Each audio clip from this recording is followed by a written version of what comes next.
Okay. Oh, yes, it is.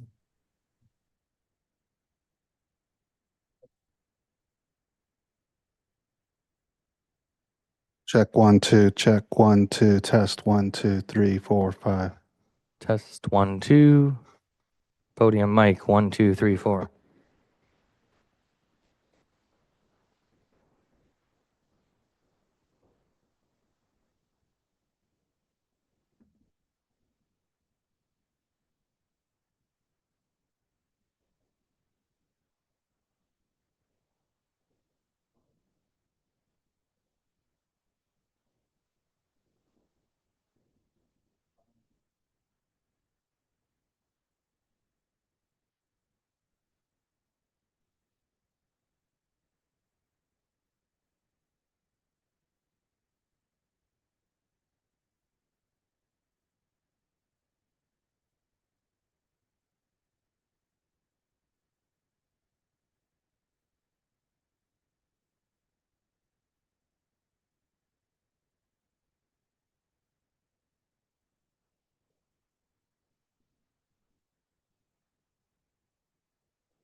All right, good morning, everyone.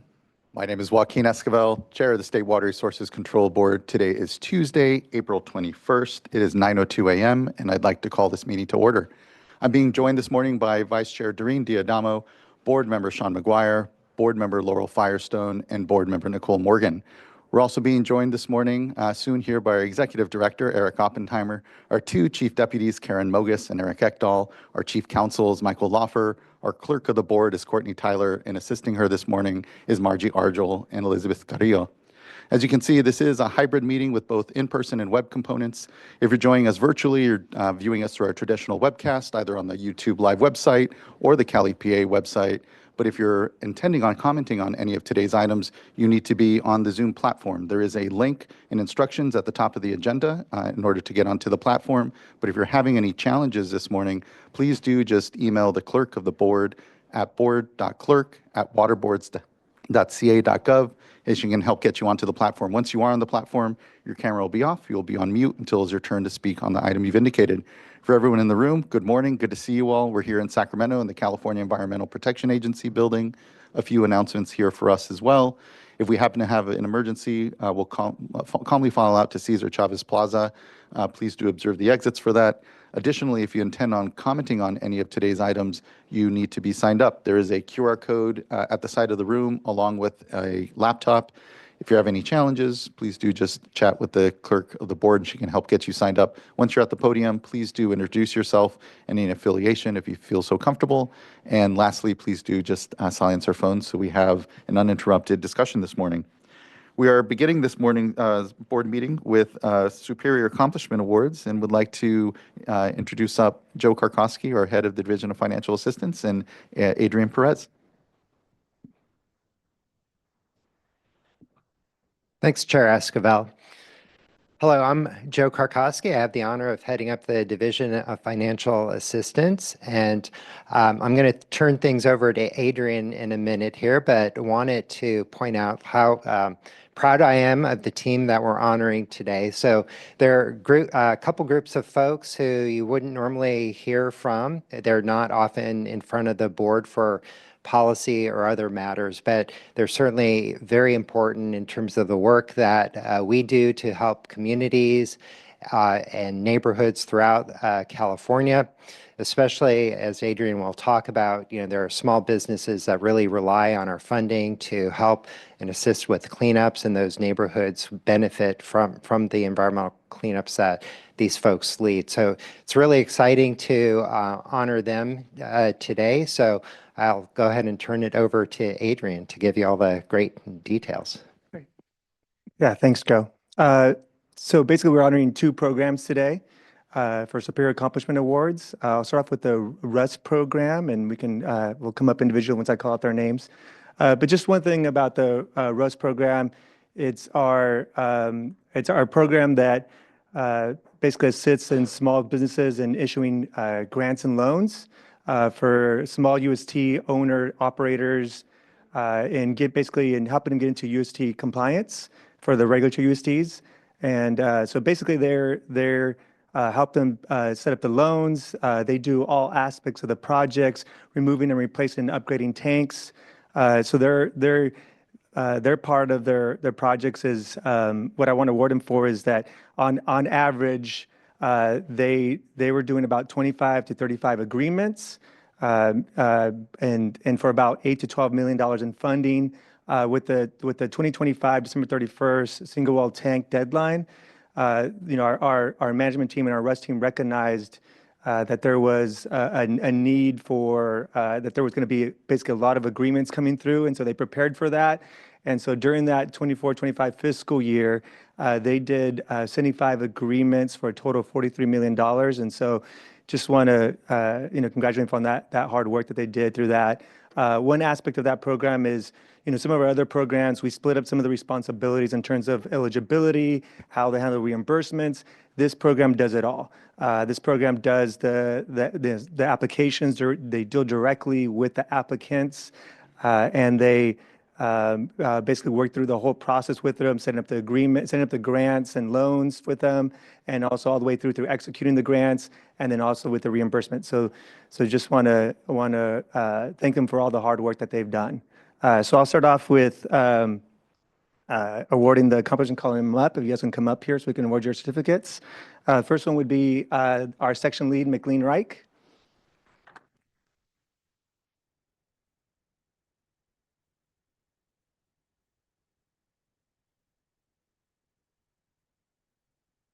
Our unit senior at the time for the RUST program, who's now in our section lead for another program, Robert Smith.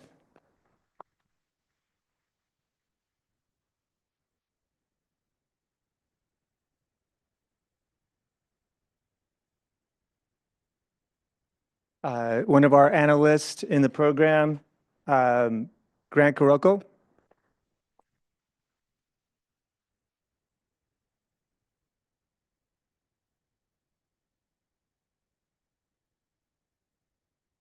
Another analyst is Kega Odomoso Barrow.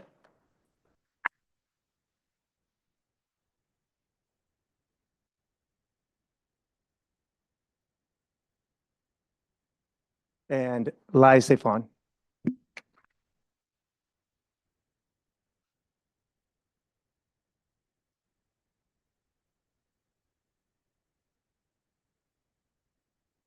Thank you guys for your hard work. Yeah. I'm sorry? Oh, yeah. Yeah. Another one we have is also for Julie Osborne for our OCC council. Thank you.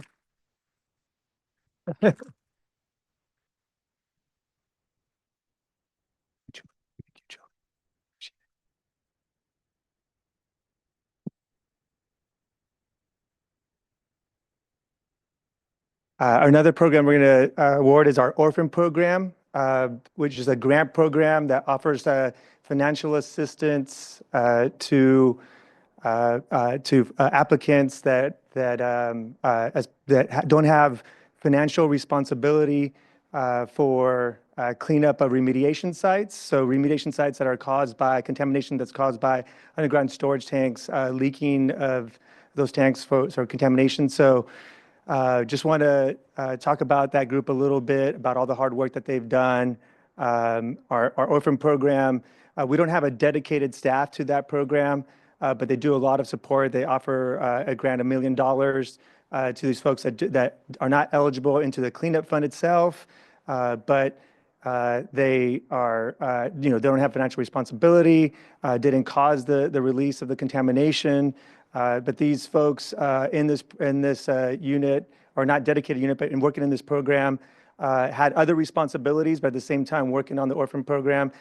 They also implemented a new process during that 24-25 fiscal year, working something similar to our ECAP program, where they were looking at sites, evaluating the conceptual site models of sites, meeting with the lead regulators to evaluate the impediments to closure for sites, and just doing a lot more, what we'd say is, helping us get these sites to closure a lot quickly, but providing support for these sites that weren't eligible to the cleanup fund. So I just want to award our staff and the time that they've spent on it. I worked with them directly when I was working overseeing that program. I first started as the ADD, and I just saw the excellent work that all three of these folks did in this program. I got to oversee, Chris Hammond and Isabella Mariano and Matt Pavlicek, but how they managed their calls, how they worked with the regulatory agencies and the agreements. I mean, they did an excellent job of basically coordinating with them.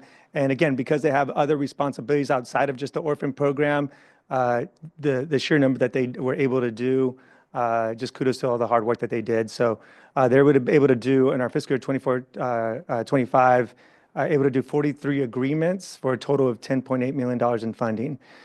So just want to appreciate their hard work, and call them up right now is Chris Hammond.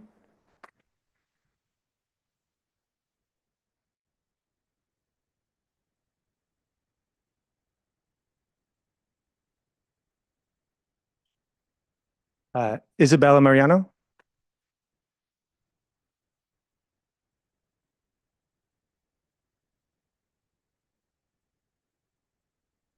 And then, just the section lead again that really helped a lot in guiding our staff, Matthew Pavlicek.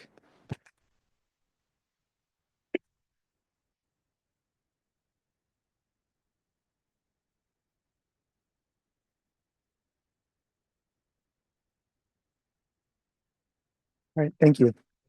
Wait, big pictures? Yeah. On Big behalf of the picture. board, just a lot of thanks, Mr. Karkowski, Mr. Perez, and importantly, all the teams here. Folks may not know, but our Division of Financial Assistance is actually our largest division by staffing. And you all are an incredible part of, importantly, supporting communities, helping to fulfill the board's mission. And I know since 2019 have been able to get out about $13 billion in investments here within the state. And so the programs you are all running are vitally important to the economy of the state, to so many communities out there. So thank you for elevating the teams here, the work that they're doing. It's really seen, and you're not going to get away without an awkward dais photo. So the two groups, come on up and we'll do a quick photo. But many thanks on behalf of the board.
Thank you, everyone, again. Really appreciate the time and space to be able to acknowledge the folks that actually do the real hard work here amongst us. So much appreciation. All right, that now brings us to public forum. Public forum being an opportunity for folks to address the board on an item not calendared before the board. We have about 7 public forum commenters. I think one of them may be looking to comment on item number 4, the Sigma Thule exclusions. If so, I'd ask that you wait until that item in order to make your comment. And then otherwise, I do see a few folks that are looking to comment potentially on the Bay Delta plan. Usual comment there, just that the official public comment period is closed for this last round on the Bay Delta plan. Folks are more than free to make comment on Bay Delta here at Public Forum, but there will not be official response at this moment. So let's first go ahead and go to Barry Nelson, be followed by Christy Ralston, then Peter Dreckmeyer.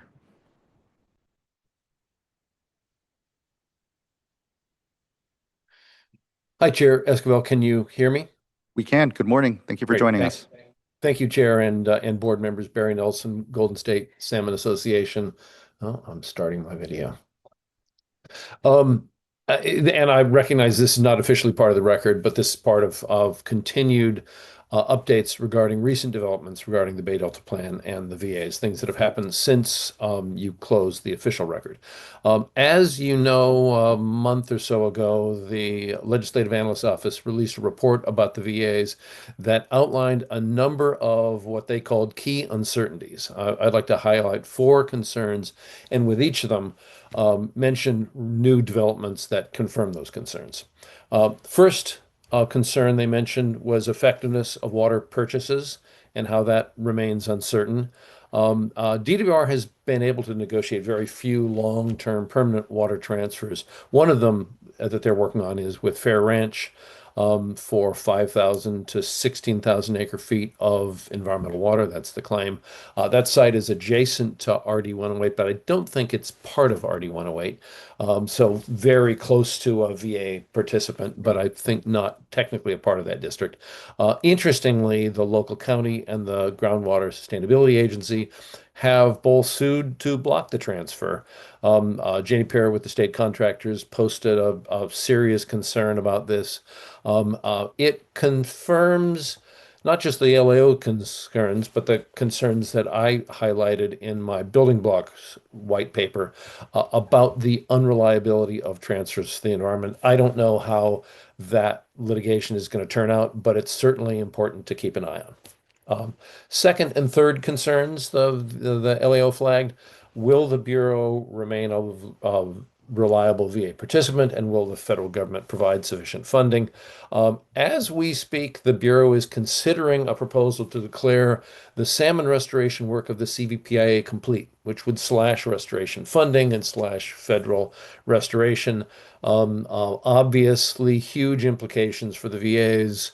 I don't know where they're going to land. They may choose not to declare the CVPI complete, but the fact that the Bureau is seriously considering that proposal highlights that it is extraordinarily unlikely the Bureau is going to provide an additional $740 million for VA implementation, as is called for in the VA budget. Later this morning, you'll hear testimony from Baykeeper regarding an additional signal that the federal government is not going to be a good faith participant in the VAs, and its upcoming problems regarding temperature protections. And just in the interest of time, I will let Baykeeper testify on that. But both of those developments really highlight that the Bureau remains not a credible VA participant and will not provide VA funding. Fourth concern. New water projects could undermine future base flows under the voluntary agreements without naming any particular projects because of the board's rules. Board hearing officer has issued a proposed order regarding a large water project in the Sacramento Valley, which would reduce flows at key times, particularly during spring outmigration, a time when the VAs seek to add flows. This development highlights that even if the VAs provide all of the water they promise, which seems extraordinarily unlikely, without a requirement to protect base flows, the VAs would be pouring environmental water into a bucket with no bottom. If water users can add a small amount of new environmental water and then divert far more water with new storage, conveyance, and groundwater recharge projects, the result would likely and predictably be worse conditions than today. Given those new developments, what should the board do? 3 recommendations, and then I'll close. Write to the Bureau, and I've said this before, ask them explicitly if they will implement VA pumping reductions, if they'll provide funding required by the VAs. I believe they're unlikely to do that. Remember, this is a settlement. These were originally called the voluntary settlement agreements.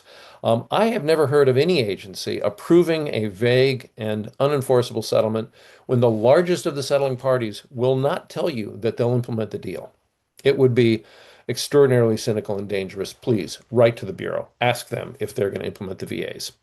Second, if you don't abandon the VAs, at least adopt an approach like Alternative 6A or another mechanism to protect existing flows. The board needs to avoid this problem of creating a bucket for environmental water that has no bottom.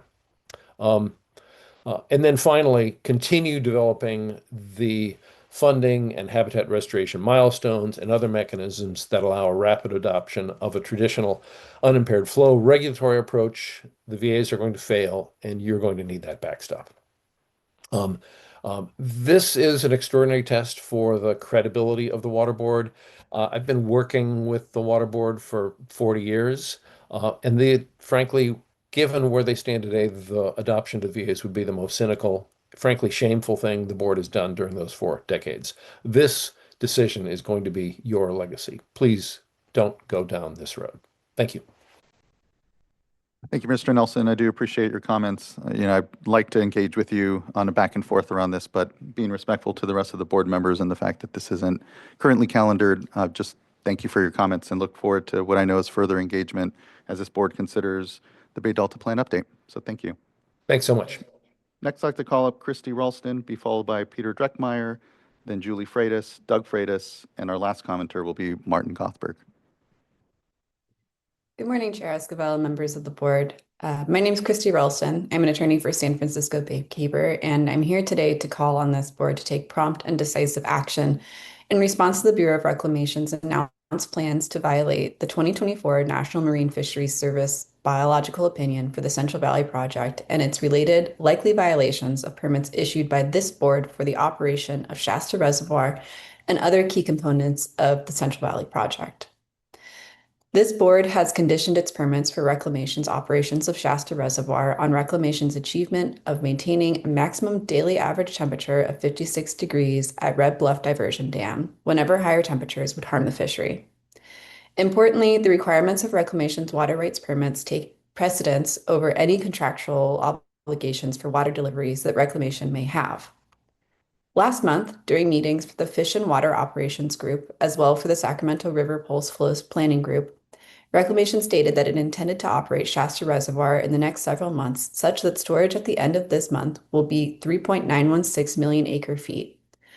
Under the 2024 BIOP, an end of April storage level of over 3.7 million acre feet triggers an end of September storage amount of at least 2.4 million acre feet, and the most robust protections for the salmon fishery.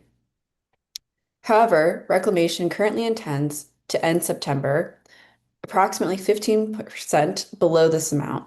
As a result, Reclamation plans to undertake less protective actions regarding biological goals and temperature management objectives for the Sacramento River than are required. One example of these less stringent requirements would be targeting temperature control upstream of the Clear Creek gauge rather than downstream of the Clear Creek gauge as required.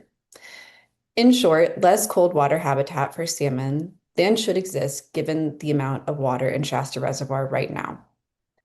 The consequences of Reclamation ignoring the mandates of the 2024 BIOP and the conditions that this board has set forth in Water Rights Order 90-5 are immense. In past years, when protective temperature controls were not maintained, there was near complete mortality of winter run Chinook salmon. In those years, mortality of fall run, the backbone of the California salmon fishery, was often higher than it was for winter run. Spring run Chinook salmon spawning in the Sacramento River were also devastated by these high temperatures. The board cannot allow this to happen again. This board must request that Reclamation provide information immediately regarding Reclamation's temperature management plan for the summer and fall of 2026, and if necessary, take action to ensure that Reclamation's water deliveries do not impede its ability to provide protective cold water flows this spring and summer. This board must demand compliance with Water Rights Order 90-5, the Central Valley Basin Plan, and the Bay Delta Water Quality Control Plan.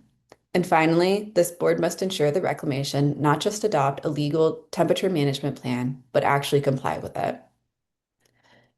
This board cannot rely on Reclamation's compliance with the Endangered Species Act because Reclamation does not intend to comply with it. It violated export rules last year, and it intends to violate temperature rules this year. Furthermore, Water Rights Order 90-5 protects more than endangered fishes. It protects the salmon fishery and the public trust. Reducing required temperature protections for any of the Sacramento River's Chinook salmon runs is intolerable in a year where reservoir storage is at its maximum. The salmon fishery may reopen next season for the first time in 3 years. Do not let Reclamation's mismanagement cause significant excess mortality that will lead to its closure once again. Do not allow continued impacts to listed winter run and spring run Chinook salmon. Enforce your own permits, stand up for California, and protect the Bay Delta estuary. Thank you. Thank you as well. Appreciate your comments this morning, Ms. Ralston. Next, I'd like to call up Peter Dreckmeyer. Thank you. Good to see you, Chair Esquivel and board members. My name is Peter Dreckmeyer. I'm the Policy Director for Yosemite Rivers Alliance. Appreciate the opportunity to comment. Just wanted to share a little information on urban water management plans. They're due every 5 years and due to DWR on July 1st. I don't think DWR does much with them, but they are an opportunity for the community to engage with their water providers. And what we found is that demand projections are going to be over-projected once again, some quite significantly. The drivers for that are very aggressive growth projections. Basically, some of them acknowledge that it's an outside envelope because if all proposed projects get developed, this is what demand's going to be. Second is a failure to incorporate the rising cost of water in demand. As the price rises, people look for alternatives. They make retrofits. They swap out their lawns with climate appropriate plants. And so demand goes down, sales then go down, so they have to raise the unit price, and it's a cycle. And the third is failure to take into consideration the impact of droughts on long-term demand. What happens during droughts is demand drops quite a bit, but it never quite recovers to where it was before. In first, the San Francisco PUC, there's an additional issue, and this is related to their design drought, which you've heard about before. So in an urban water management plan, you have to show what would happen if you had a repeat of your driest 5-year sequence. And most other agencies look at 5 years, maybe 6 years. A lot of them plan for the 6-year drought of record, 87 to 92. What the SFPUC does is they take that 87 to 92, and then they add the driest 2 years on record, 76, 77, which where they got hardly any water. So they have to stretch 6 years worth of water to 8 years. And then they just selectively take 5 of those years to show extreme rationing. Now, the design drought, it has a return period of 8,000 years. It's 19 times less likely to happen than what other major water agencies are planning for, the 6-year drought of record. So if they were to plan for just their 5 driest year sequence, they could manage it with their inflated demand projections, with the Bay Delta plan in place, without requiring any rationing. With rationing, they could do it 6 years. And you're not going to make decisions on this, but you are going to make decisions on phase 1. And I really hope you'll take into consideration the information that we're going to provide to you on that, or continue to provide to you. They do use their urban water management plan projections and all the documents they sent to the State Water Board, to FERC, so they're all very inflated. And we're doing our best to uncover it. We probably won't get the SFPUC to change the way they calculate things, but we do hope it'll have an influence on you. Thanks for the time. Good to see you. Appreciate the comments here. Good, and thanks for your continued contributions here, Mr. Dreckmeyer. It's appreciated. Next, I'd like to call up Julie Freitas, then Doug Freitas, and then our last public forum commenter will be Martin Gothberg. Mute.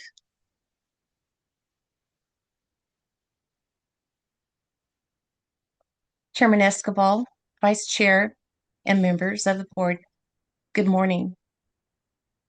I'm Julie Freitas, a proud farmer in the Kings County. I have spent the last 5 days trying to get on the GEARS program. My husband and I went to the workshop on April 16th, and we met Amanda and Nicholas, who we were with for 2 hours. They tried to get us on, but they were unsuccessful. This board expects the farmers in our community to register our wells and water. How can we do that when the website doesn't work? We have many older farmers who do not have an email address, let alone a computer.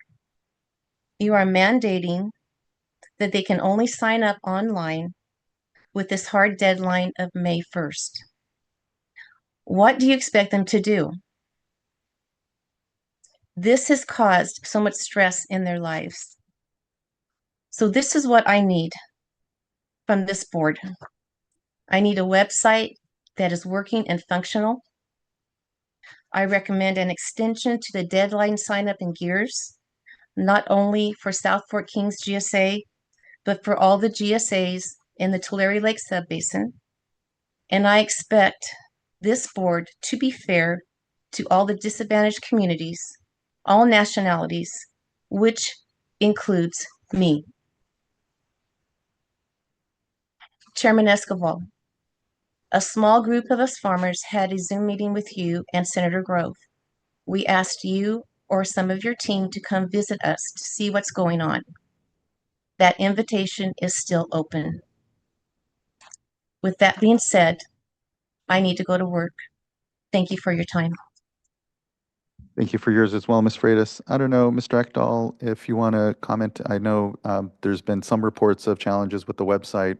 I know part of that was Esri being down for a day, but have you heard of persistent issues with folks signing on? I know a number of folks have been able to sign on, so trying to make sure we do address folks' concerns. At this point, there was one day where, due to an Esri issue, staff were unable, or not staff, but folks were unable to log on for about 22 hours or so, maybe a little less, but that was resolved early last week. And to my knowledge, I'm unaware of other significant issues that are preventing people from logging on. I'm going to reach out to staff and see if they have a bit more information on this specific case. Great, thank you. Look forward to further follow-up, Ms. Freitas, and appreciate your commenting here at the board this morning. Next, I'd like to call up Doug Freitas. Good morning. Good morning.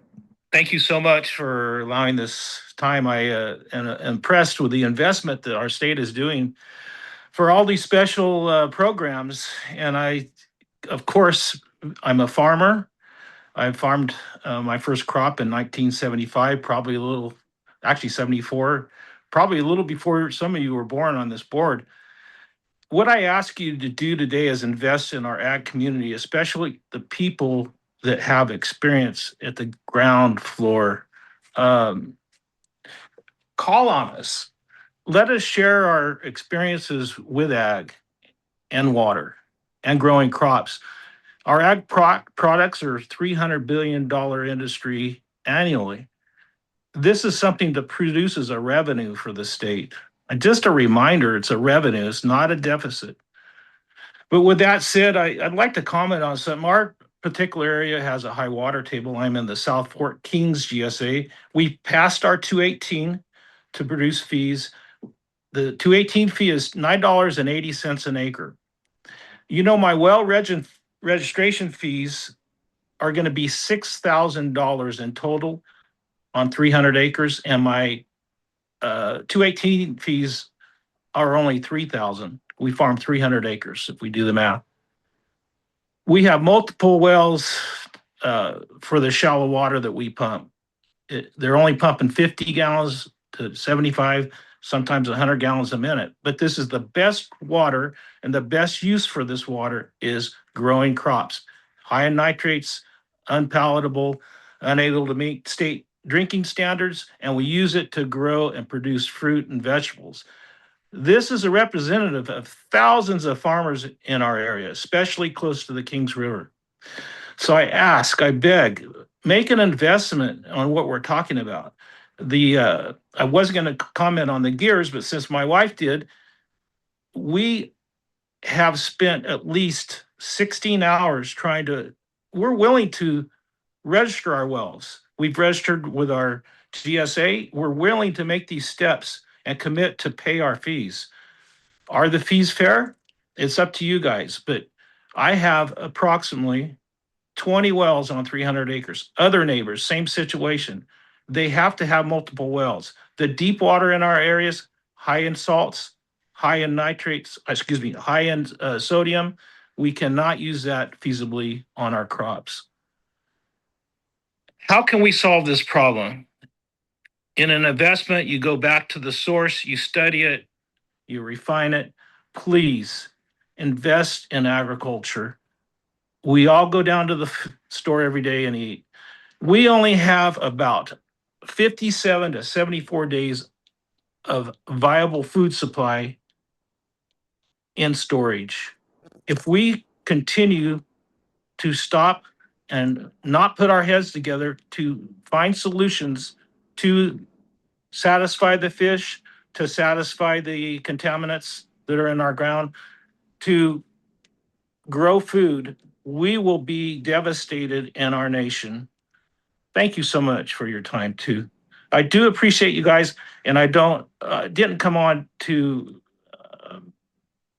make anyone feel guilty because you're in a very important position. I want to express my feelings of gratitude towards you guys. Please, please listen to and invest in agriculture. Thank you.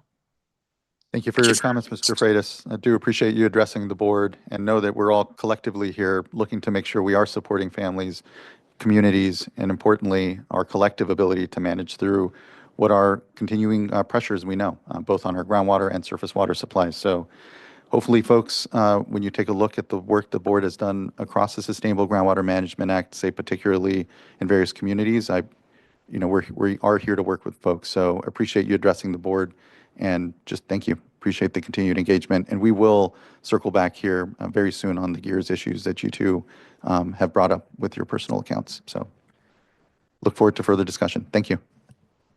Thank you. Next, I'd like to call up Martin Gothberg, and we have one more public forum commenter, Nicole Whipple. Hi, can you hear me? We can. Good morning. Thank you. Good morning. Hi, I'm Martin Gothberg, and I'll keep this short out of respect for your time.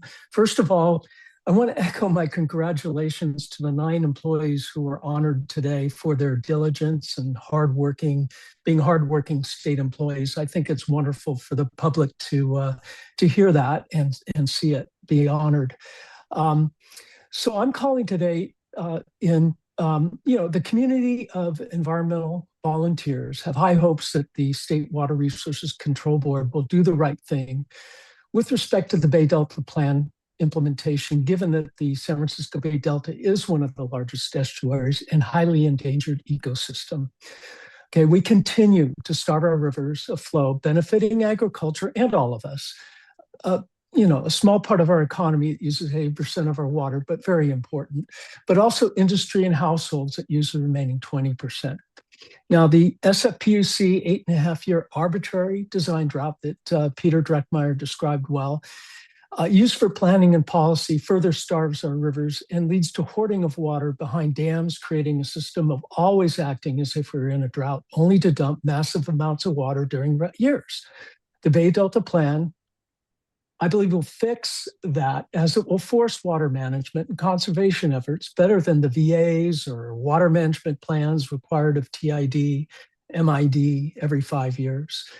In my view, the worst case for the BDP implementation is not that we will run out of water, as SFPUC is wanting to always claim. Rather, it could mean that we all need to quickly become much more efficient across all uses. And there are plenty of opportunities for doing so. So to echo Barry Nelson, please be mindful of what you want your legacy to be. And thank you all for your hard work and your time. Thank you, Mr. Gothberg. Appreciate those comments and definitely am being mindful. I believe Ms. Whipple is not currently on the platform. And to the extent, Ms. Whipple, you're looking to make general comments here in public forum, glad to try to open things up later for a quick public forum comment. But I think for now, that wraps our public forum commenters. Again, really do appreciate everyone that's addressing the... Okay. Oh, great. Ms. Whipple just got on the platform. Well, great. We'll give a quick moment for her to kind of get settled and we'll call her up.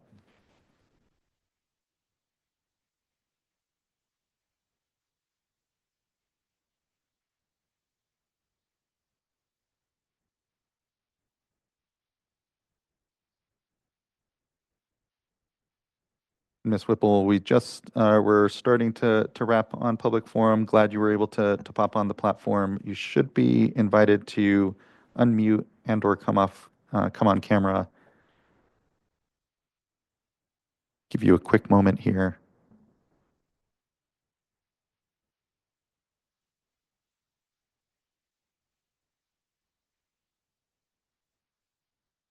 Ms. Whipple, it looks like, oh, there you are. There, yeah. My Hey, good apologies. morning. Oh, no apologies in the least. Mahim, Santa Monica, Kanema, Nicole Anna, Round Valley K Anna. My name is Nicole Whipple. I'm a member of the Round Valley Indian Tribes, and I thank you graciously for the time and opportunity to provide some public comment.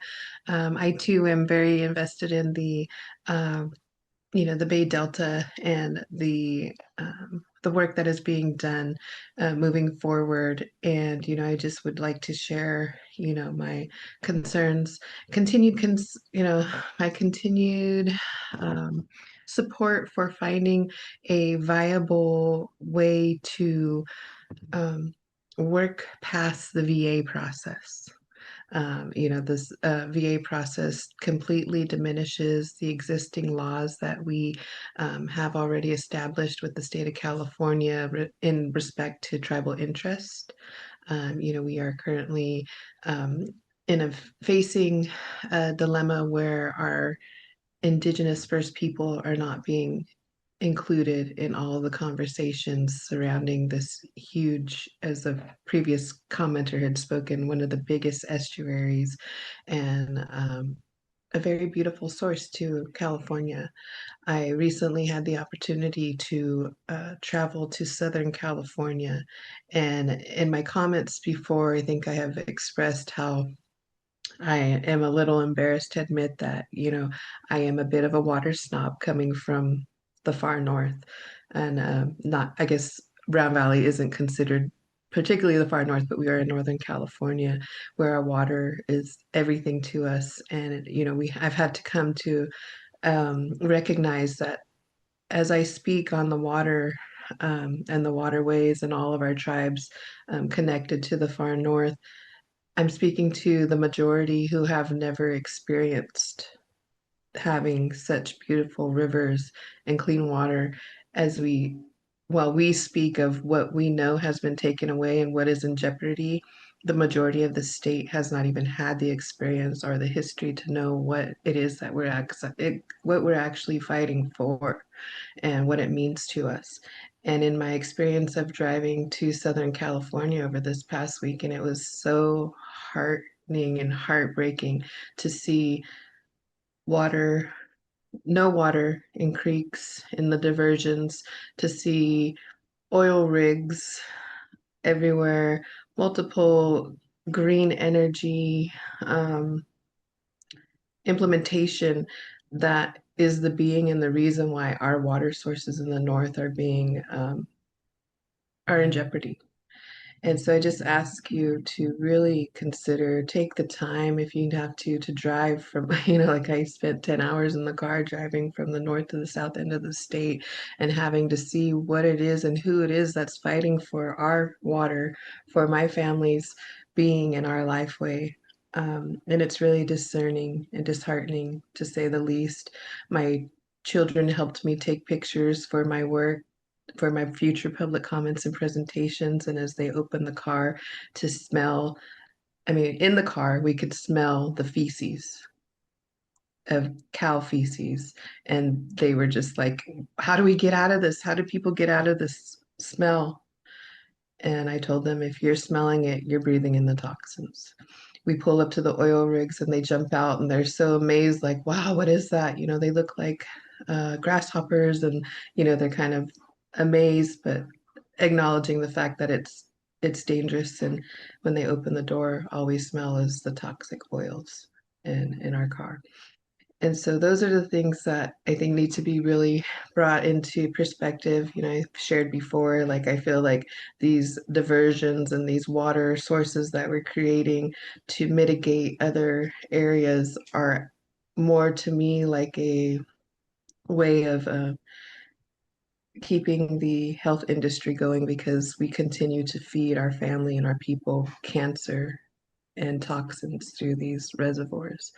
But the other two other areas I'd really like to, to ask you to consider are the greenhouse or the methane emissions that are not accounted for in these reservoirs as we move forward trying to fight climate crisis abroad.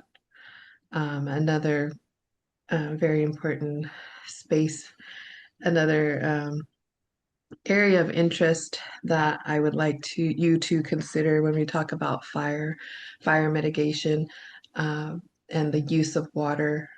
The LA County fires happened not too long ago, and the EPA, wrote on how the disposal of all of the green energy lithium batteries was how much work that was going to take and what it takes to get rid of and dispose of those, and the process in which those lithium batteries of our green energy were the cause of why some of the fires were not being able to put out. And just want you to realize that our wildland firefighters are going out there to fight electrical fires like those that would be, in a city because of these green energy. And you can't fight electrical fires with water. So when we're saying these organizations are asking for water to fight fires that are created by electrical lithium batteries and then not able to be put out, let's be realistic. You can't go in fighting electric fire with water. And so I will close with that and would just like, to really reconsider, especially our tribal interests and better land Thank you. management.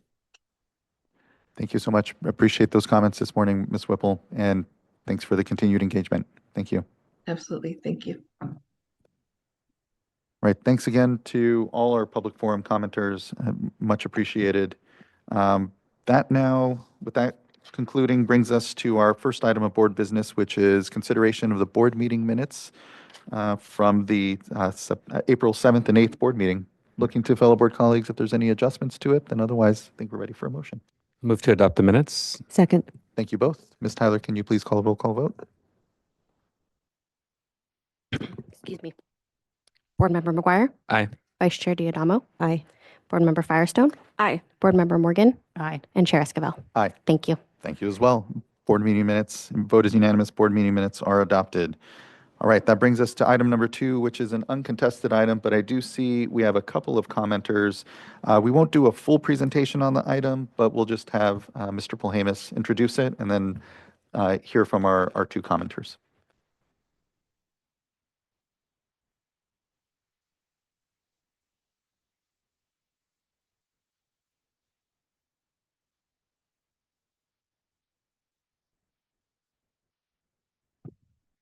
Many Morning, Board thanks. Chair. Good morning. Good morning. I'm Deputy Director Darren Polhamus. Oh, thank you. And I'm backwards today. I do have my staff here to answer questions if we want, but we are basically making a small change to the cross-connection control policy handbook. As you know, we get to make changes with this. We have a special statute that allows us to basically have a force of regulation through this process, which is a blessing because, it was a big change. We've got all these little adjustments to make, and it's really, I think, beneficial for that. A couple quick changes today where we're adjusting the name of the agencies that can do accreditation and a couple other small things. Why don't we go to the commenter and take the comment, but certainly if you have questions, we can have staff jump up. And I will note that we did have a lot of comments before we brought this to you in an informal process, and we can go through those as well if you so desire. So thank you. Thank you for that. Just looking to see in case there's any questions from board members, but absent those, would like to call up Megan Murphy and then be followed by Pransanth Ramakrishnan.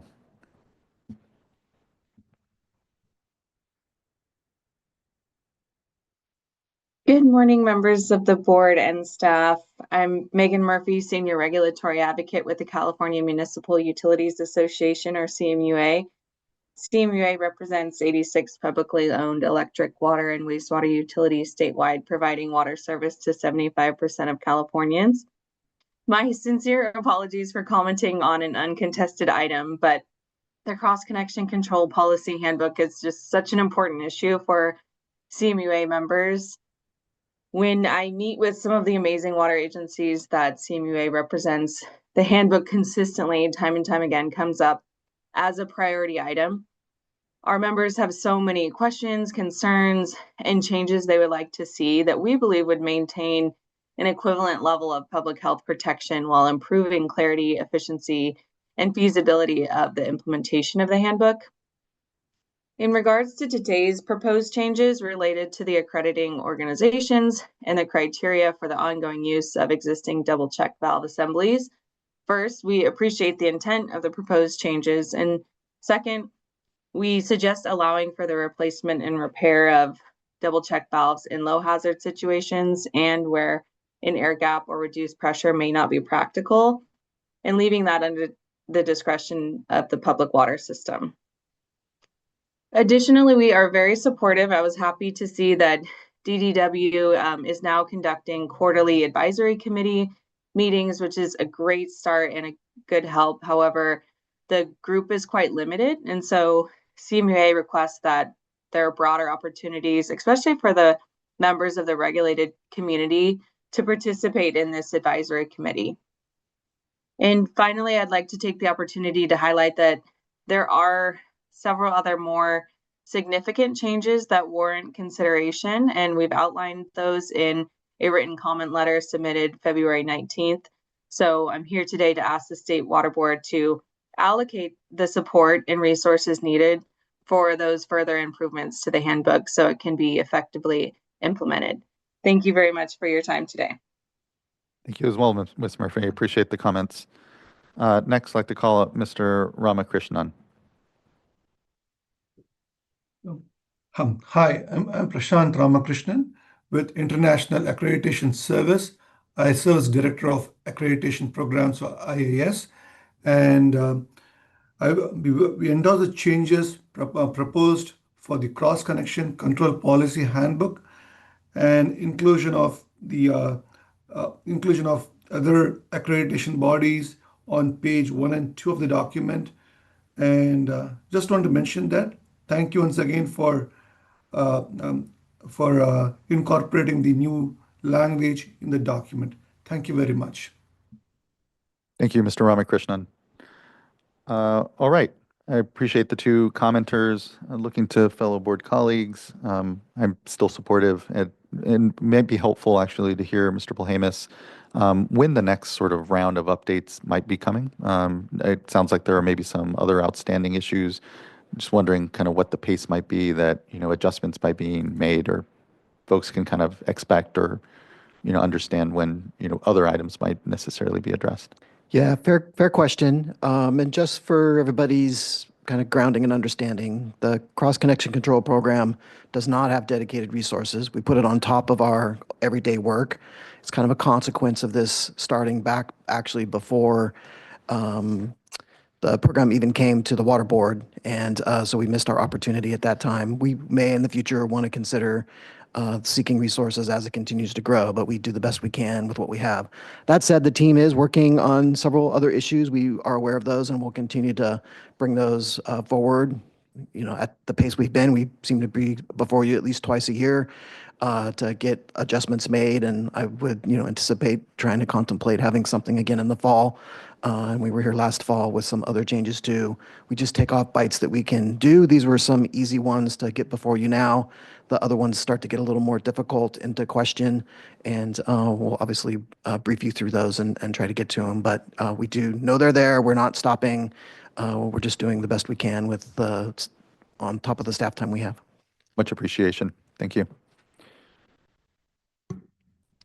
Yeah, thank you for that as well. I was just wondering, Ms. Murphy brought up the request about the quarterly advisory committee meetings. Can you speak a little bit to that and if there's ways to bring in a few more folks to that discussion to help weigh in on proposed changes? Yeah, so we do continuously adjust the team members on our kind of internal DDW committee that we have going, and are always seeking volunteers. With kind of, obviously have to branch across all the things the division's working on, and we're taking on the water tap project, which will be a huge workload for us to do that computer update. And so I would not anticipate being to expand it broadly at this point. In fact, that's already drawing probably from some of the same experts we're using in cross-connection control as we go forward. So maybe after that would be a possibility. I definitely understand where they're at, and we will try to work on the critical items as we can. But I think kind of the pace we're at is about what we're capable of at the moment. Thank you, board member. Anything further from folks at the dais? And if not, I think we're ready for a motion. I'll move to adopt. I'll second. Thank you both. Ms. Tyler, can you please call a roll call vote? Board Member Firestone. Aye. Board Member Morgan. Aye. Board Member McGuire. Aye. Vice Chair Diadamo. Aye. And Chair Esquivel. Aye. Thank you. Thank you as well. The vote is unanimous and the resolution is adopted. Thank you, Mr. Bolhamus, and thanks for folks that I know continue to contribute to the Cross Connection Control Handbook. Well, it's appreciated. All right, that brings us to item number 3, and this is now an item from our Division of Financial Assistance regarding guidelines to administer Prop 4 funding for the U.S.-Mexico border. I'll give a quick moment for folks to swap out.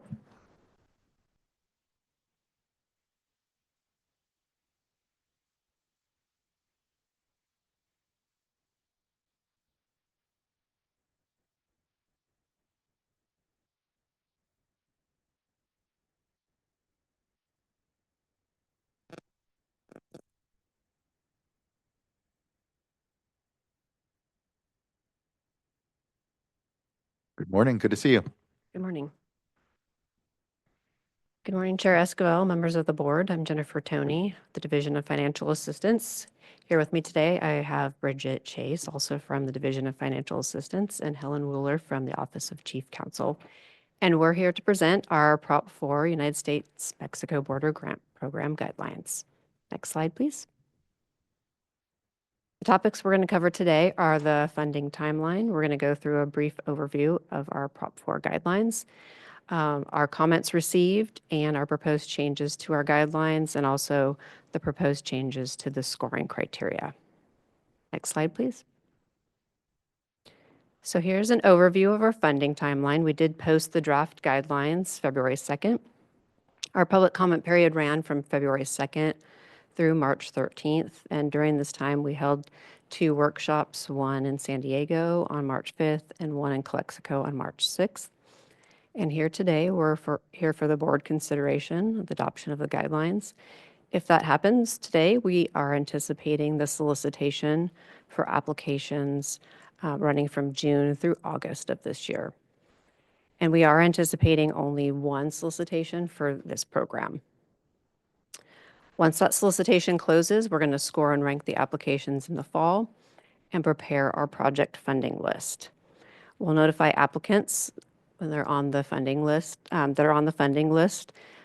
they will have a few additional items that are listed in Appendix D of the guidelines to submit. Once they submit these items, then we'll start issuing the funding agreements, and we are projecting that that will happen early in 2027. Next slide, please.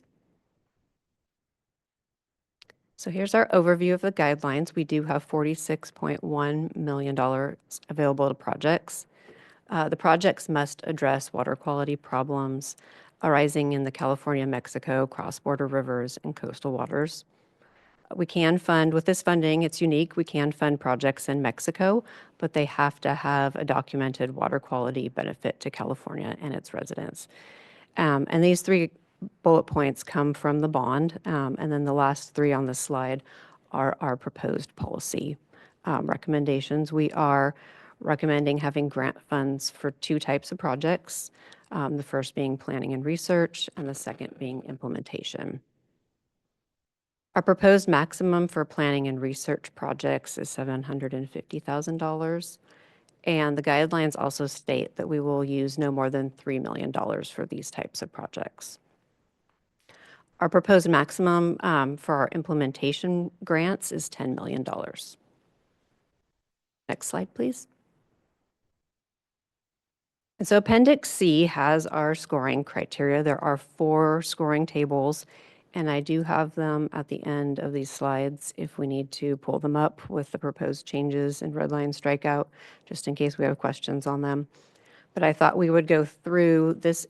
This first slide goes through our project scoring table, which is probably we had the most questions on during our workshops and comment letters. And for the project scoring table, we have it categorized by resource or impact, or as I like to describe it, project types. The first 3 are our implementation project types.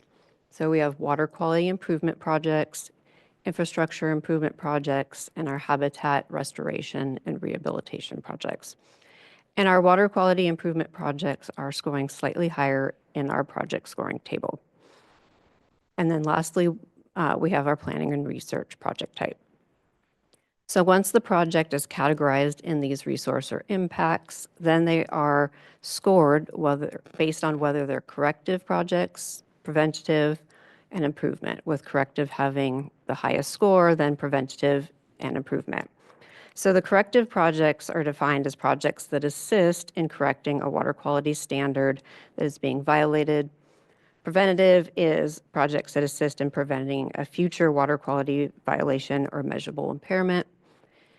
And then if a project does not fit into either corrective or preventative, then it would be classified as an improvement project. Next slide, please. And then our last three scoring tables, as I like to describe them to our potential applicants, contain items that are optional but can help boost your total project score. And so you can receive additional points if your project benefits a disadvantaged community or a severely disadvantaged community. If there's coordination with a binational or Mexican government agency to make your project more effective. If your project is mentioned in a binational agreement or a water board adopted implementation strategy. You can get additional points if your project has a longer useful life. Also, if you've identified and have a source of funding for operation and maintenance. And for Prop 4, match is not required. But Prop 4 also states that we should prioritize projects that leverage local funding. So in order to do this, we added an additional point for projects that are providing a match of at least 5%. And the only requirement for match is the bilateral financial institutions have to provide at least a 50% federal match. That's the only required match in Prop 4 for this funding source. And then our readiness scoring table also has additional points if you have draft or final environmental documents, and then additional points based on the percentage of design that is completed. And again, these categories right here are optional, so if applicants don't have them, that's okay. It's just a way to boost their total maximum score. Next slide, please. So we received 8 comment letters. The majority of the comments were were related to our Appendix C, the scoring and definitions. We had a request for advance pay, revisions to eligible expenses, revisions to definitions in Appendix C, and a request to increase the maximum grant amounts. Next slide, please. So in response to these comments, these are the changes that are in the main body of the guidelines. We did add the advance pay language and a link to the guidance document. We added clarifications to our eligible expenses. We added a link to the California Natural Resource Agency guidance document. This guidance document helps applicants and DFA classify projects as disadvantaged or severely disadvantaged. There's a mapping tool in that guidance document. And then also there are questions that help us determine if the project provides meaningful benefits to disadvantaged communities and severely disadvantaged communities. And California Natural Resource Agency is our bond coordinator. So we do have to report the percentage of funds that go to disadvantaged communities and severely disadvantaged communities and provide these meaningful benefits. So we added all those questions to the guidelines and also to the application form. And then also not on this slide that we wanted to point out that was added to the guidelines is we added that the deputy director will ensure that at least one project from each river is on the fundable list when we're developing that. Next slide, please. So here's a list of all the scoring changes that we are proposing to make to our Appendix C. We lowered our planning and research scores, and I should state that all of these scoring changes were based on the comment letters received and comments that we got during our workshops. We received quite a few requests for tiered scoring for disadvantaged communities and severely disadvantaged communities. In our original draft that was posted, we just had, 1 point category for both of these, and then now we have severely disadvantaged communities receiving more points than disadvantaged communities. We added additional points for projects addressing public health threats, additional points for projects that are providing multiple benefits with their project. And now we have tiered scoring for useful life. Projects with 10 to 20 years get a point, and then if you have a useful life more than 20 years, there are additional points for that. We did receive many comments that our readiness score was weighted too high. And so in order to reduce that, we removed the questions revolving around the construction permits. And so with all those changes, the maximum score available did change to 30. Next slide, please. And we also are here today with a change sheet number 1. And the change sheet was done because we have a new link for the advanced pay guidance document. That document is getting updated, and we wanted to ensure that when our applicants or our future recipients go to click on that link, that it's not broken. So when it gets updated and posted, now we have a link to the program website. We did have a clarification on costs that were not reimbursable. And we did add an additional point to projects mitigating public health. With all the scoring changes that we had, we wanted to ensure that projects that mitigate public health do score the highest. And then we did add that the Air Resources Control Board can certify a public health threat. And that is a change that was done in Appendix C. And that concludes my presentation. And I can answer questions. And then again, I do have those scoring tables available if you want me to kind of dive deeper into the scoring tables, because I know there's a lot of comments and questions on those scoring tables. Appreciate that. We'll see if we need to start to unpack those a bit, but just a lot of thanks for the work that's gone on to this. It's not, I've cautioned folks, and as we know, this isn't a lot of money. 50 million can go very quickly, especially between the two border communities that the dollars can go, and there's just an incredible amount of need.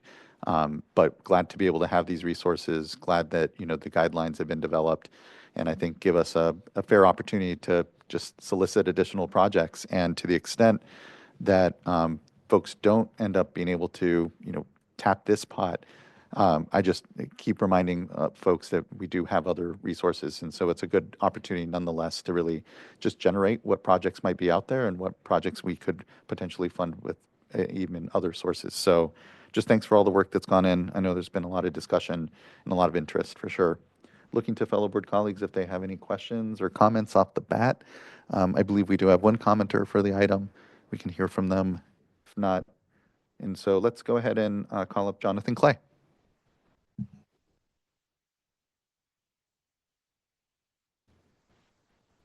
Good to see you this morning. Thank you for being here. Good morning. I'm a little scared to touch this. Can I? Otherwise, I'm doing the giraffe kind of thing here. Good morning, Chair, board members. Jonathan Clay here on behalf of the County of San Diego. Just want to say greatly appreciate the time board members, staff have spent with us as we've tried to navigate those issues at that southern border. You heard from my supervisor back in the fall about the public health crisis that we're facing down there.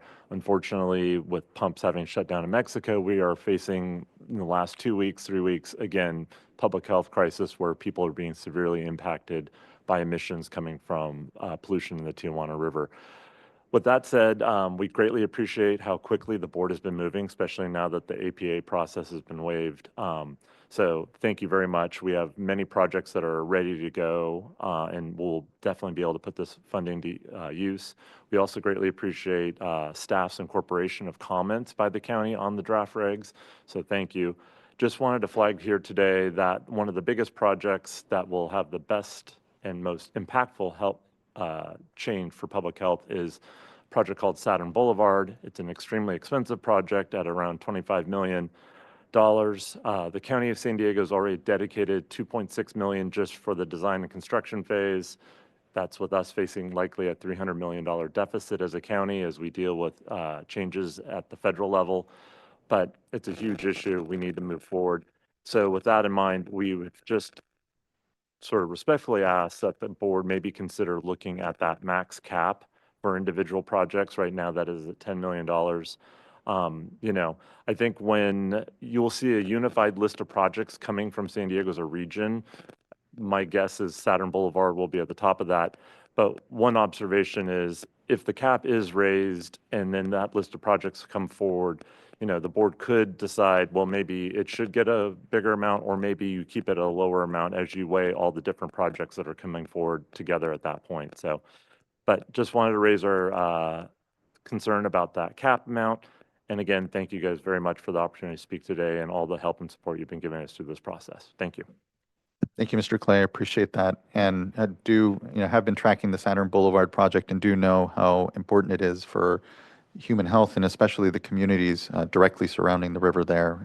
The hydrogen sulfide numbers are alarming. And so just thank you. I appreciate that. I know, the challenge is, trying to figure out what's fair, knowing that that 25 million price tag would take half of the entire amount. And just wondering, I like to hear from other board members on kind of where they feel. I feel the cap at 10 million is probably the right call. My only concern, my concern with raising it, say, and would the request be that it would be raised to 25, I guess? Is that the desire, or is it somewhere in the middle? And then that's where, again, we start to get into kind of a back and forth that I'm not sure if we did go ahead and raise it, what that discretion would look like at the, say, deputy director level, or how we would kind of work that out. I'm feeling 10 is the right call, but helpful to hear, I guess, if the request is for it to be raised to the full 25, or kind of what was thinking, what was the thinking there? I think the direction I was given was to try and look at the total project amount. That said, as you've already heard, we're bringing local dollars to the table. There's going to be other partners coming forward with this. So I think anything that the board could consider above that 10 million would be appreciated. But fully understanding that, 25 million, that is more than half of the total project amount when you figure in admin fees and all that stuff. So trying to be mindful of all this. Yeah, no, thank you. I appreciate, again, the great advocacy and work. Looking to kind of hear from board members generally how folks are feeling, but thank you. Really appreciate it. Vice Chair. Well, I have some just very general thoughts on this. In my briefing, I just kept focusing on everything looked great, except I kept coming back to public health. And so this project really stands out, as you've already noted, Chair, regarding the potential for public health benefits. And I think that's really that's the main driver. And so I'm open to the 10, I'm open to an adjustment, but my main concern again is public health, and just wanting to make sure that we haven't created a structure. I also favor, making sure both rivers get some dollars and equitable distribution. But again, going back to the public health of impacts of that one project and not being familiar with the other projects that are out there. Should just want to flag that so that we can have maybe a more open discussion. And I appreciate being able to talk with my colleagues about this. Thank you, Vice Chair. Appreciate those thoughts. And Board Member Firestone. can you just remind us, and maybe staff can just jump in. I mean, this is definitely a policy question, but is there, can you just give us more information about things we should think about in terms of implications of raising the cap to, say, even 25, as when we still would have a, the addition of making sure that we're at least funding one project on each river? Because I do think that it's better to get a project done than partially fund and not get a project, not be able to get projects done, if it would have a big impact. I definitely, don't feel comfortable having the full amount go to one project. So and that's a lot, but I would love to hear kind of if staff have considerations we should think about as we're weighing this.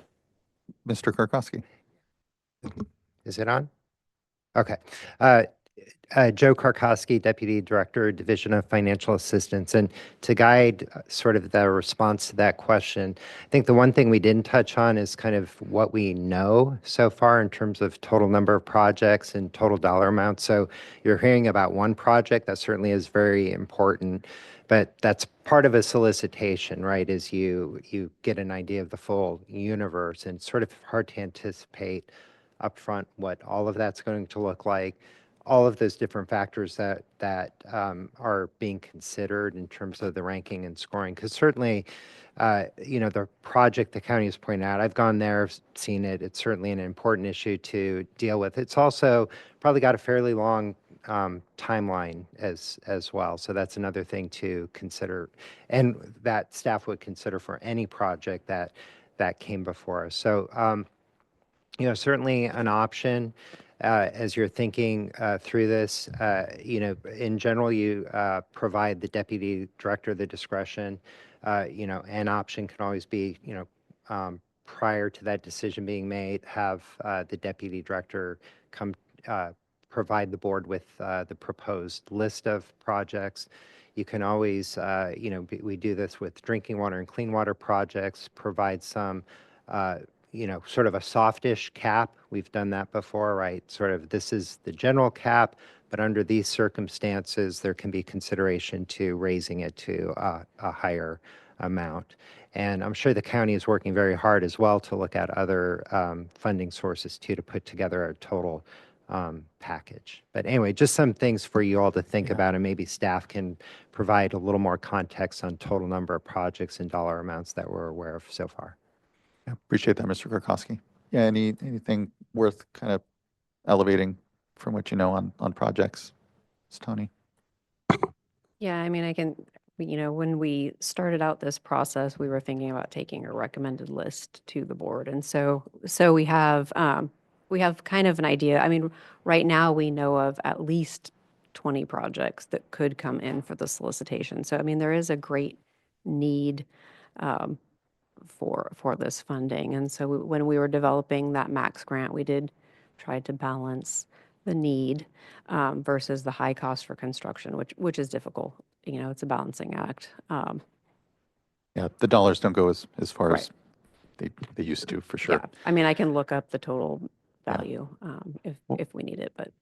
Well, hearing that and kind of looking to board members, what I would be comfortable with, I think might be helpful is to provide a bit of a soft cap, some flexibility essentially for the deputy director to go above that 10 million mark, and with then briefing to board members, kind of a circle back with us, kind of get a gut check around what came in, what the potential is, and again, if there's an ability to go above the 10 million, and if the Saturn project is one of them, again, we'll leave it to the criteria and solicitation to really kind of game that out.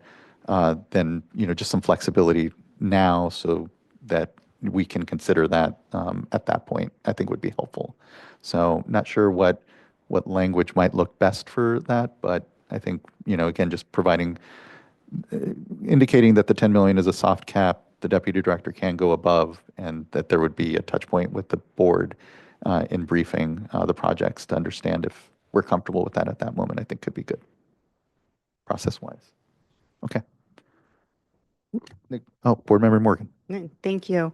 Appreciate this discussion. This is something that actually I was a little curious about during my briefing, is just the world of the projects and how they come with the cap. So I'm in favor of the soft cap also. So just so we can see and really move forward, as the Vice Chair said, the public health projects, and really also to go to Board Member Firestone's point of the projects that we can move forward, and versus spreading out the money really thin and not seeing as much of an impact as quick. And so with that, also just looking at this project, but potentially other projects that are coming in with multiple matches, really trying to pull together funding.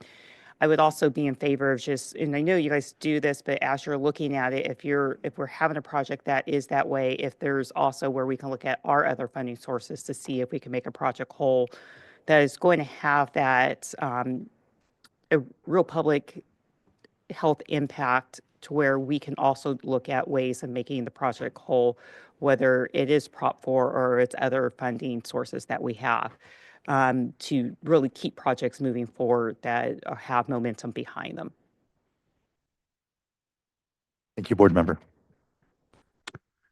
Board Member McGuire. Yeah, I certainly share the interest in the addressing public health concerns as best we can. And on the other hand, I'm trying to balance that with the fact that this is only $46 million. And I've been on both rivers and I've seen the needs that are out there. And I'm aware of there's a long list of projects in the several $100 million range already.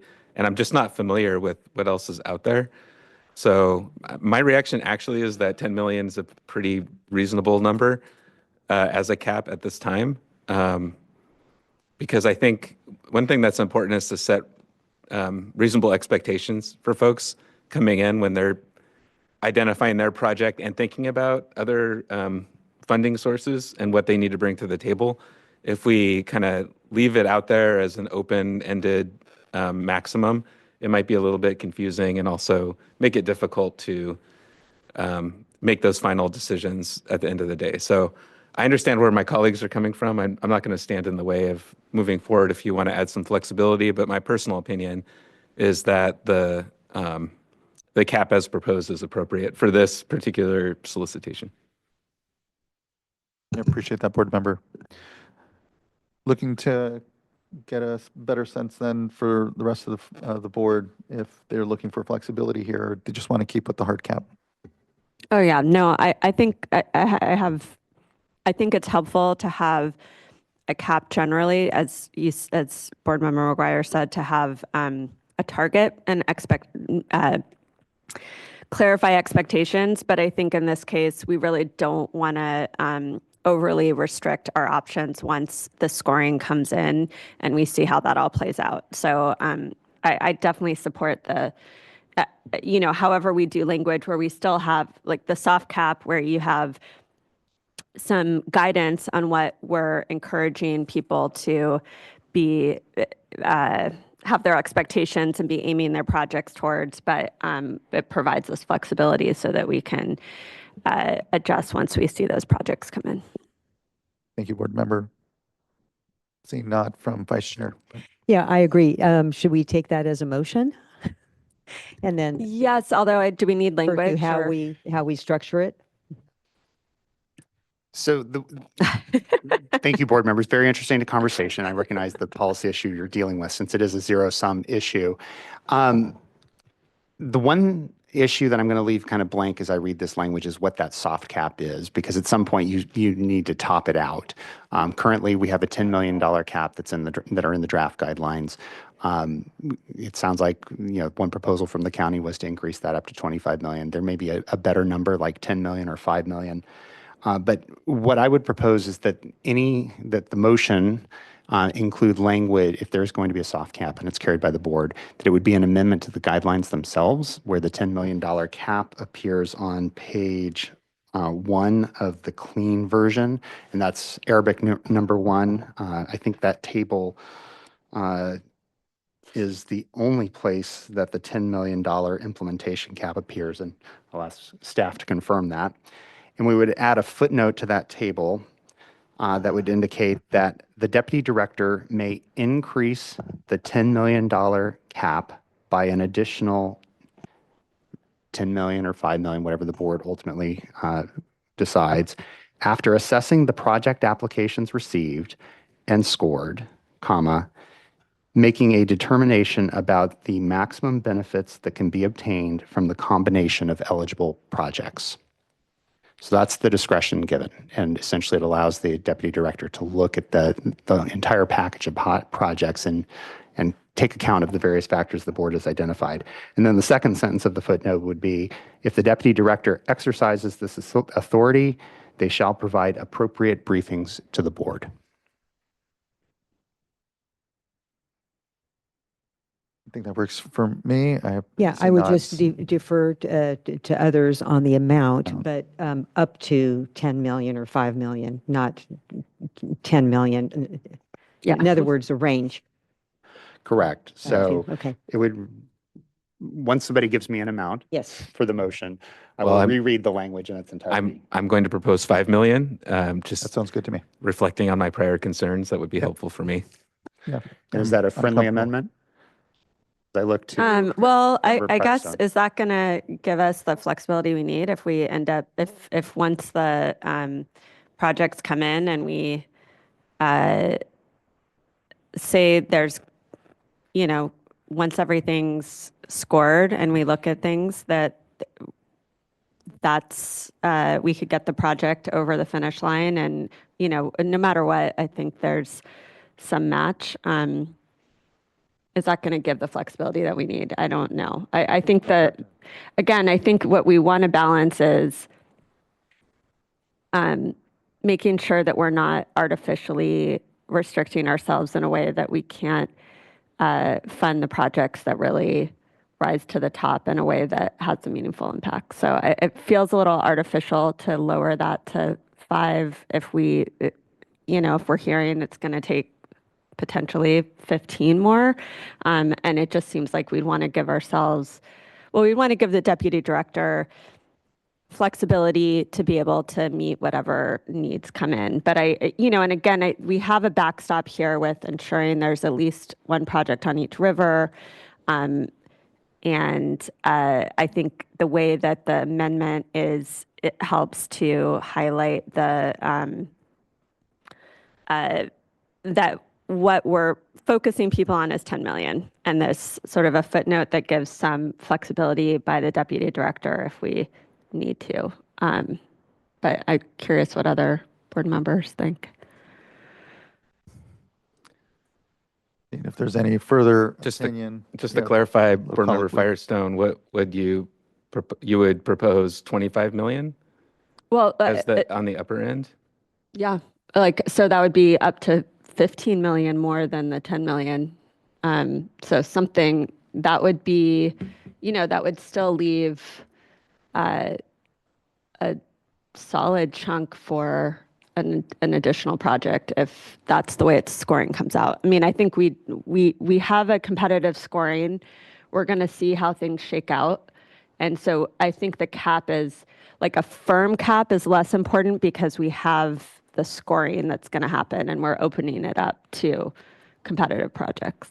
Yeah, I'm just really uncomfortable with that at this point. I think I would need to have more information on the rest of the other projects that are out there to get a sense for if we're striking the right balance, if some of these other projects actually already have other funding sources, they're able to move forward with, for example, so in other programs, what we've seen is we get a whole slug of projects with bond funds, and in some cases we end up awarding less funding to each project, less than what they request. Exactly. In the spirit of still providing enough funding that they can move forward with the project. We all want to Exactly. see Yep. successful projects completed, absolutely. And this is just flexibility. It's not, I mean, know. I think we can go below. And what the idea would be, once we have the projects, we can see, I mean, one of the things we're asking for is is that match? And, there's a lot of scoring. So we'll be able to see what that scoring looks like and how those compare and have the flexibility around it. I just want to note something in this. Board Member So, Morgan. I think the one thing to consider is that we have 46 million that we're looking at, and then there's 3 million can be utilized for planning and research. Now we're down to 43. So the 25 is actually over half. So, that's where where I start to get just a little concerned, just because I want to make sure we're looking at both rivers. And so I would love to be able to do the full amount. Just, I want to also recognize that there are other funding sources that the division has. So not just Prop 4. So we don't have to fund the entire project through Prop 4, and want to also, want to encourage everyone to look for other funding sources that are out there. And so they're bringing in, I think it was like 2 million of their own. There are some other partners that are looking to come to the table that they've been working with. An amount wasn't recognized for that. So I think having it lower is okay, to where we wouldn't be able to fund the entire amount from Proposition 4. If it came down to a really sticky point and say there was additional funding, we didn't get as much in from planning and research, and they need an additional million and we just don't have it from another, they could always come back to us. That's not ideal. However, I think somewhere in the middle is probably just the better place to land, just to diversify the portfolio a little bit, and just really encourage the partnership of finding other sources for this one. I want to be able to, and it's also just the not knowing the other projects that are out there. I want, this is a great project. Want to see this one move forward. Want to see other projects move forward. This is a critical issue within this area of the state. I want this to occur and for us to have better health outcomes here, because this has been documented and has been, it's definitely a concern of mine. I want this to happen. It's difficult right now just with, unfortunately, we're at a place where we have limited resources here, a lot of work to be done in this area, and increase in infrastructure costs. So it's a very, very difficult position to be in. So I'm okay with somewhere in between the 25 and the no, and in the none. And so I hear Board Member McGuire, with 5. I'm okay with the 5, but and I'm also okay with the 10. So I don't know if we can go somewhere in between there. Well, or we I'll just just, go how with about if I just propose, we'll make it 10 and leave it at 10 if folks feel comfortable there. We can And kind there'll of be, split it. there'll be a touch point back with the board. The real desire here is to maximize the benefit of this funding. It isn't, again, in the scheme of what the need is out there, a lot. And so we can kind of over-rotate on it for a bit here. But I say, let's increase it by another, potential to increase it by another 10, leave it there, and then there will definitely be further board briefing and discussion for folks. How do we feel? Well, I think I I shared do how I have the feel, list but of but I projects but I if you think guys- also that the clause here in the language about the maximum benefits that can be obtained from the combination of eligible projects is persuasive to me, especially if the projects are coordinated amongst each river. So if the Tijuana River has a package of projects and they've thought through what the priorities are and how that balancing of investments might be stretched the farthest for the biggest value, that would be very helpful information for me. Yeah. Okay, great. Yeah, and truly, again, this is an opportunity to just maximize the investment and have a little flexibility with how we chunk it out. So thank you, board member. Appreciate that.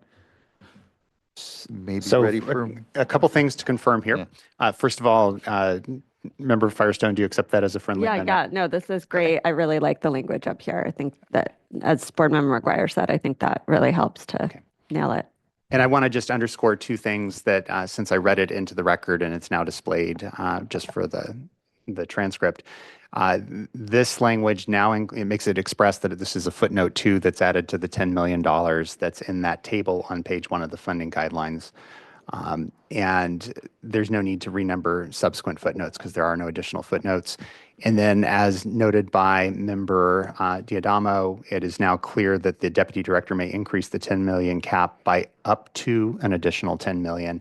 And then I have added in two Romanettes, Romanet 1, making it clear what one part of the test is, that they're going to have to assess the project applications received and scored, and then separately they're making a determination about the maximum benefits. And so that's just for clarity and structure. Otherwise, it's the language read into the record earlier. And so we have a motion on the floor. Yeah, I'll make that motion with the language read into the record. Second. All right. And the change sheet. Thank you. Thank you. Thank you both. Ms. Tyler, can you please call roll call vote? Board Member Firestone, Aye. Vice Chair Diadamo, Aye. Board Member McGuire, Aye. Board Member Morgan, Aye. and Chair Esquivel. Aye. Thank you. Thank you as well. The vote is unanimous and the resolution is adopted. Thank you, and thanks for the discussion here. Look forward to the solicitation and getting the dollars out, importantly, to projects. So thanks everyone for the good work on this. All right, that wraps up item number 3. And as indicated in the agenda, item number 4 will not be heard before noon. So we will go ahead and go into recess. We will go ahead and do closed session. We will be in room 2550. Let's give ourselves just 15-ish minutes to navigate up there. So we'll start closed session at about 10:50 up in 2550. We'll take a lunch, and then we'll be back here for item number 4, beginning at, let's go and give ourselves a few minutes. We'll start at 12:15. So we'll be back here at 12:15, beginning item number 4. Thanks, everyone. Appreciate the good morning here. We're in recess until then, and we'll be off into closed session as well. Thank you. Oh, and closed session will be on the Delta Conveyance Project, and that'll be the only item. Thanks, everyone. See you here at 12:15.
All right, everyone.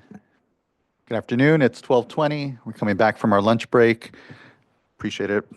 Hope everyone had a good lunch. And we are now moving on to item number 4, which is now an item regarding exclusions in the Tule Subbasin. And I'd like to hand it off to our Sigma team in order to kick us off. Good afternoon, Chair, Vice Chair, and members of the board. I'm Natalie Stork, Director of the Office of Sustainable Groundwater Management, and I'm here with Assistant Director Brianna St. Pierre, Water Resource Control Engineer Amina Tabakol, Engineering Geologist John Hurley, Attorneys Jason Grimm and Amanda Pearson of the Office of Chief Counsel. We also have Jonathan Bishop, retired annuitant. Next slide, please. Here is our agenda for the staff presentation. We'll begin with an overview of the Tule Subbasin and current status. Next, we'll discuss the evaluation of materials submitted by 8 groundwater sustainability agencies, or GSAs, that requested exclusion from probationary reporting and fee requirements under the Sustainable Groundwater Management Act, or SGMA. We will then present staff recommendations, followed by a discussion of next steps in the Tule Subbasin. Next slide, please. And now I'll turn the presentation over to John. Thanks, Natalie. We will start with the Tule Subbasin background. Next slide, please. Here is where the Tule Subbasin sits geographically in San Mr. Hurley, is your mic on? Just want to double check. Okay, thank you. Apologies.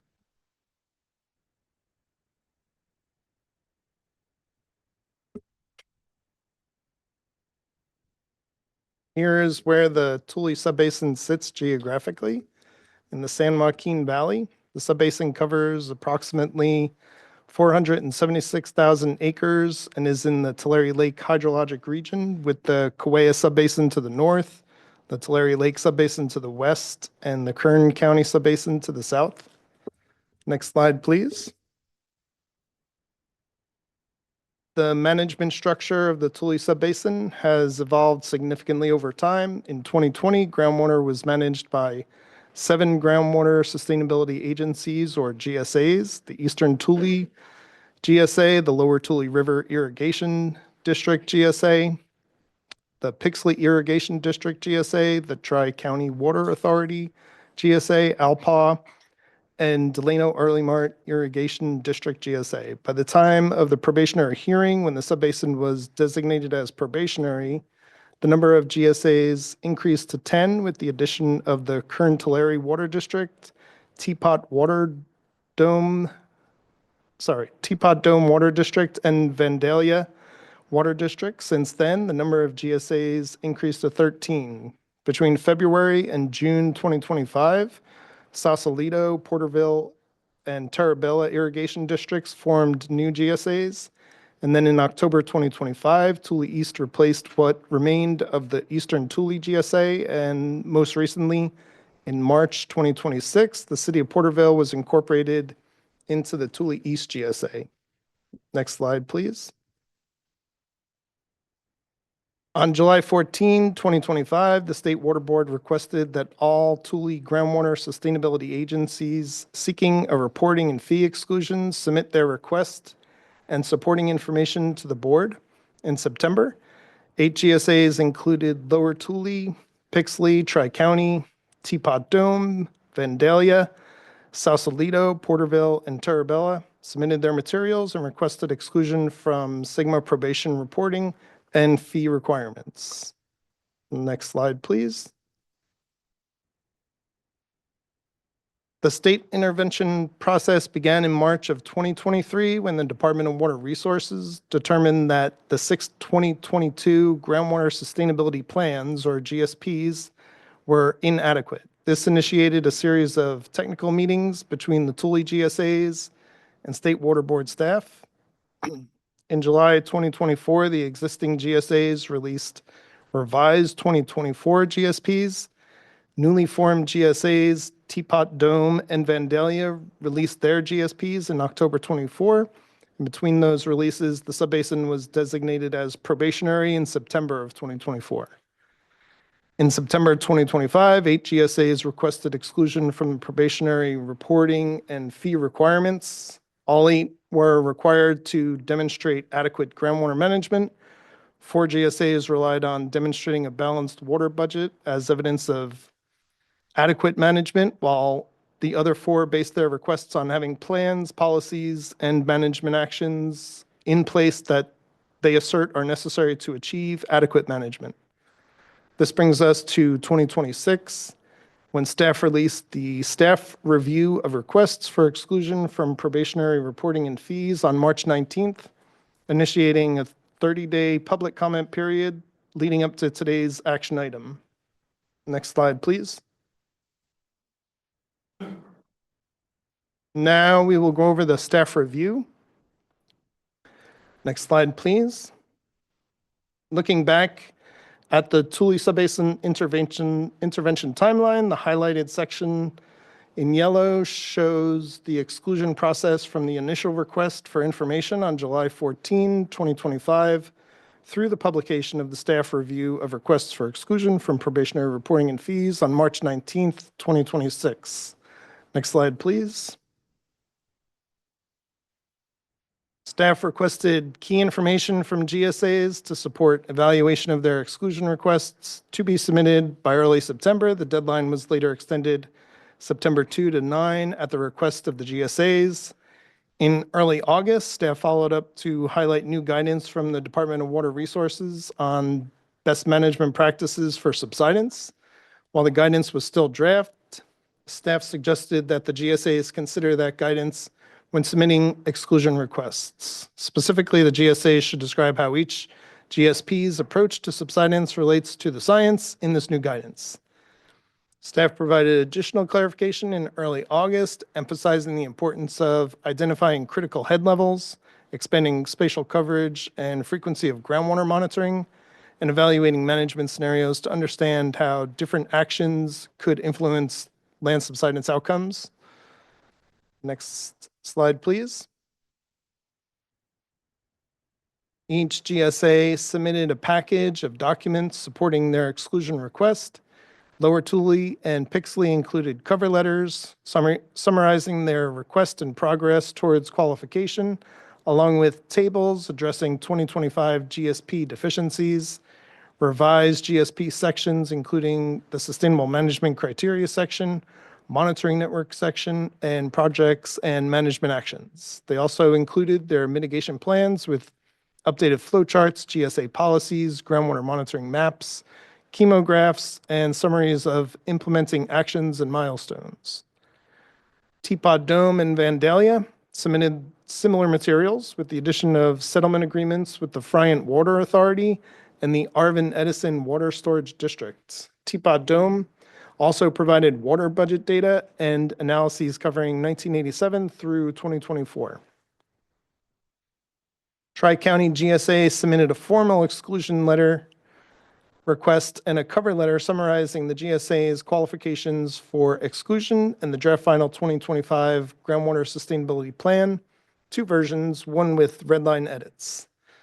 Supporting materials were provided as appendices covering coordination agreements, public review comments and responses, subsidence management, water level and water quality management plans, groundwater allocation policy, well registration, mitigation, and metering programs, multi-benefit land repurposing, and policies for delinquent fees, assessments, and charges.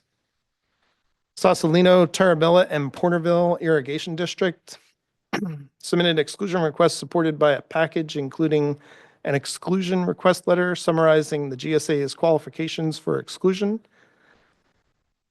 along with a supporting summary report. The packages also included GSA rules and regulations, a well location map for Tarabella, and a resolution from Sausalito, Tarabella, and Porterville directing the Eastern Tule GSA to not allocate any Tier 1 penalty allocations or transitional pumping to these GSAs. Next slide, please. On December 4, 2025, board staff requested updated and clarified information to address remaining data gaps for evaluation. This included an updated water budget through water year 2024, clarification of mitigation programs implemented across GSAs, a summary of mitigation claims, including total number, claim types such as dry wells, water quality, land subsidence impacts, and claim outcomes, as well as information on groundwater allocations, well registration and metering requirements, compliance rates, overpumping associated with non-compliance, and whether allocations are enforced for unregistered wells. The GSA has subsequently provided responses to this request. Next slide, please. State Water Board staff reviewed information provided by the GSAs in response to data requests, as well as materials from GSPs, supporting plans, and other interested parties. First, staff evaluated groundwater budget information, including cumulative water budgets over multiple time periods, and how those budgets have changed over time to assess whether areas may be neutral or net rechargers. Second, staff reviewed management actions and compliance, including well registration metering and allocation programs, along with evidence of implementation of plans and programs.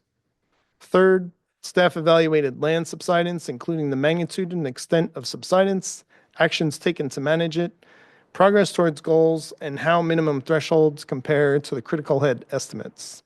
Finally, staff reviewed mitigation planning, including individual GSA mitigation programs, the draft subbasin mitigation plan, and any remaining gaps or implementation needs. Overall, this evaluation was conducted at the basin level, the GSA level, and with consideration of coordination across agencies. Next slide, please. And now I will turn the presentation over to Amina. Thank you, John. Staff evaluated water budget data provided by the GSAs. Staff compared water budgets across 3 time periods, focusing specifically on groundwater inflows and outflows while excluding subsurface flows. The first period, 1987 through 2024, provides a long-term view of overall condition. The second period, 2015 through 2024, captures changes since SGMA was passed by the legislator. The most recent period, 2020 through 2024, is used to assess program implementation and the effectiveness of allocation plans. Pixley, Tri-County, Teapot Dome, and Sausalito showed a negative cumulative water budget across all 3 time periods. In contrast, Vandalia, Porterville, and Terravilla showed a positive cumulative balance across all periods. Lower Tule showed a negative balance over the long-term historical period, but a positive balance in the more recent periods. Water Board staff met with a Teapot Dome GSA representative last week to discuss the water budget. There was a discrepancy identified resulting from an inconsistency in the water budget data. Even with the corrected data, the water budget still appears to be negative for all 3 periods. Next slide, please. Staff evaluated compliance with key management actions, well registration, metering, and allocation programs to assess how effectively GSAs are tracking and managing groundwater pumping. Because SGMA is based on local management, the level at which these self-imposed targets are being implemented serve as important indicators of the level of local management. Overall, well registration programs appear successful, providing a general understanding of who is pumping and where. In contrast, metering compliance generally falls short of GSA's targets, which is a key concern since metering is critical for measuring pumping, enforcing allocations, and managing subsidence, especially in multi-aquifer areas. Allocation compliance is generally high among GSAs that reported data. However, these programs are relatively new, and recent wet conditions make it unclear whether compliance will resist in drier years. In areas with low metering compliance, it is also difficult to verify the effectiveness of allocations. It is important to note that compliance rates were not provided by Porterville. Allocation compliance data was not provided by Sausalito and Terravilla, and metering compliance data was not provided by Tri-County and Teapot Dome. Overall, while sustainability is not expected at this stage, GSAs are expected to meet their interim goals. Where they are not, it may indicate challenges in achieving sustainable groundwater management moving forward. Next slide, please. The Tule Subbasin lies within one of the most significant subsidence areas in the state, with a clear west to east gradient. From 2015 to 2025, the greatest recorded subsidence in the state of California, up to 7.7 feet, occurred in Lower Tule, with more than 6 feet observed subsidence across much of the western subbasin, including Pixley and parts of Tri-County. Subsidence in these areas closely tracks drought conditions and reliance on groundwater. In the eastern portion of the subbasin, subsidence is generally lower, but still an important consideration due to critical infrastructure like the Fry and Kern Canal. Conditions in the east are more variable, with some areas relatively stable and others, like Sausalito, experiencing comparatively higher rates. Next slide, please. While many GSAs have developed sustainable management plans, including monitoring, metering, and pumping restrictions, current conditions indicate that groundwater pumping is still not being managed in a trajectory to meet subsidence goals. The 2024 GSPs updated the subsidence minimum thresholds. Compared to previous thresholds, this would generally result in substantially less subsidence in the western part of the subbasin and slightly more subsidence in the eastern portion of Pixley. However, current trends are concerning. In both Lower Tule and Pixley, multiple monitoring sites have already experienced more than 50% of subsidence allowed through 2040. In the east, 6 of 8 monitoring sites in Sausalito have also reached or exceeded the 50% thresholds. Overall, these trends suggest that current management approaches are not sufficient to meet 2040 subsidence targets. Next slide, please. In 2026, the Department of Water Resources finalized its land subsidence best management practices, which provide guidance on managing subsidence, including the concept of critical head, the groundwater level needed to slow or prevent subsidence. Using DWR's estimated critical head values, analysis in Tule Subbasin showed that current lower aquifer water level minimum thresholds are set well below levels needed to prevent subsidence. At most evaluated sites, thresholds would need to be raised substantially by tens to over 100 feet to reach estimated critical head. In addition, the 2024 groundwater levels are often below estimated critical head at many locations, meaning subsidence is likely to continue. In some areas, even seasonal low water levels may trigger inelastic compaction. There are also important data gaps. While GSAs have proposed additional monitoring, including lower aquifer monitoring, timeline and details remain unclear. In addition, high-risk aquifers such as Santa Margarita Formation and Pliocene Unit have limited monitoring, and groundwater levels in these units remain far below estimated critical head. While the subsidence BMP was recently finalized and the GSAs were not expected to revise the GSPs to align with the BMP prior to staff's review, the gap between current minimum thresholds, actual groundwater levels, and the estimated critical head indicates that existing management approaches are not sufficient to control subsidence, and significant additional work is needed to align management actions with subsidence prevention. Next slide, please. All of that uncertainty highlights the critical need for robust mitigation plans.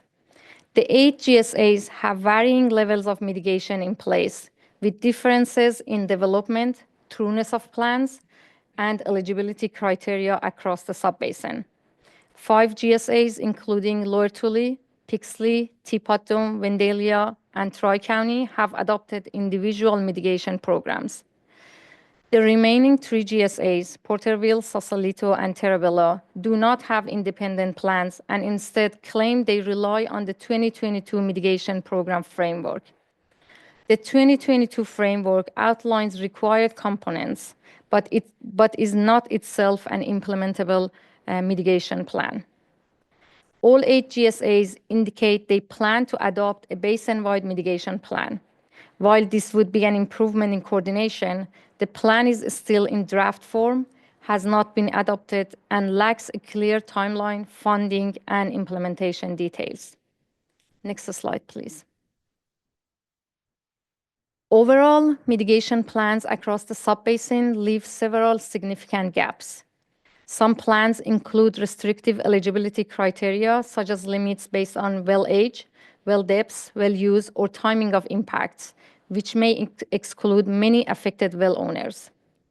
Financial barriers also exist, including the risk of reimbursing investigation costs if claims are denied, or partial cost coverage that may leave households unable to afford well replacement.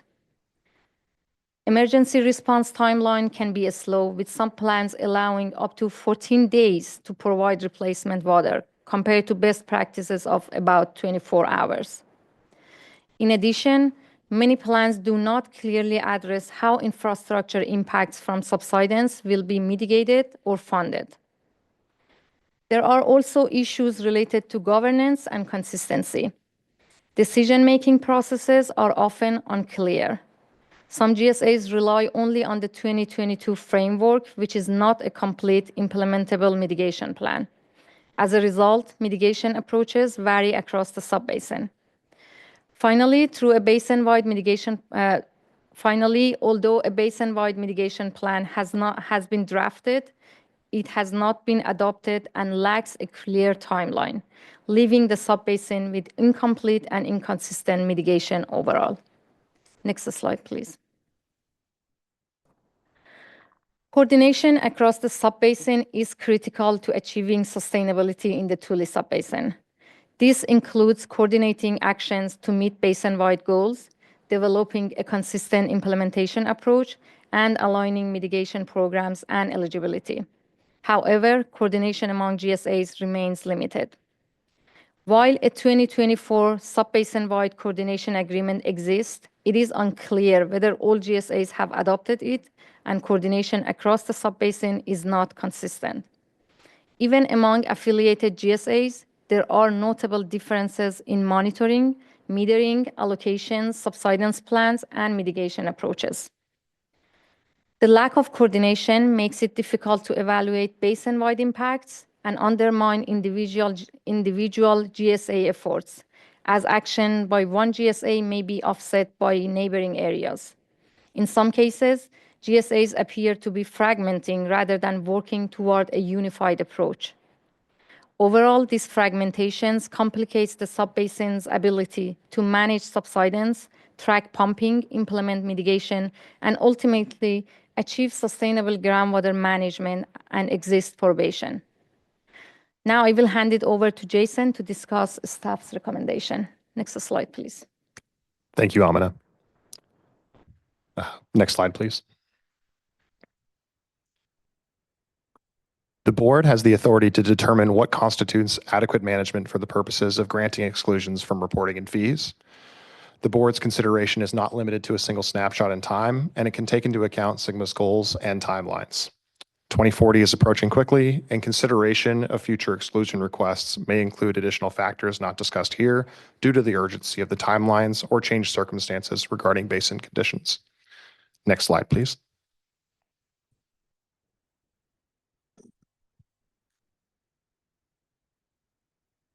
Board staff reviewed the 2024 GSPs, technical memos, and implementation materials submitted by the 8 GSAs requesting exclusions and released the staff report on March 19th, 2026. Public comments were due on April 20th, yesterday at noon. Staff received 16 comments in total by the deadline. These comments included 6 from the Lower Tule, Pixley, Teapot Dome, and Vandalia group, which share management, and their representatives, highlighting their concerns with the staff recommendation. There was 1 from Tri-County and 3 from representatives of Sausalito, Porterville, and Terabella, again, also noting concerns with the staff recommendation.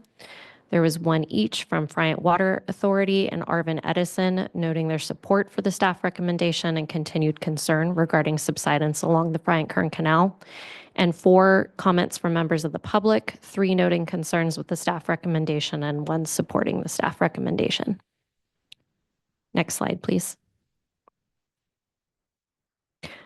We want to first recognize the positive steps the GSAs have taken to improve their GSPs. Several GSAs have made progress in resolving plan deficiencies.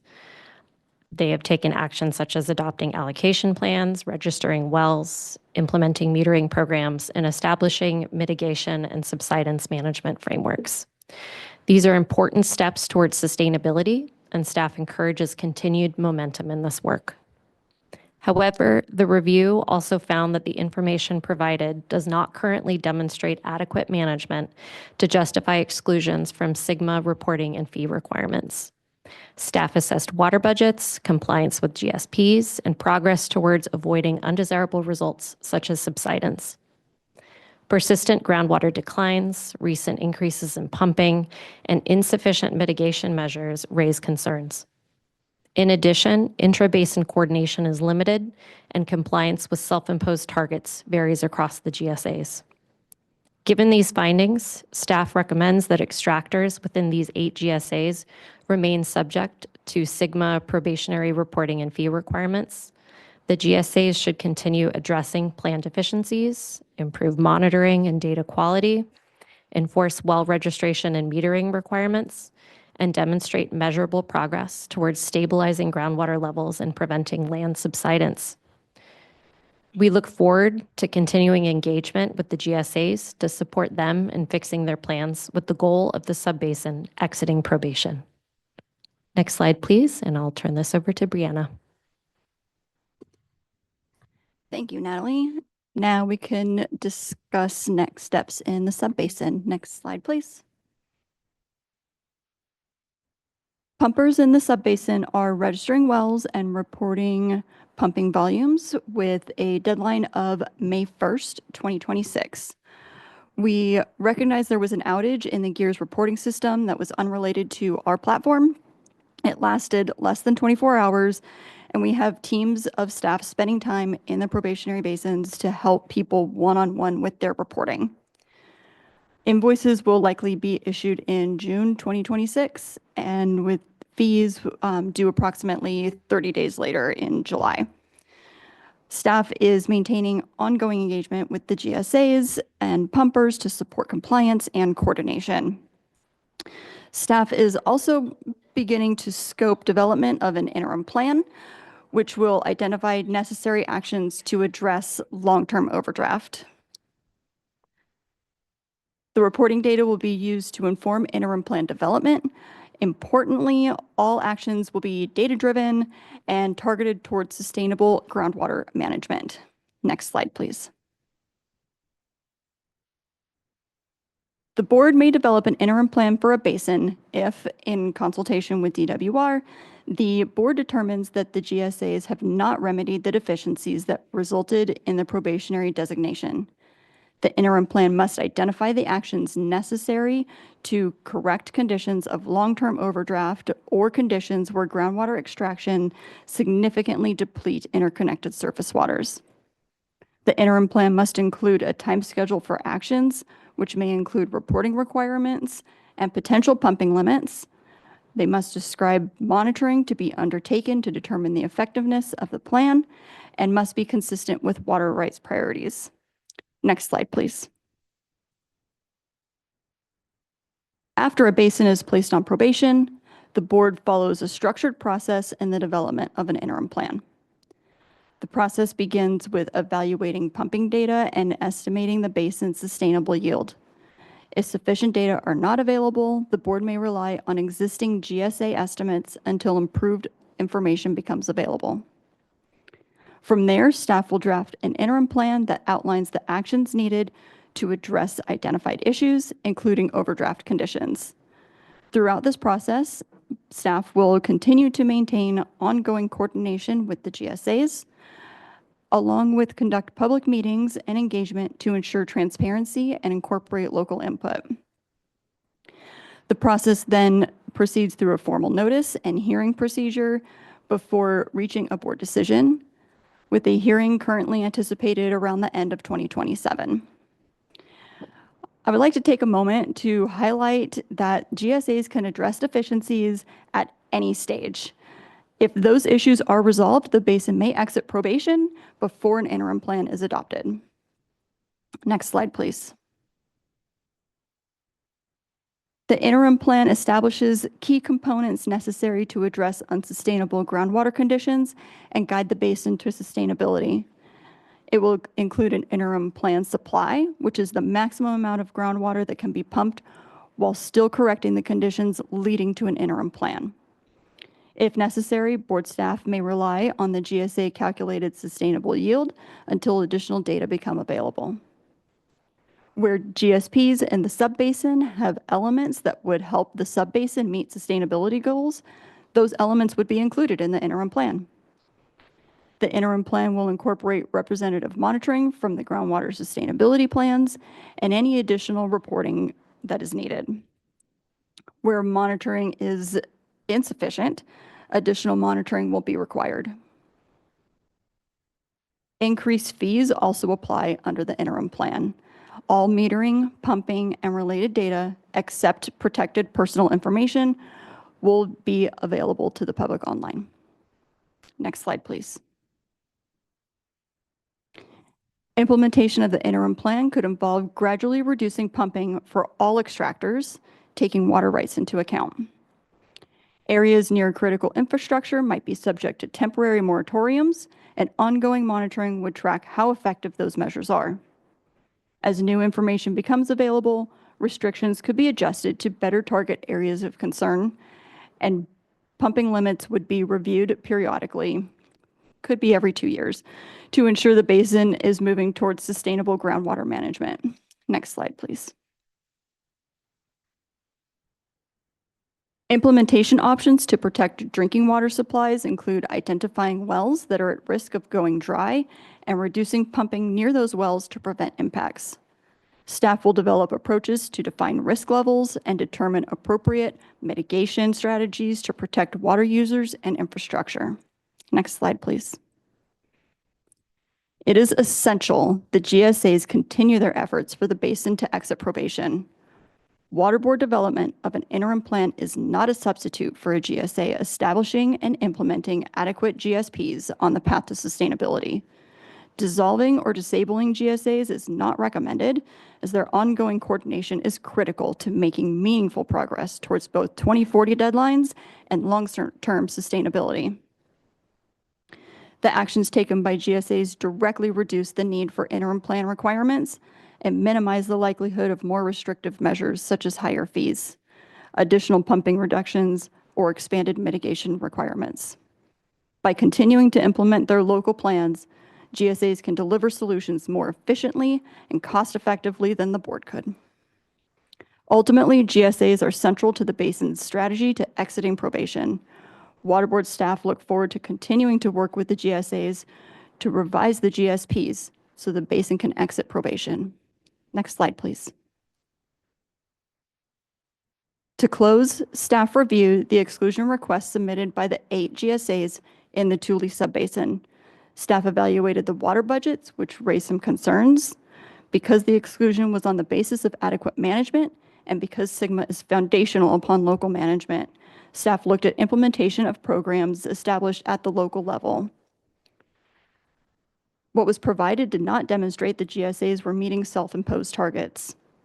When looking at subsidence thresholds, some areas have already exceeded more than 50% of the allowable subsidence not to be exceeded by 2040, and the mitigation programs don't reduce impacts subbasin-wide to levels that are less than significant and unreasonable to beneficial uses and users. Therefore, staff recommends no exclusion from the probationary reporting and fee requirements, and the extractors within these 8 GSAs remain subject to probationary requirements while the GSAs continue making progress towards sustainability. Staff will continue to work with the GSAs and support them in revising the GSPs to be on a path to exit probation, and staff will simultaneously be developing an interim plan to be protective of beneficial users and users in the subbasin. Next slide, please. Thank you. Thank you very much. Appreciate the presentation here. As folks in the program acknowledge, I want to acknowledge the progress that I know GSAs have been making to improving and addressing the deficiencies that got you all inadequate determinations here now 3 years ago. And I know that the staff recommendation doesn't come welcome, certainly, from folks here within the basin who are looking to receive those exclusions. I know we have a number of folks to hear from, so definitely want to hear folks continue to make their case, but would note that since it has been 3 years, and if you look at the number of basins that the board has gone through and worked with, hopefully folks do see that we are taking folks at the conditions that the basin are at and applying a fair lens. Again, I know we'll hear from folks otherwise, but there has been progress. I do want to note that, and that this can sometimes be a distraction here, looking to attempt to receive these exclusions as opposed to addressing the deficiencies in the basin and on the plans. And so I look forward to hearing from folks here. I know we have about 20 commenters, but look to see if any board members have any comment or question here off the bat as well before we start to hear from folks. Vice Chair. Well, I look forward to hearing the comments, but just have a few things that I'd like to say in getting started here. First of all, just really want to thank staff for all of the time and effort that's been involved over these last months. I know that it's taken up a lot of time. There have been a lot of meetings, but I think that it's been time well spent. And I would like to just also acknowledge the progress that has been made by individual GSAs, recognizing, however, that the recommendation from staff continues to be no exclusions. And I agree that that's not met with it's not a positive conclusion that staff is coming up with. And so what I'd like to do is request some additional time be spent in going through not just the basin as a whole, but going through each request, because I do think there's a lot of folks that are here and that are tuning in that maybe haven't been involved in the establishment of the request or in these meetings that have occurred. I don't expect that you'll do that right this moment. I think we're going to be hearing from folks. And so I think just hitting the main key points with respect to each exclusion, I think would be helpful as people leave today's meeting so that they have a better sense of where those deficiencies are. I don't have a technical background, but I've spent a lot of time on this. I do think that there's a couple of GSAs that are maybe closer to getting an exclusion. And so to the extent that you can highlight those areas, I think it's a way to provide a roadmap to the area, as they go forward. The other thing that I want to just say is that I'm really concerned going forward and the impact, especially at this point in time with the farm economy being in a pretty dire situation. Commodity prices are low. We know that with the situation in the Middle East, we've seen, fuel prices go up. That's impacting not just diesel fuel, but fertilizers. And so it's a challenging time, and I think we all recognize that as a board. And I think coming out of today's discussion, Ms.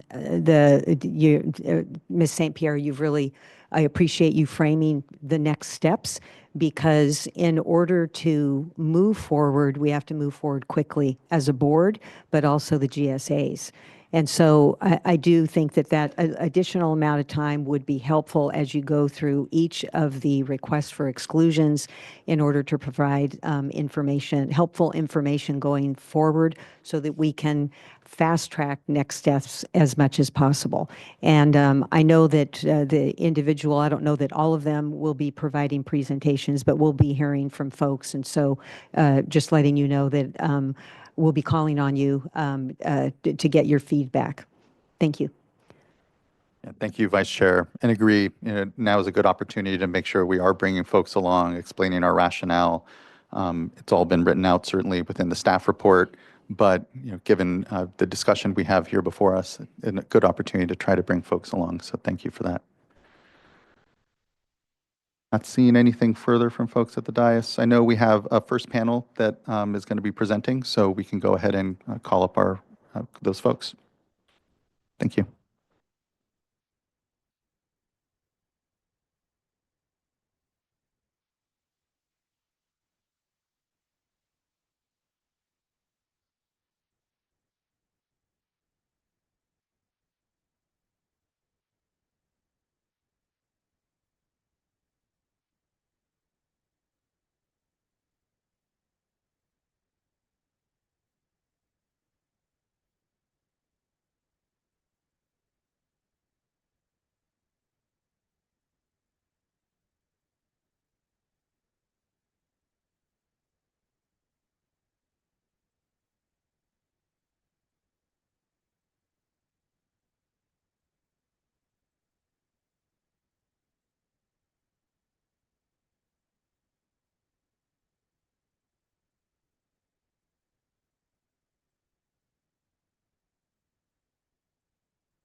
Thank you both for being here. If you don't mind introducing yourselves as you kick off. Thank you. Good afternoon. Chair Esquivel and members of the board. My name is Anona Dutton. I represent KI, Environment and Water. I'm joined by Andrew Francis of Ludarkins Calmanini, and we're here on behalf of the technical working group that has recently been formed in the Tule subbasin. So, as you mentioned, Chair Esquivel, and as we've seen, now have seen the roadmap and a positive process for several basins exiting the state board process. And what we've seen. Apologies for that. Okay. Just to repeat again. If you don't mind starting over just for folks that were online, they weren't able to hear your introduction. So Okay. Thank you. Yes, of course. Even who we represent. Oh, apologies. Anona Dutton with EKI Environment and Water, joined by Andrew Francis of Ludarkins Calmanini, and we are representing the technical working group in the Tule subbasin, which has recently formed.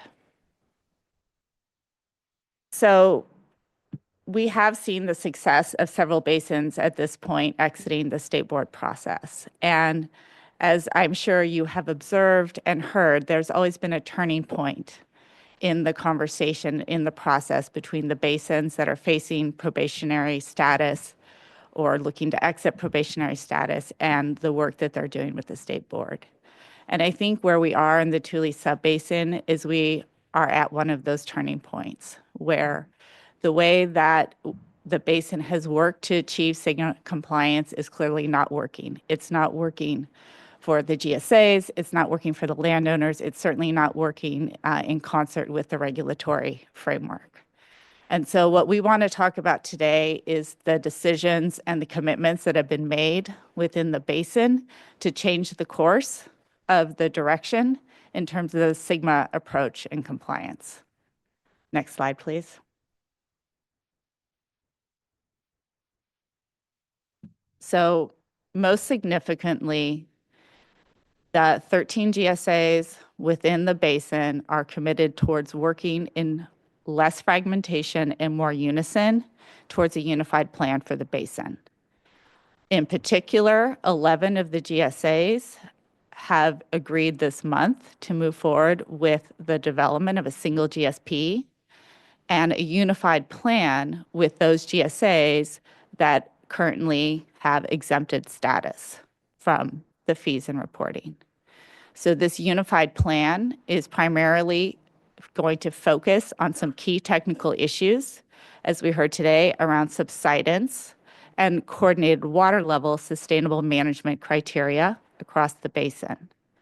Obviously, a clear area of focus is on avoiding significant and unreasonable impacts to the Fry and Kern Canal, to improving the monitoring networks, and continue to implement the demand management efforts. Another new focus has been in the implementation of the Southern Land Subsidence Study Area, which I'll talk to in a little bit more detail shortly. There's also been significant improvement and refinement, and now the implementation of a basin-wide mitigation plan. Next slide. So the model for this path forward is built on the successes of neighboring basins and others that have exited the process. In particular, the GSAs have looked to the successful work in Delta Mendota and Kern Subbasin, in particular because those basins have threaded the gauntlet of having double-digit GSAs coordinate into a set of unified plans. So that is very much the model that's being implemented here structurally in terms of the plans, but also in terms of a trifecta of effort. So we have a technical working group, again, that Andrew and I are representing here today, that are going to be working on drafting the updated unified plan. We are going to be getting guidance from a GSA managers group that's meeting on a regular basis, as well as the GSA policy group that has been meeting on a regular basis, and is why we're able to sit here today and speak to this process and commitments. This is a collective effort. It builds in internal peer review and consistency of data, methodologies, and coordinated results across the basin. It also provides for streamlined review and coordination with state board staff. So instead of having to deal with multiple lines of evidence and multiple advocacy points, we're going to have a single unified streamlined approach that supports both sides to achieve success. Next slide. So the commitment on the part of the GSAs and our target date is early to mid 2027. We realize this is aggressive, but what we want to do is really be out of ahead of an interim plan. And that's because we think it serves the landowners, the GSAs, the basin better to have this plan be developed in coordination to meet the standards of success that both sides have agreed to, and we want to do this as quickly and expeditiously as possible. We, of course, are willing to adjust and accommodate the schedule of the state board staff on this, but this is currently what the basin is striving towards. Next slide, please. In support of that schedule, and has been acknowledged today, I do want to point out some of the significant progress that's already been made towards this objective. Firstly, I know there's been a lot of work over the last few months in coordinating with state board staff around the approach to water quality in the basin, as well as on refinements of the mitigation program. We can touch on that in a minute. In progress is work, again, around the management area, around the Fry and Kern Canal, to again make sure we're not having significant and reasonable impacts on that critical infrastructure.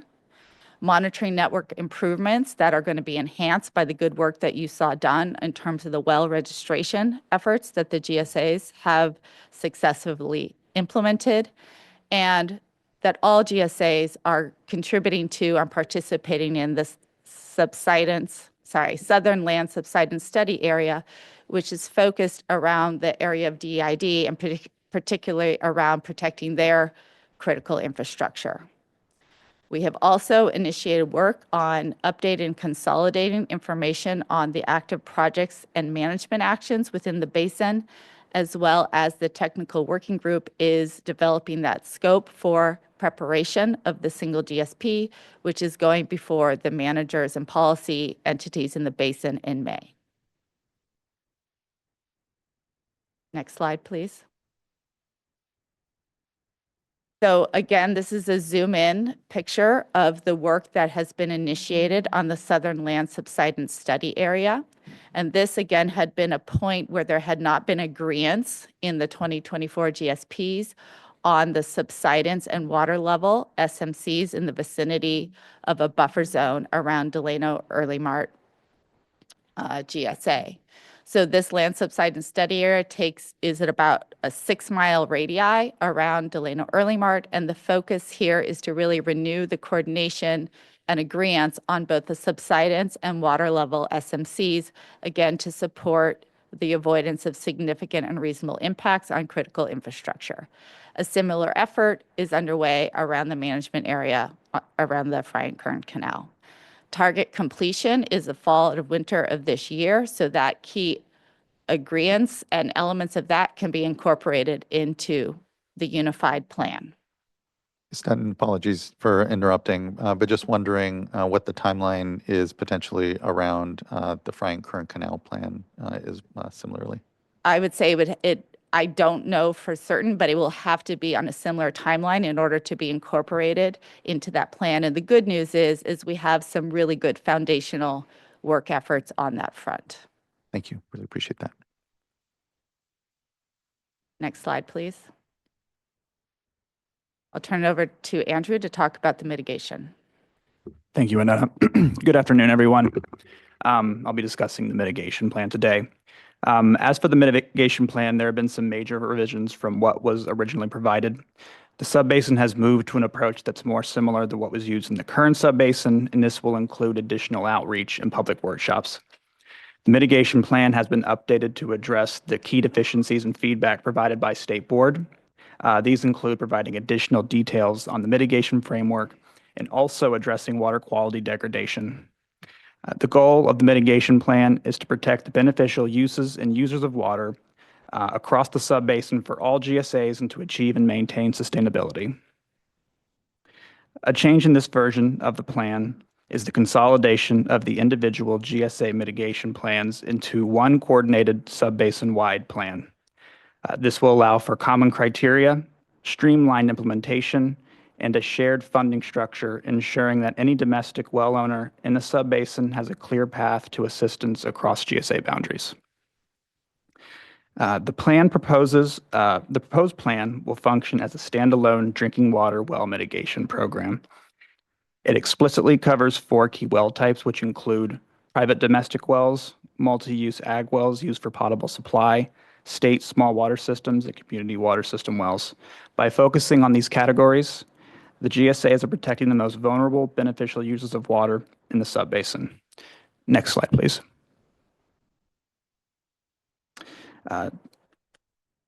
To ensure that the mitigation can begin immediately upon determination of an eligible claim, the subbasin will establish an initial reserve fund, which has not been formally set up yet, but many of the GSAs have funds set aside for this once this is adopted. The total amount currently is $1.5 million, and this will be subdivided into specific impacts. $500,000 being allocated to groundwater quality mitigation, $1.1 million for groundwater level mitigation, and $35,000 for groundwater level technical assistance. Long term, when this is adopted, the total amount of the reserve fund will be $3.5 million. This reserve acts as a bridge for funding for urgent needs like emergency bottled water or tank deliveries. Once a claim is processed, the specific GSAs responsible for the impacted areas are required to reimburse the reserve fund to maintain a sustainable cash flow. As for the appeals and oversight process, the subbasin has updated the claims and appeals process to maximize transparency and fairness. Every claimant now has access to a formal process if they disagree with the eligibility determination made by the subbasin. These appeals are to be reviewed by the Mitigation Advisory Committee, a 3-seat technical body designated to provide unbiased secondary assessment of the data before a final recommendation is made. And next slide, please. And with that, I will pass it back to Anona. Thank you. Actually, if we could just go back one. Thank you. Thank you, Andrew. In closing, what we've all experienced as success is that basins are able to leave the probationary or the state board process when there's been a strong commitment and partnership on both sides. And I think that the ask here today is that we renew that partnership in this basin and that we can move together in an expedited framework to address the significant technical issues that State Board has identified that remain to be addressed, and that we do this in an expedited fashion so that we avoid the State Board independently needing to develop and implement an interim plan.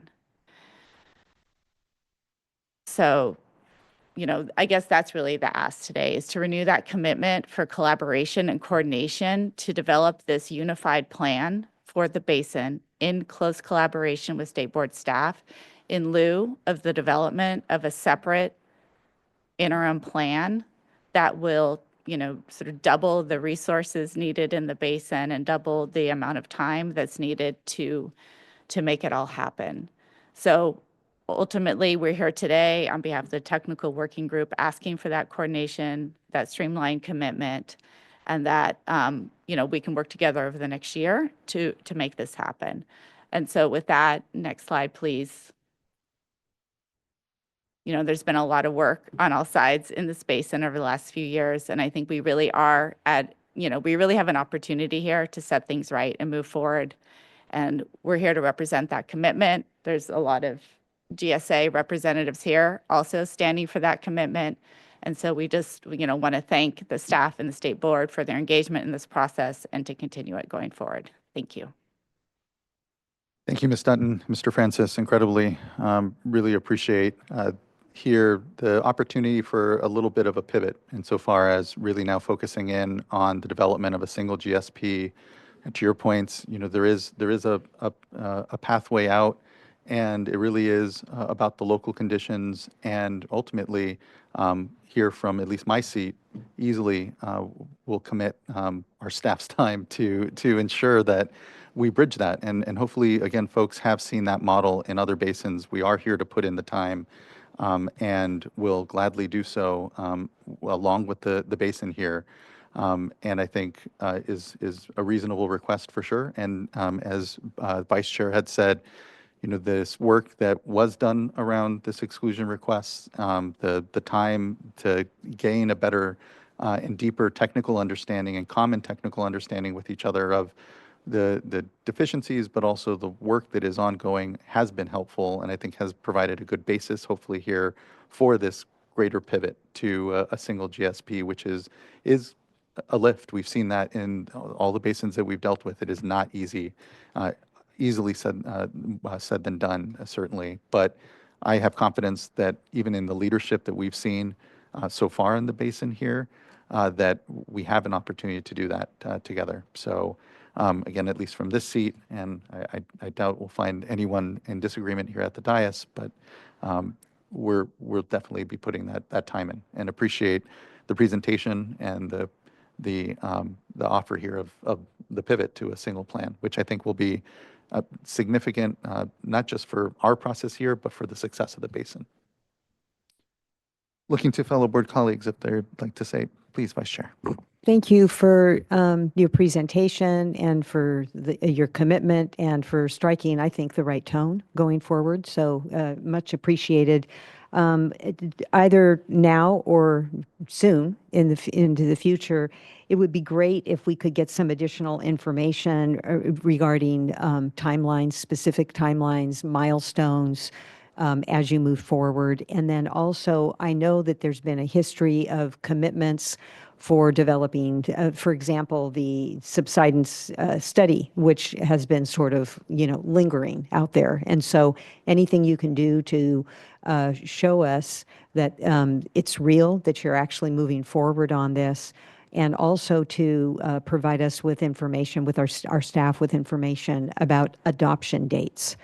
So it's one thing to make a commitment about going forward, but another to have the GSAs actually adopt, which I know can be challenging because we're going to be looking at additional management actions in these areas, as we know, that are being hard hit now with double fees, their own fee, and then ours as well, and then some additional management expectations that will be on them. And so really looking forward to not just what you plan to do, but what's actionable and the timeframes on that. And then I do have a question for you on the issue of collaboration. So the single GSP, you're looking at a single GSP with respect to how many agencies? As I understand it right now, 11 GSAs have committed to developing a single GSP that will be unified with the 2 GSPs that are currently exempted from the process because of the earlier findings by the State Board of Adequacy. But obviously, as things evolve in this process, there may need to be revisions to those as well to ensure that we have coordination represented in all the plans. And that's why we're calling it a unified plan.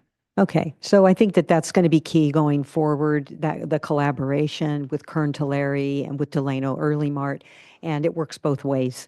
Expectation for you all to collaborate with them, for them to collaborate with you. And I think we've seen in the other basins that have been returned that they've been able to hit that mark to convince us that that collaboration, it was so messy with Kern, and they went through a lot of this in the beginning. So I can't remember how many GSAs, and then it got to be more. And then where they landed, they were able to convince us that that was the right number for them, for that very large basin. It made the most sense for them. But what we needed to see was that coordination amongst them all so that it could increase our confidence in the implementation of the actions so that the progress will actually be made on the ground. And so we would expect something like that going forward here as well. Thank you. Your Vice Chair, complete agreement. Board Member McGuire. Yes, thank you. I'll just echo the comments that were already shared. I really am encouraged by the message and the new direction that's being proposed here, and to hear that 11 of the GSAs are supporting this direction. I realize there's a lot of steps and activities that need to happen between now and having a unified plan complete, but this is certainly music to my ears to hear something like that, because what we've seen over the past few years has been more of a fracturing of groundwater sustainability agencies in the subbasin, and a lot of finger pointing and concerns and a lack of coordination. And I know one thing for certain is that you can't get to sustainability in the subbasin without a coordinated approach. So I think starting there makes a whole lot of sense. Unfortunately, we're here. I think the interim plan that work that staff laid out, I think on some level is going to have to continue for the time being, and we'll have to just see how things play out here. But I think the schedule that we saw from them was the end of 2027, so certainly there's time between now and then to make adjustments in terms of the next steps. So I really look forward to hearing updates to Vice Chair's point about timelines and specific milestones and goals for the unified approach. And the last thing I wanted to say is I appreciate you flagging the technical issues, and subsidence is the elephant in the room here.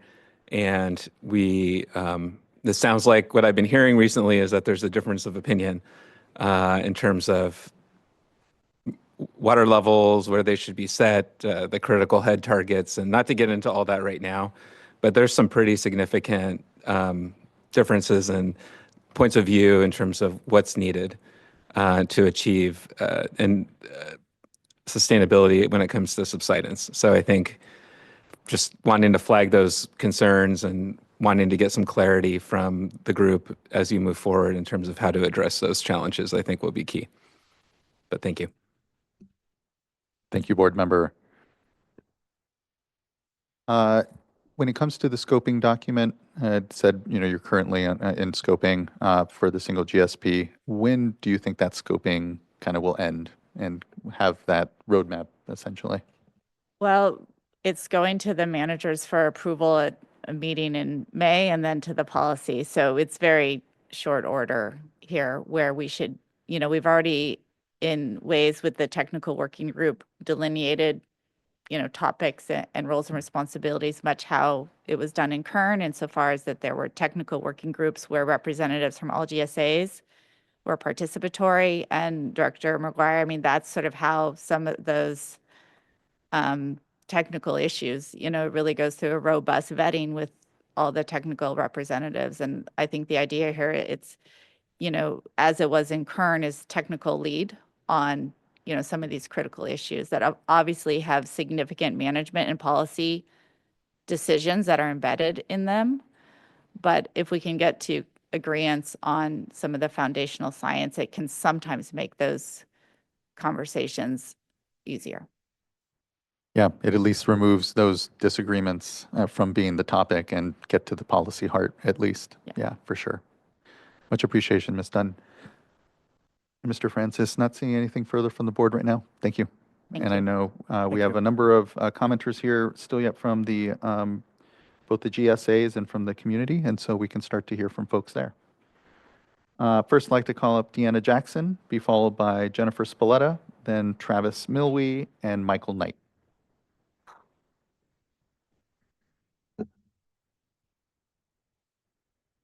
Good afternoon, Chair Esquivel, members of the board.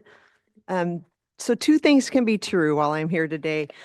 Tri-County and Tri-County's board 100% supports this united effort, and we're looking forward to the scope coming along and working with the state staff as we go through this effort. And also that my stakeholders were very engaged in this exclusion request, and so I'm here today to speak on behalf of my board and stakeholders regarding the exclusion request. And I would like to thank staff for their review of the exclusion request. I realized that it was multiple documents, many pages, and so that task could not have been easy. We did review staff's request and found some inaccuracies, and we have submitted a letter to the Sigma Thule Water Board's email to address them and clarify the record. And today I'd just like to share a few of those clarifications and to update on implementation. The report stated that pumping had increased between water years between 2020 and 2024, and that omitted crucial context. In 2023, Tri-County Water Authority voluntarily assumed management of 7,554 acres of groundwater-dependent lands that had been left unmanaged. Those lands have no surface water supply and therefore increased measured groundwater use relative to their earlier baseline. Tri-County Water Authority expanded its jurisdiction to prevent a management gap and to bring those unmanaged lands under enforceable rules. The report incorrectly stated that Tri-County Water Authority lacks a well mitigation agreement with self-help enterprises. Tri-County Water Authority executed a well mitigation agreement with self-help enterprises in August of 2024 and fully funded a $1 million mitigation program. Tri-County Water Authority agreed to self-help's request to fund emergency water services for the disadvantaged community of Allensworth in 2025, following a well failure due to mechanical issues, demonstrating a clear commitment to the community's water security. The report suggests that Tri-County Water Authority does not require meters. Tri-County Water Authority requires registration and meters for all non-domestic wells and has achieved 89% registration. It has retained a third party to physically survey wells across the GSA, verify meters, and obtain monthly readings. These actions are not speculative promises, they're implemented programs. Currently, all but 6 landowner accounts have executed access agreements and allow our third-party representative to record well locations and data and to verify that a functioning qualified meter is in place. Tri-County Water Authority also instituted a reimbursement program for new meters when none are found or if a meter is non-functional. The report claimed that allowable subsidence has already been reached. That's not correct. Tri-County Water Authority adopted highly protective minimum thresholds using a strict 2020 baseline, reduced allowable subsidence in the eastern area, and has not exceeded those limits. Tri-County Water Authority's subsidence management plan includes automatic, non-discretionary triggers that halt pumping before thresholds are reached, and the GSA is participating in a subsidence study to refine those coordinated protections, which they spoke of today. Tri-County Water Authority's demand management and enforcement are among the most stringent in the state. Tri-County Water Authority has invoiced roughly $15 million in penalties, recorded violations and liens, and participated in receivership cases. These measures have already prompted the voluntary removal of 4,000 irrigated acres as of 2025 and will result in an additional 9,000 acres retired in the Southeast Management Area within 5 years. Accounts that continue to be out of compliance will soon face recorded cease pumping orders, and we've already witnessed multiple bankruptcies and a drastic decline in land values. This is concrete, painful progress. Finally, the staff report applies standards that were not a part of the September 17, 2024 probationary determination, including recommendation from newly finalized Department of Water Resources Best Management Practices concept of critical head. It is neither fair nor lawful to hold Tri-County Water Authority to shifting standards retroactively. Tri-County Water Authority has committed to reviewing and, if appropriate, adjusting its minimum thresholds consistent with finalized guidance, but that commitment is not a basis to deny the relief the board may lawfully provide. Member McGuire rightfully said at your April meeting that the board should look for progress, not perfection. Tri-County Water Authority has delivered enforceable, data-driven, and often severe measures to achieve sustainability. Granting Tri-County's request for exclusion is not leniency. It is a recognition of rigorous, enforceable local action that advances Sigma's goals while protecting communities and the local community. I so appreciate your time today. Thank you. Likewise, Ms. Jackson, really appreciate that. Looking to folks in the program on how best to be responsive here to some of what we're hearing, just to make sure that we're helping bring folks along and understanding what we're seeing. It might be helpful if folks want to come up to the panel. That way you can pop in when needed. And I see Mr. Ekdahl looking to speak, so by all means. Yeah, no, I was going to ask the board members, what would be your preference? We could have staff come up and kind of respond to some of the questions as they come up, or we could also wait and compile the bulk of the responses, which may be more efficient because I think you're going to sense a theme through a lot of the comments that we're going to hear. It still might be helpful to have staff kind of sitting up there if there are the spot questions, and then we can have a more concrete response. The challenge is that each of the GSAs kind of have issues unto themselves. Yep. And so if it is helpful to group, I think that's fine. But we'll kind of take it from maybe staff's instinct a bit. I'll just kind of look to them. Again, I think it'll be helpful if you're kind of here at the mic already, so you can jump in So- when you hear a comment and it's helpful. Staff team, if you want to come back up to the dais. Appreciate it. Thanks. I know sometimes we're not responding to every single thing we hear, but I think it's helpful in this case to help bring folks along. So while the staff is coming up, I just want to, take a little step back for a second. What we heard from the technical committee just a minute ago was a commitment on their part to, look forward and move forward. And my discussions with staff is that we are totally on board with that, and that is what we would like to do. We're happy to answer any questions that the board have about technical issues, but I also want to acknowledge that that is going to be rehashing a lot of issues that have been discussed in the plan.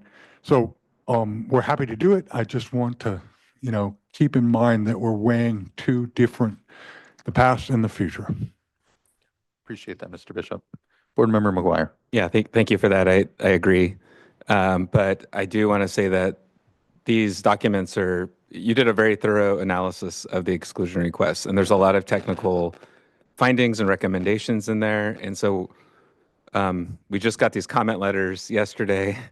And so there really hasn't been very much time to process all of that. So I would say where there are areas where there may be some technical clarifications that might be beneficial, because I know the GSAs will be looking very closely at the staff recommendations and guidance going forward as they're working on the unified plan and where to go from here. I think it would be good to understand how we can, if clarifications are needed, how those might be facilitated, recognizing the timing and where we're at today. So if that makes sense, I think that's just some guidance some input I would look to from you with regard to any and all of the GSAs that may have concerns about their individual evaluations.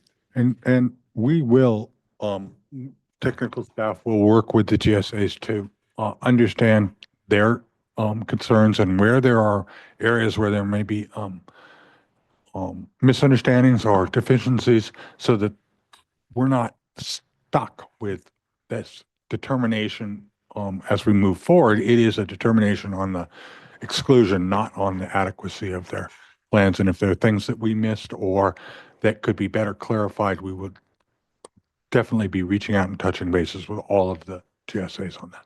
Yeah.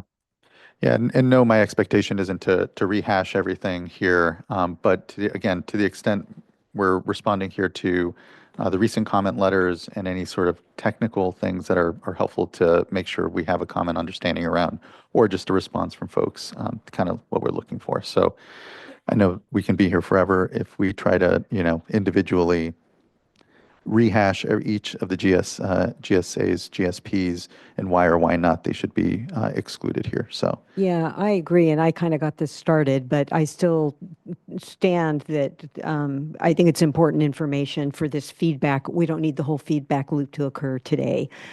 So I think as you're able to go forward, I was taking a lot of Ms. Jackson's notes, for example, on bringing in additional entities and that affecting the baseline. I think that's an easy one to just say, we'll look into it and follow up. And then there might be something else in here, for example, the self-help mitigation program. Maybe you're expecting something more than that. And if you are, this is a good time to telegraph that, especially in light of what the technical committee's commitment is on a mitigation plan basin-wide. And so, anything you can do to just keep it brief and where it looks like a conversation at a later time is probably more productive. I think that would satisfy me. It just also shows, I think, the entities that you're hearing what their concerns are. And of course, I understand, as Board Member McGuire pointed out, that if there's information that's in the record that's incorrect, to some way get that corrected. any thanks, Ms. Stork? Yeah, we appreciate the comment from Tri-County Water Authority. I can speak to some of the issues that were raised regarding the concern that the pumping increase number may have been in not considering, I'm just going to say apples to apples because of that addition of land. When we take into consider that that land was added and then we compare apples to apples, we still saw a pumping increase of 68% between the two time periods. Regarding the self-help enterprises agreement not being included in table 2, was it figure 2?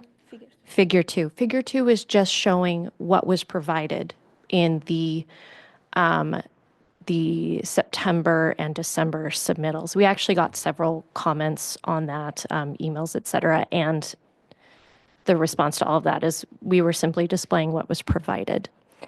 Regarding the metering compliance rate, that was new information that was included in the public comment letter that we received yesterday. We appreciate hearing that information. We continue to have concerns, but we look forward to engaging on those in the future. And regarding the concern that staff said allowable subsidence was reached, the staff report doesn't say allowable subsidence was reached. It says that a significant portion of the allowable subsidence was reached in places. I want to reiterate is that I don't want to give the impression to the board that staff is hooked into, all right, this is what was submitted and this is all that we're going to look at as we move forward with the plans. There's all this information, for example, the self-help enterprises, that wasn't submitted with the request, but we know about it now. It'll be part of our evaluation as we look at the GSPs and the plan as we move forward for sustainability. Appreciate that, Mr. Bishop. Part of the challenge is this is all a moving target a bit. And when it comes to the changes that folks are proposing or have or making in the GSAs and their GSPs. So appreciate that. Vice Chair. Yeah, and I don't know if now is the right time or not, but the critical head issue, DWR's report, critical head, and I think we're going to hear from a number of agencies that the concern about sort of moving the goalpost. And so for you to be thinking about that, whether you want to respond now or after we've heard from everybody, but I think your thoughts on that would help to guide the GSAs and a lot of the folks that are here just following this out of, their own personal interests.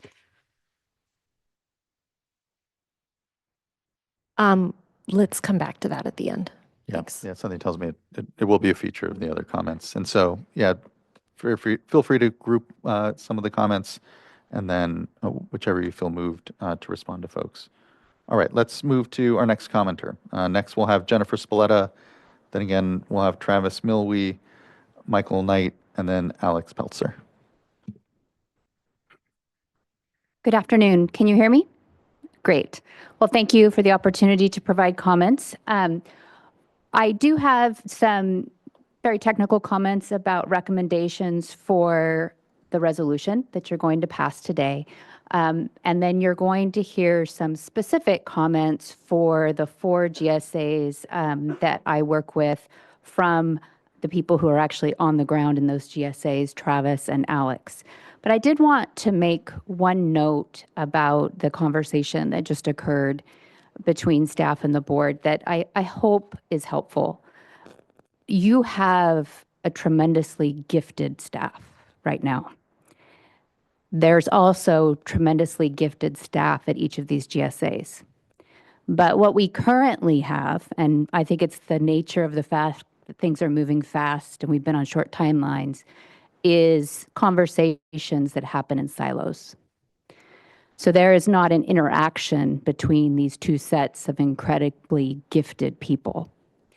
And I would just strongly encourage both the GSAs and state board staff to bridge that communication gap. Because if there is a finding in a staff report that is so significantly different than a finding in a GSA memo, or vice versa, the parties shouldn't hear about it for the first time when the report gets published. They should hear about it for the first time when one staff person calls another staff person on the phone and says, I have reached a different conclusion. I would like to meet with you and walk through it and make sure we are all working off the same information. And frankly, that is a universal tool that solves a lot of problems. And so I truly hope that these extremely gifted people, both at the state board and the GSAs, have the opportunity to have those conversations, because I think it will bridge a lot of gaps between now and 2027. So now I want to get into the specific purpose of my comments, which is our request and recommendation for your action today. I did provide to the board comments that included a red line of your proposed resolution. And the specific ask in that red line is twofold. One is that Teapot and Vandalia do receive your exclusion today, because there is evidence in the record that they are adequately managed. Both of those GSAs are very small. They have significant surface water resources, and they are either in balance or net rechargers. They also have demand management programs that are fully enforced, and they have information that can be shared with state board staff for purposes of the work that needs to be done over the next 2 years. The second specific request is that you consider, under your Water Code authority, exclusion for the class or category of extractors in Lower Tule and Pixley, and potentially the other GSAs who've requested the exclusion, the landowners or extractors who are in good standing and are in compliance with all of the GSA's rules. And that, of course, would mean that the GSAs have to give you that list and have to stand by it. And the ones that I represent are willing to do that. There is a specific reason for these requests. There are really only 3 purposes for what you are doing today. One purpose is to collect money. The second purpose is to collect information that you need to help the basin get sustainable. And then there is a third purpose that just comes along with being a regulatory body, and that is creating incentives to change behavior. It is the third purpose that I think is probably the most important to discuss. In Lower Tule and Pixley, they have demand management programs and fees and rules that frankly are pretty darn stringent. In Lower Tule, they have completely eliminated transitional pumping. In Pixley, they are on path to do that by next year. It was cut significantly this year. Their fees for overpumping are in excess of $1,300 an acre foot. They have imposed liens on property who have not paid them. Compliance is happening very fast. So the question is, for the landowners who have made significant economic sacrifices in their operations over the last several years to bring themselves in compliance with those rules, have cut back their pumping, have registered their wells, and have been supplying data to the GSAs, all of which can be provided to you in one action as opposed to dozens or hundreds if they have to do it individually through gears. Why would we want to tell those landowners that the state board doesn't find that action good enough? Why would we want to interfere with the progress that these GSAs are making in requiring landowners to cut back their use of water and to be prepared to have their wells registered and their pumping from the lower aquifer significantly reduced or cut back altogether in very, very short order if the subsidence continues and they are a different percentage of meeting the minimum thresholds? I don't think that's the incentive that you want to create. If it's going to take 2 years for this board to either adopt an interim plan or approve new plans that are put together by the GSAs, I don't think we want 2 years where the actions of landowners who are currently complying with the rules are put in doubt. Instead, what we want is an action by you today that incentivizes those landowners to continue abiding by the rules, to continue cutting back their water use to just what can be sustainable in the basin without overdraft pumping, and to be continuing to register wells and be prepared to cut back or eliminate pumping from the lower aquifer to prevent subsidence. That's what you want to happen. And I think that incentive is something that should be forefront. It is thankfully raining today. It may stop. It may be very dry next year. I think we want the incentives in this subbasin to be strong for landowners to continue to comply with the GSA's rules. Because your enforcement authority over the next 2 years, if people are not complying with the GSA's rules, is frankly pretty minimal. You might be able to make an example out of a couple of landowners, but you cannot do what the GSAs are doing, which is send them very large bills and put liens on their property. You do not have that power, the GSAs do. So we need to make sure that your action today pushes the landowners in the GSAs that need to come into compliance. And we've explained this in conversations with a few of you, but if you have the ability to collect $12 million from this basin a year, but you really only need 6 to run your program, then there is a reason why, from a monetary perspective, you can grant the exclusion to the class or category of extractors who are in good standing and complying with all the rules in their GSAs. You will still meet your monetary goals. You will still receive all the information that you would otherwise receive if those extractors were registering through gears. You will reduce confusion for those landowners so they're not having to provide the same information in 2 places.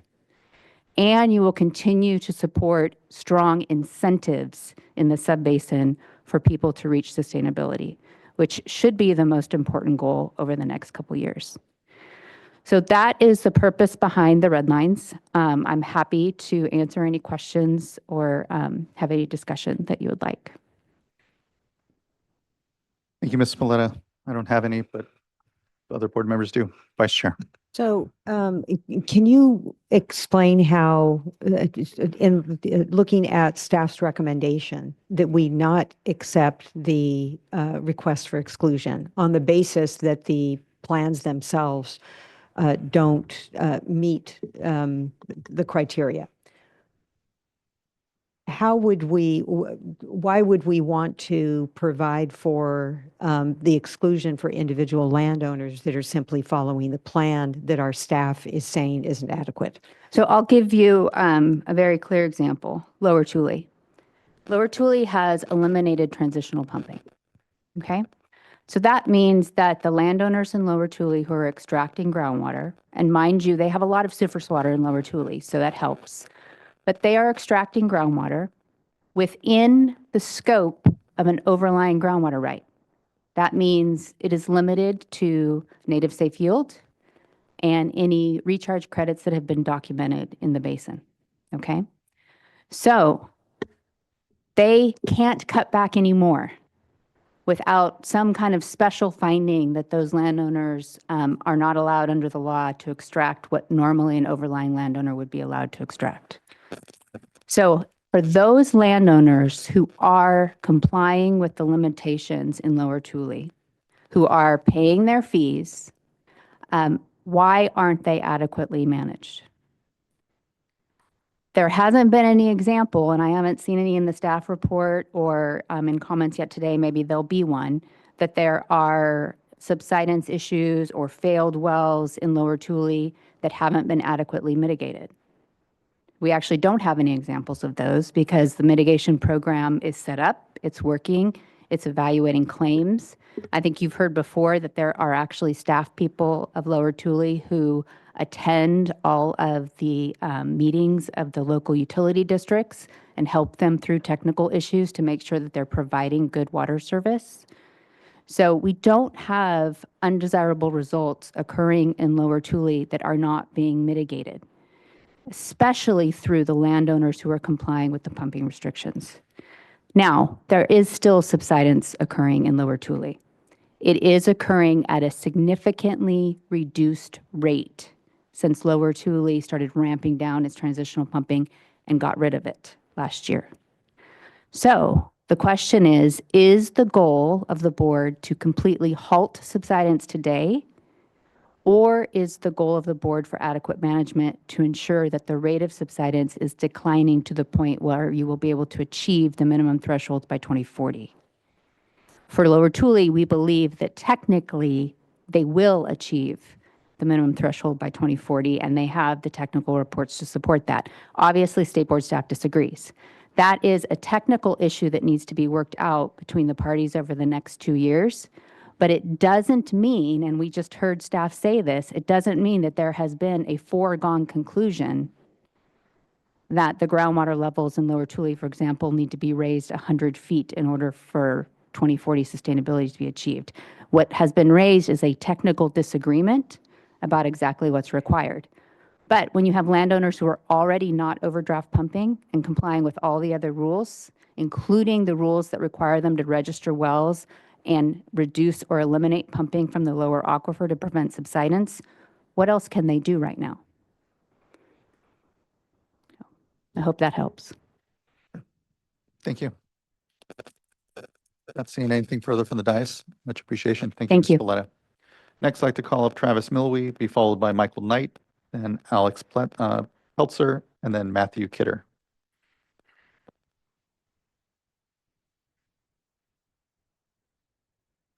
Good afternoon, Board Chair and members of the board.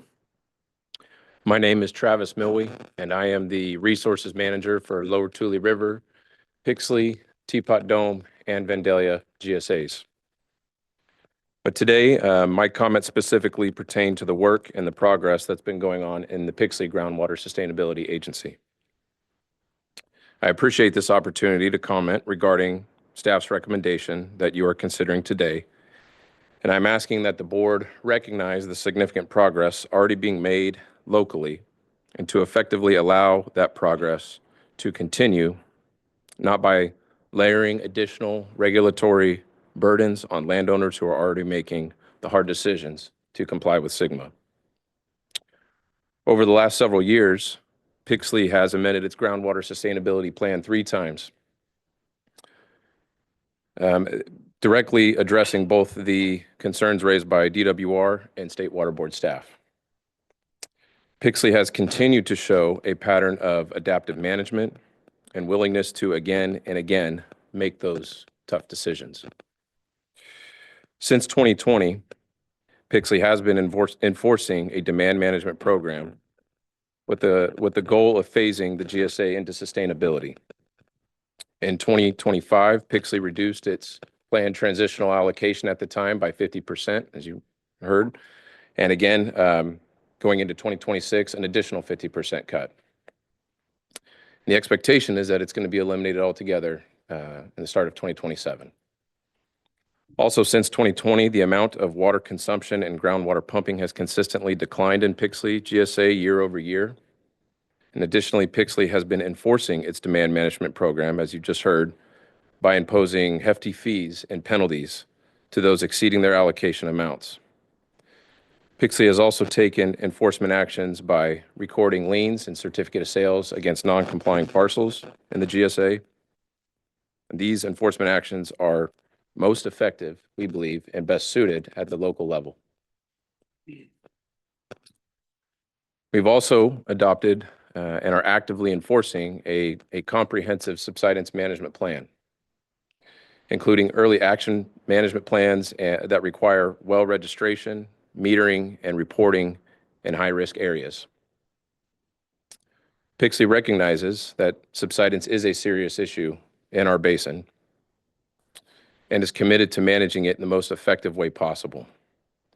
This is proven by the fact that the farmers in the GSA are using their own funds to employ some of the most talented and skilled hydrogeologic consultants in the industry to study and to advise the GSAs on its subsidence management program. Pixley GSA has also shown its willingness to work with neighboring GSAs on subsidence management as well. This is evident by Pixley participating, as you heard earlier, in the recently approved Southern Land Area Subsidence Study, and is currently directing the technical consultants to work with other GSAs and their technical consultants to better understand the necessary actions to better manage subsidence basin-wide. With the subsidence BMPs just recently being released, Pixley is committed to coordinating further management actions that may be necessary to address this difficult and complicated issue in our basin. And we're committed to doing that in a process that is backed by sound and peer-reviewed data. Pixley has a domestic well mitigation program that was revised and readopted in 2024 with the feedback from the State Water Board staff at the time. Currently, it has over $1.7 million ready to go and funds ready to mitigate any at-risk domestic wells. While we feel this is an adequate program now, as you heard earlier, Pixley is also committed to working with neighboring GSAs to ensure one single coordinated mitigation plan for the whole basin. And that process is underway now. And speaking of coordination, Pixley and many of the other GSAs are committed to continuing this recent effort to develop a multi-GSA single GSP. We're committed to seeing that process through. As it's already been said, we believe that it is the best path forward. So the ask here today is similar for Pixley, as you just heard, that some of these actions clearly demonstrate Pixley is being actively and adequately managed and managing its groundwater at the local level. What's not seen, however, is the commitment and dedication from the farmers in Pixley. In my time in working with them, I have seen them regularly attend board meetings, hours upon hours of board meetings. actively participate in difficult policy development and decision-making, and come up with alternative solutions even while facing down some of the most impossible challenges.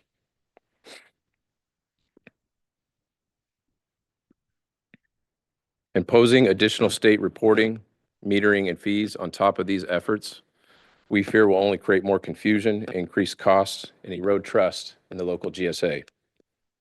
If the board is not prepared to grant a full exclusion for Pixley, I instead ask the board to consider the alternative approach that you just heard, what I feel is a more fair and more balanced approach for these complying farmers.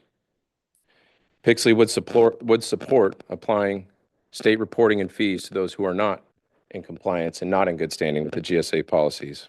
That would include exceeding their allocations, failing to pay delinquent or outstanding groundwater fees, and not meeting the requirements of our subsidence management program. The farmers that are in compliance should not be penalized twice. Finally, I just want to emphasize that many of the remaining issues that we've discussed and have been highlighted are technical in nature and are actively being addressed and through ongoing coordination, updates to modeling, and adaptive management. I have heard it said from this board today and in the past that the goal here is to see Pixley get out of probation entirely. I assure you, we share in that goal. I and the rest of the Pixley GSA staff are committed to working collaboratively with your staff to achieve that goal. But at this time, we respectfully ask that you consider our proposal, our alternative proposal, and exclude the farmers who are complying and not punish them additionally. We believe that this would be a big show of support by the State Water Resources Control Board to the GSAs and would incentivize further local compliance to the GSA policies. Thank you for your time. Thank you, Mr. Milwee. Next, I'd like to call up Michael Knight, be followed by Alex Peltzer, Matthew Kidder, and then Roger Everett. Good afternoon, Chair Esquivel, members of the board. I think it goes without mentioning that this Sigma implementation is a little bit more complicated than what it was perceived to be in the beginning. But let me introduce myself. My name is Michael Knight. I'm speaking on behalf of the Porterville Irrigation District Groundwater Sustainability Agency. The decisions and the implementation of the Sigma regulation is, taken on a reality all its own. It is really driven the local agencies and the state to make a hard decision, often during periods of transition and under significant pressure, which we're all under here today. We recognize the challenge and appreciate the board's continued effort for the Tule Subbasin. There's been a lot of investment in continuing the vision of sustainability for the subbasin. The last time many of us were before the board, the Tule Subbasin was placed on probation. Since then, we've had the opportunity to see the effects of that action. We've seen the urgency it created, but we've also seen how quickly local structures can fracture when agencies are trying to navigate the transition, the implementation, and coordination all at the same time. Today, I ask that the board see this meeting as an opportunity to recognize the challenges that have occurred since probation. I mean, the impacts to the subbasin intimately as you work with these folks that are the growers, the farmers, the folks that are putting food on the table for the Tule Subbasin. It brings a new awareness when you deal with it on a daily basis. The occurrences that have changed since the probation status, we've had many conversations with state board members one-on-one, and I think the presentation today by the technical group brings some of that reality and your candid approaches to giving us your thoughts and your direction, and I hope those comments were received well today. But an opportunity to acknowledge that some GSAs, including PID, Porterville Irrigation District, have moved beyond the planning into an implementation phase, an opportunity to reinforce the importance of implementing the Sigma regulations consistently and prioritizing coordination going forward with the subbasin. And a lot of these comments were shared today. Since its formation, the PID GSA has implemented a sustainable yield allocation program, removing all transitional water used within the GSA boundary. Groundwater accounting and tracking, well registration and account validation efforts, and enforcement tools, including what many have mentioned here today is a heavy extraction penalty for overconsumption. These are effective management measures, not just commitments or future commitments. These are implementations that we are working with today. PID has also maintained a positive water budget across multiple reporting periods, which was displayed today in the staff report. Results have demonstrated that progress is being made and should be part of the board's evaluation. PID's policy implementation matches, exceeds baselines approved in other exclusion requests. We're not asking that the board overlook its concerns. We ask that the board recognize the opportunity and the distinction between the lack of management and active implementation during a transition period. We also ask that the board recognize the importance of granting exclusion requests in a progressive basis that promotes coordination. Our GSA is engaged, coordinating, and working towards more unified subbasin approach. We respectfully ask the board to focus on progress, consistency, and action that support a coordinated path forward for the Tule subbasin as we work to try to exit state intervention. Thank you for your time. Thank you, Mr. Knight. And again, if folks want to respond from the program, just pop up. Next, I'd like to call up Alex Peltzer, be followed by Matthew Kidder, Roger Everett, and then Mike Faria. Good afternoon, board. My name is Alex Peltzer. I'm an attorney representing, I think you heard some reference to some of the affiliated GSPs, GSAs, and I represent those four that are under common management: Vandalia, Teapot, Lower Tule, and Pixley. I'm going to focus most of my comments on Vandalia and Teapot, but I wanted to just reiterate that what is common to those four is a high level of coordination and cooperation over the last year and a half since you took action on the probation decision to meet with and coordinate with state board staff on a number of things, primarily on changes to the GSAs, GSPs that would be necessary or appropriate in staff's opinion to make them acceptable and proof of adequate management in those GSAs.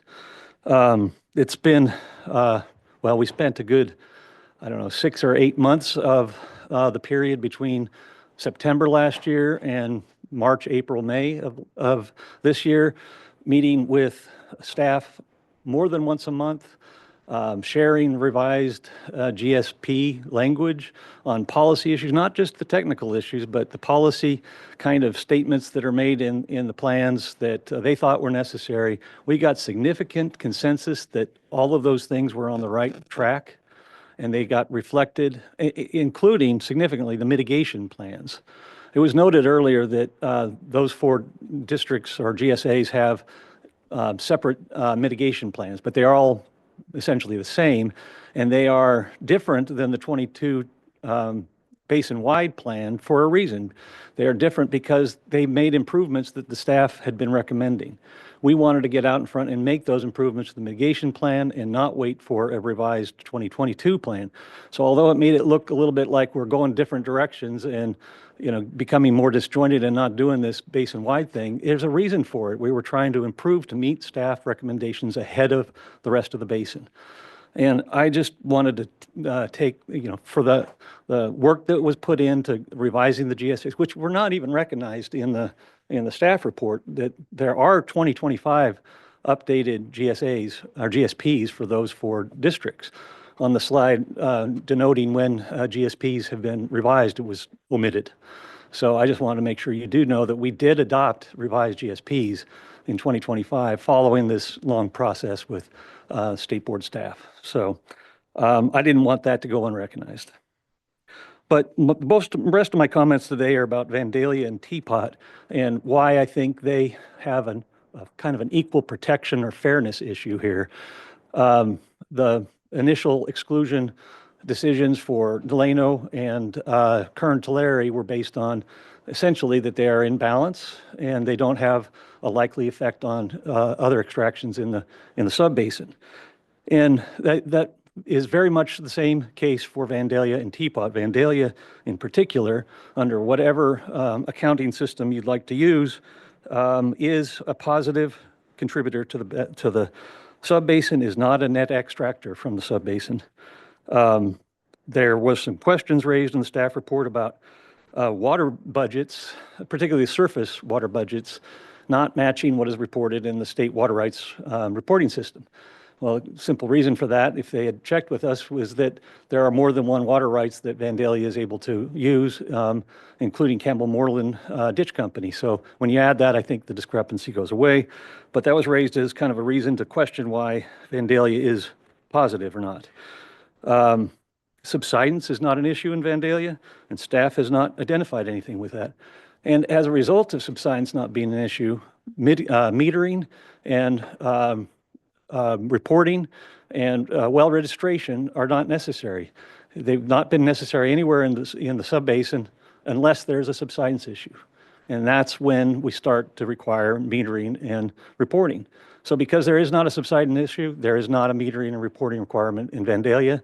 Staff has not actually taken issue with that. But they did note in the table that there's no metering in Vandalia.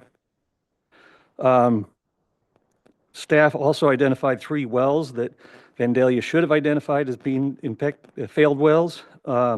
We looked into those. Those were all failed prior to 2015 and were actually reported to Self-Help Enterprises, and we wouldn't have gotten notice of them because we weren't even in existence at that time. So Self-Help has not, we have an agreement with Self-Help to implement our mitigation plan, and Self-Help has not identified those wells as being candidates for mitigation. So we assume if they had any kind of connection to groundwater levels, the Self-Help would have raised those with us. So those were the really only concerns that kind of justified treating Vandalia any different than Kern Tulare and Delano. So we'd like to renew our request that Vandalia be excluded on the same basis as Kern Tulare and Delano. Just one more thing, would note that there is a demand management, an accounting system that applies to all landowners in Vandalia, which is not necessarily the case in Delano or Kern Tulare. So we believe all of the criteria are met, particularly the second criteria of exclusion, which is that the extractions in the GSA are not likely to have an impact on the rest of the subbasin for no other reason than there's a very small area and they're positive extractors. Mr. President, can you remind me how many acres we're talking about in Vandalia? It's around 2,000 acres. It's, Teapot Very Dome is small. 3,000 acres around there. Yeah, very small. So I'll move to Teapot Dome. The budgets published in the staff report, we've had an opportunity to talk with state board staff, and we think that there's a clear correction, at least for the 5-year and 10-year budgets. And that relates to a significant amount of groundwater that was recharged at a project that went online in 2014 for Teapot Dome. And for the vagaries of how our reports are done sub-basin-wide, they didn't show up in a certain column and didn't get added into the columns that state board staff relied on to come up with its numbers. We can go into the numbers, but they're kind of minuscule. If the staff makes their correction to the 5-year budget, we end up with 73 acre feet of negative across the entire GSA for that 5-year period. Our biggest issue is that we should be using a 9-year period, and we should be including some level of the net inflow outflow from other GSAs.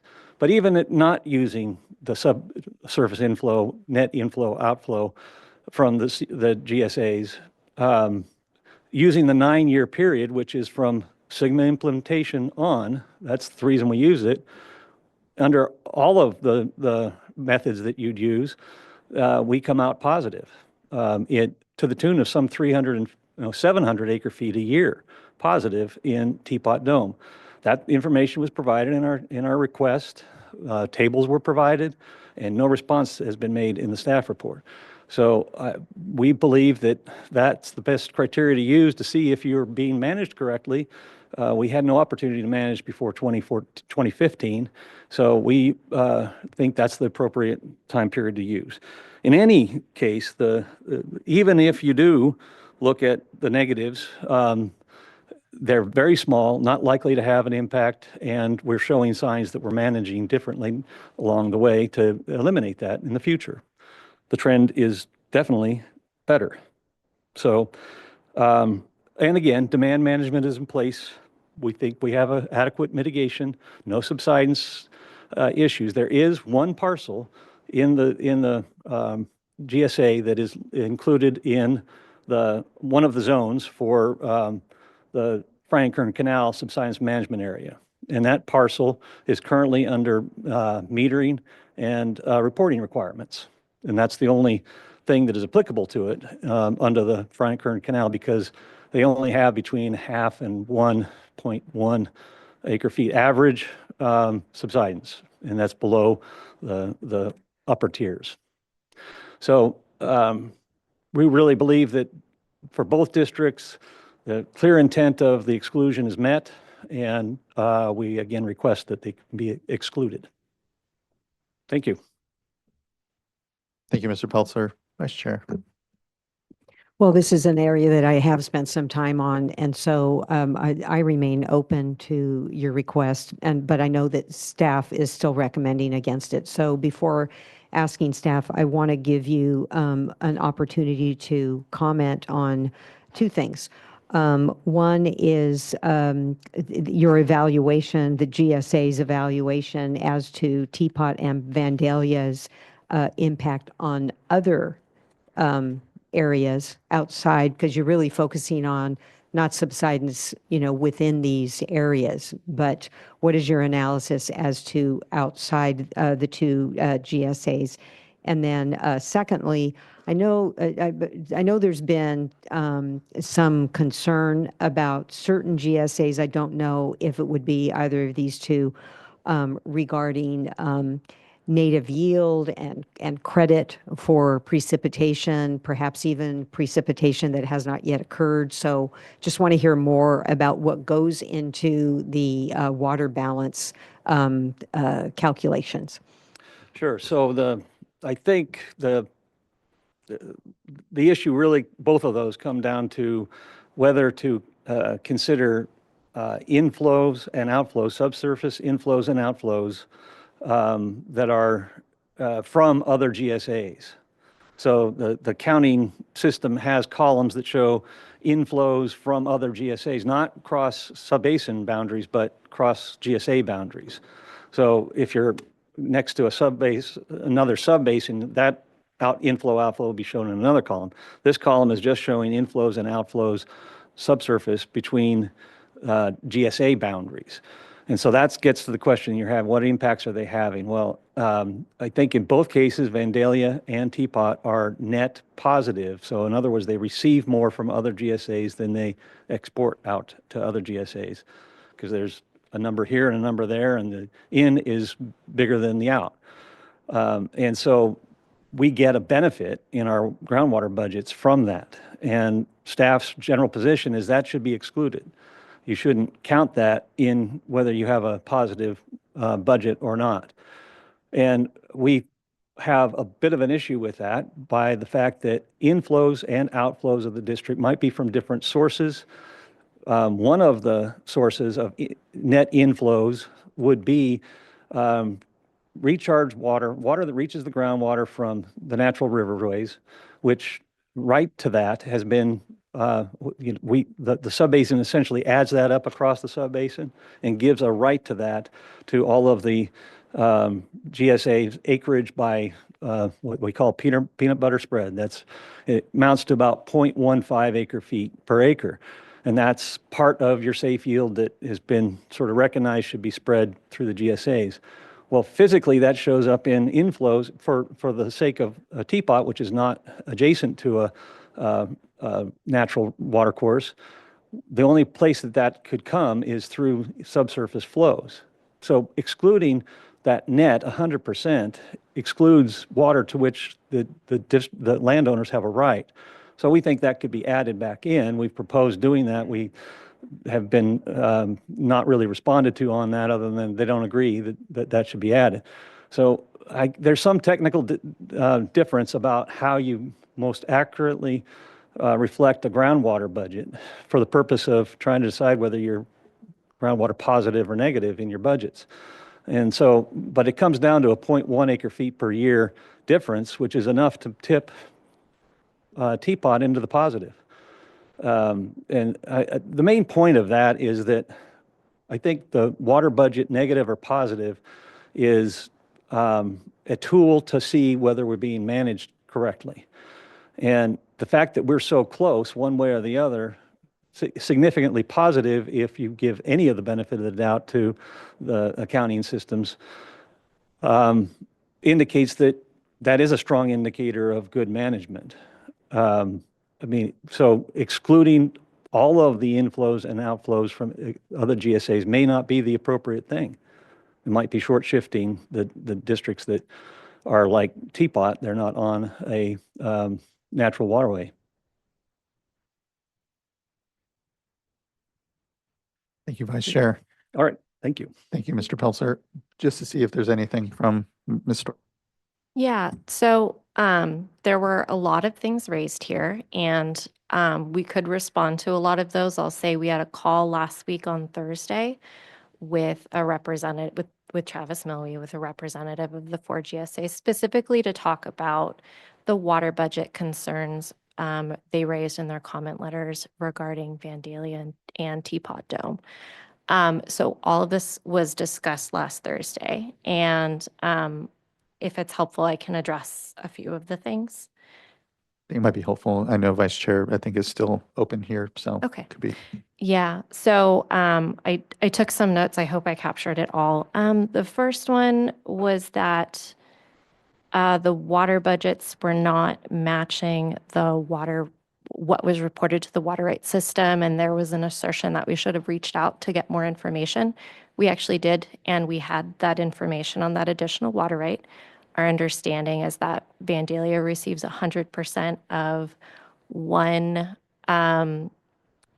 pre-14 water right, which then they put to recharge, or they infiltrate into the ground. And then 26? Yeah, 25.5% of the Campbell Moreland ditch. So that was included. And when we compare what's in the water budget for the GSA provided to us to what's reported to Cal Waters, they don't match up. And at times, I think the error or the difference is like more than 50% of the total diversions. And it's not in a linear fashion. Sometimes it's more, sometimes it's less.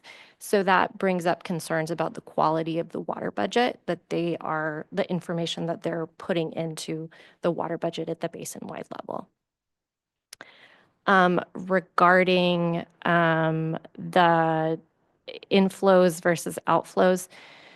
So if you're managing an area and you've got your neighbor next door, there are inflows and outflows. Those are subflow. One way to get inflow is to pump more water and change the gradient. So generally, when you're calculating water budgets, when you're trying to look at a single GSA area, you exclude just the inflows and outflows from neighboring GSAs, not the inflows from like recharge from surface water systems. That's all left in the budgets. And so that is a technical method for looking at which GSAs are water budget positive or water budget negative. And we're happy to have further conversations about what that means when we do include that or not include that. When we do include that, a lot of those values, we understand, would come from the basin-wide model. And we have actually asked to have a copy of the model so that we could review it and review some of the assumptions in the model, because all of the errors get a lot of error could be introduced by including that subflow in and out. But we were given something to sign that we could not sign. We'd have to agree to basically not be able to take actions in the subbasin. There were a lot of things we could not agree to. So we were not provided with the model. We would very much like to review the basin's groundwater model so we can better understand the assumptions going into that so that we understand the quality of the decisions being made from it. In Teapot Dome, there was an error in their water budget where they added recharge on the surface water side, but didn't account for it on the groundwater side. And so the water budget didn't actually balance. And they did their calculations based on the surface water side. We did it based on the groundwater side. They should absolutely match up 1-to-1. But because of the error that they didn't include that on the other side of the water budget, that created a discrepancy. And so when we calculated our water budgets and they calculated theirs, they were different. So we pointed out that discrepancy. We'd be happy to receive corrected water budgets and consider that information. And the last one with the Vandalia water budget, our water budgets were in agreement as latest of December. Their latest water budget included sustainable yield, the one they included in their comment letter, whereas you usually calculate a yield, a safe yield, could be a sustainable yield when you consider some other things out of a water budget, but now it was added. And so that produced a discrepancy. That's the water budget components. I can go into credits and other things, but I could also save that for later. It depends on if you'd like to hear about that. Thank you. That was all really great. And I think we can preserve for now the discussion further into credits. I think, the budget was a big part of the case that I know Mr. Pelzer was trying to make and the determination. So I think that's good for now, and just appreciate the response and the responsiveness here. All right, next I'd like to call up Matthew Kidder, be followed by Roger Everett, then Mike Faria, and then Louis Tristão.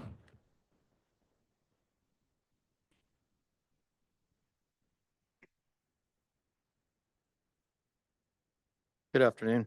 Good afternoon.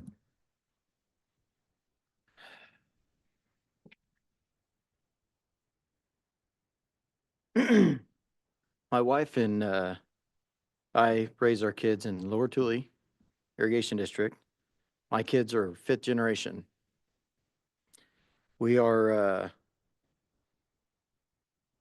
hoping that it'll just keep going from generation to generation.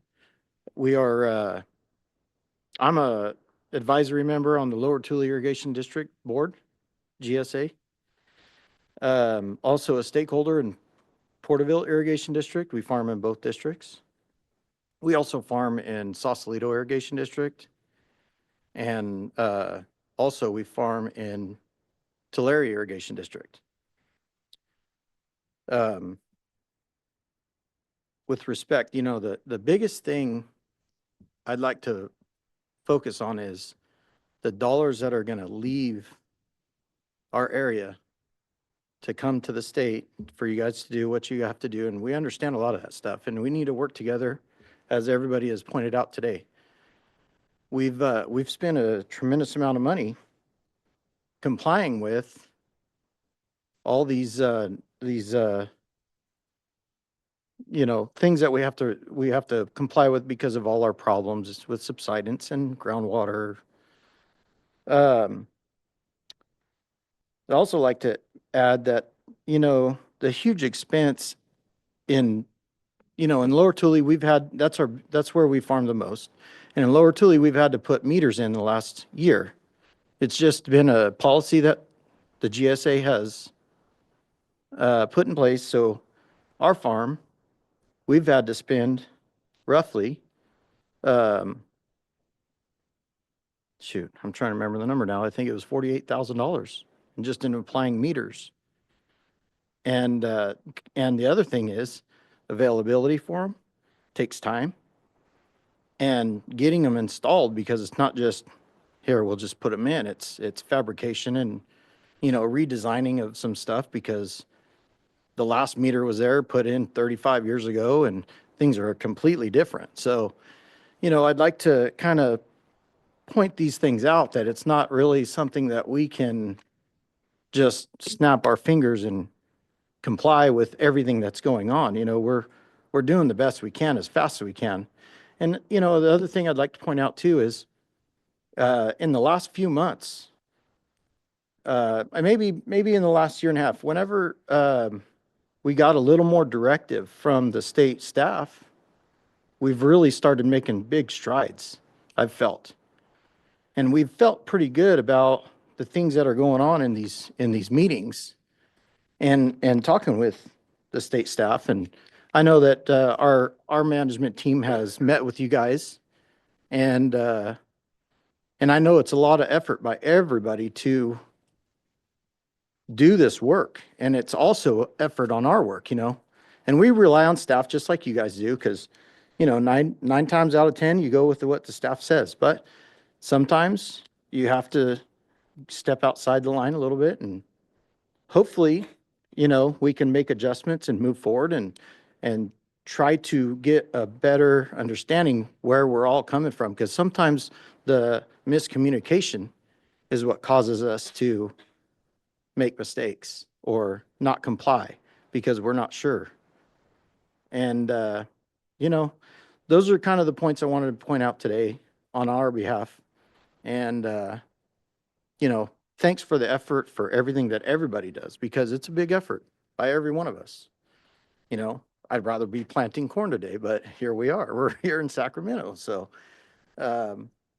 anyhow, all right. And that's all I have. Thank you.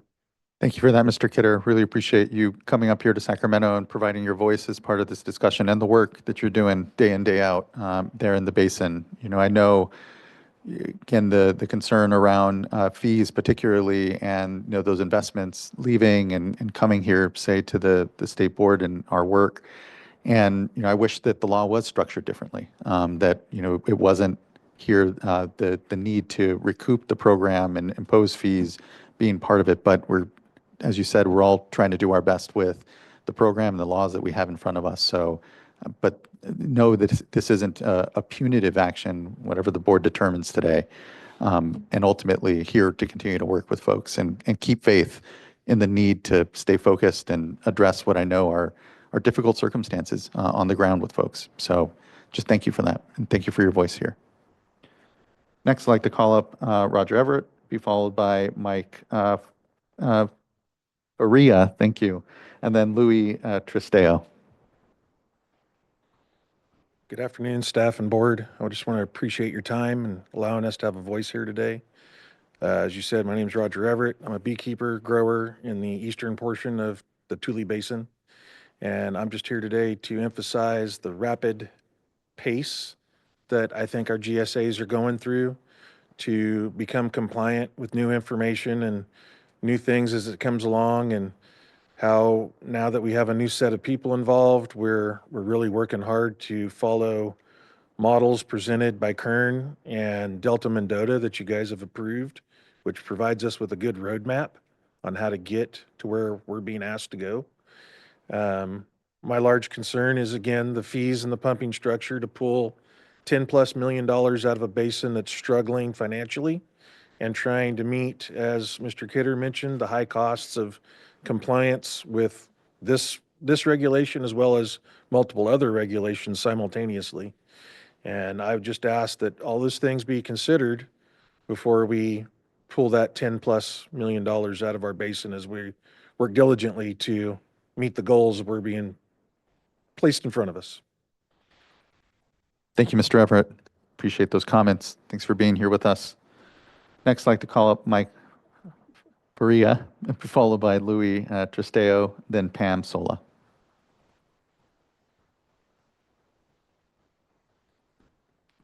Thank you for getting my name right. Appreciate it. And it's Tristo, by the way. Another Portuguese guy after me. Appreciate that. With a name like mine, you know, I know how that can be, so thanks. Hey, I want to say thank you to all you five up there. You all made the effort to come down to see us. If you know, maybe a year and a half ago or so, appreciate that, and your staff. I mean, you all have a job to do. You five have some tough decisions to make. I understand you're dealing with a lot of money. I was here before lunch. You you were talking about Prop 4 funding for some rivers down south, right? I get it. That's big. People need help to clean up the, we understand all that. And I'm here speaking solely on behalf of Lower Tule. We farm in Lower Tule, and we also farm in some white land in Tulare. So we get a little bit of taste of all of it, and there's a lot of people feeling a lot of pain. There's definitely haves and have-nots in this.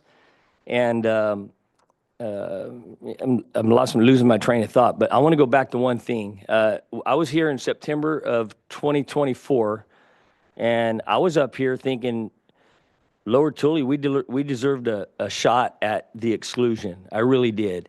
And, we had transitional pumping. We had it where we ramped down. Remember the deal was we got till 2040 to be sustainable, right? And we had transitional water to allow farmers and growers to transition into sustainability. And, obviously things changed, and we understand that too. Subsidence is a big issue. So we started ramping down our allowable transitional water, and we actually never really hit our marks. We didn't use that much. So, but anyhow, I stood here, in September 24th thinking we had a shot. And when I look back at that, I'm like, how could we have a shot when we were over pumping, right? Transitional water is pumping over and above, but still there are some districts that are going to need that to get out of the position that they're in. In Lower Tule, we cut that out, and it was tough. There was a lot of arguing going on, and some people are in different boats, and we're just trying to figure it out. But we did it. It was a tough decision, but with that done, I feel like I thought we were good to go. Honestly, now I know we're in a high subsidence area, and there could be islands of sustainability in a high subsidence area. Am I wrong? But I just and as some others have said, the money, you heard my story before. We farm right up against the community of Tipton, and we farm right against the city of Tulare.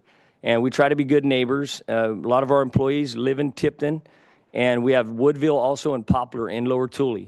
And our staff and management at Lower Tule, any extra water that comes in, it's focused on those areas. The farmers around those communities get priority to that water. Now, they got to pay for it, but it's an incentive to not run their wells when there's minimal water. Now, when there's a lot of water, we all get it, but we're really working hard, and we are, in my mind, sustainable. So I'm here, if we don't get the exclusion, fine. I just want to stop the flow of the money out of our community. I really do. Hey, and believe it or not, you guys aren't the hardest board in California. I believe that title goes to the California Air Resources Board. And they are, I'm serious. I'm joking a little bit, but I'm serious. They're going to break us. And you guys have a job to do, and you have to look after the whole of the state. I understand that. But we farmers, we're not bad people. And we see what needs to happen. I mean, these wells, we put probably 6 or 7 wells in over the last 10 years. We're no less than $250,000 per well. We don't want to put any more wells in. We can't. I mean, we can't pump enough water to justify them. You know what I mean? So just the money, it is a battle. So to see more money, leaving our community that, at least if we were to take that money, $20 per acre foot, $300 per well, put it into a pot at Lower Tule, we would have a minimum of a couple of $1 million. I believe that. I ran some numbers, $500 an acre, whatever. We could incentivize farmers to not farm, pay them not to farm for a year. There's a substantial amount of money. That's my point. Now, we don't have a policy for that, right? But we have other fees that we collect that we use for mitigation and stuff like that. But really, that's my sole purpose here today is I just want to talk about that money. I mean, just that I know, I heard your comment earlier, Chair, and I understand. And the law's the law. But the power that you have is in the exclusionary part of the law. And I feel like we've earned it at Lower Tule.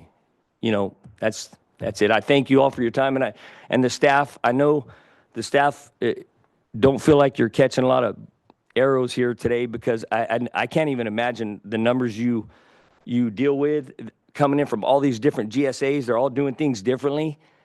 It's got to be a headache. So I suggest take the advice of, I forgot your name. Jennifer.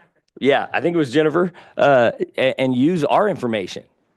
I mean, it's there, you know? So anyhow, thank you for your time. And we do appreciate you all.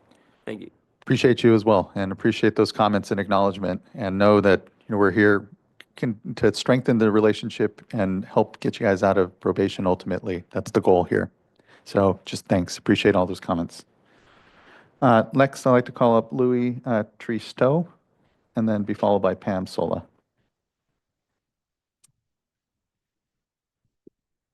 I know I'm going to sound like a broken record here. We've all been coming up here with the okay. same deal. Yeah. But I'd like to thank the board for all your guys' work and the staff. You guys put in a tremendous amount of work for us. Just like to see some things come out a little differently. You know, I am a grower in Lower Tule GSA. Just some of the things, you know, we have eliminated our overdraft completely. So that has gone away to help us become more sustainable. We have worked on subsidence, maybe not as hard as we maybe should have, but we're working there. We're getting that in the right direction. We do have well mitigation plans in place to, if something comes up, we have money set aside ready to go to help people out. We do have that in place. We have been working on everything.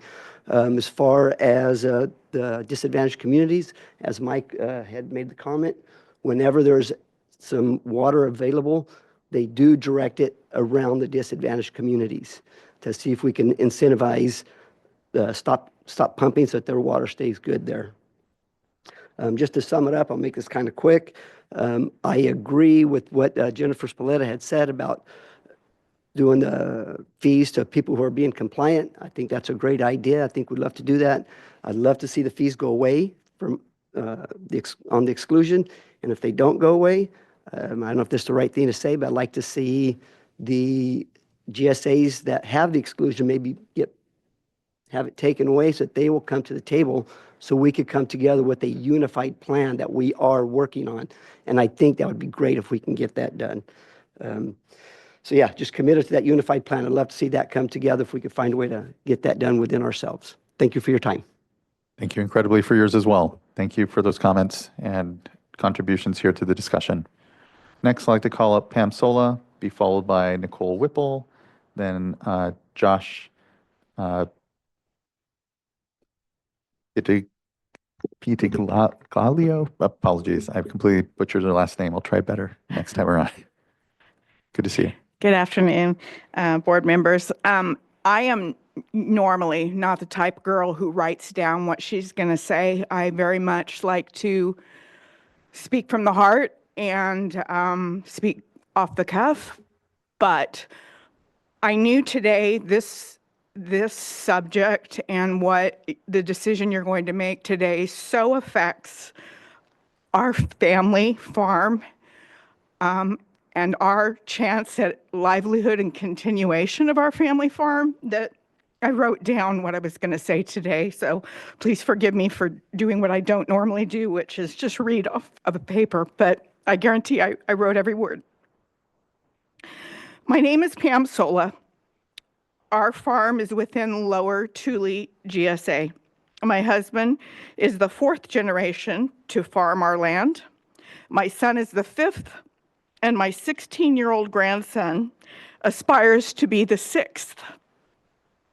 As a grower in Lower Tule, I know we are working hard and complying with SGMA rules.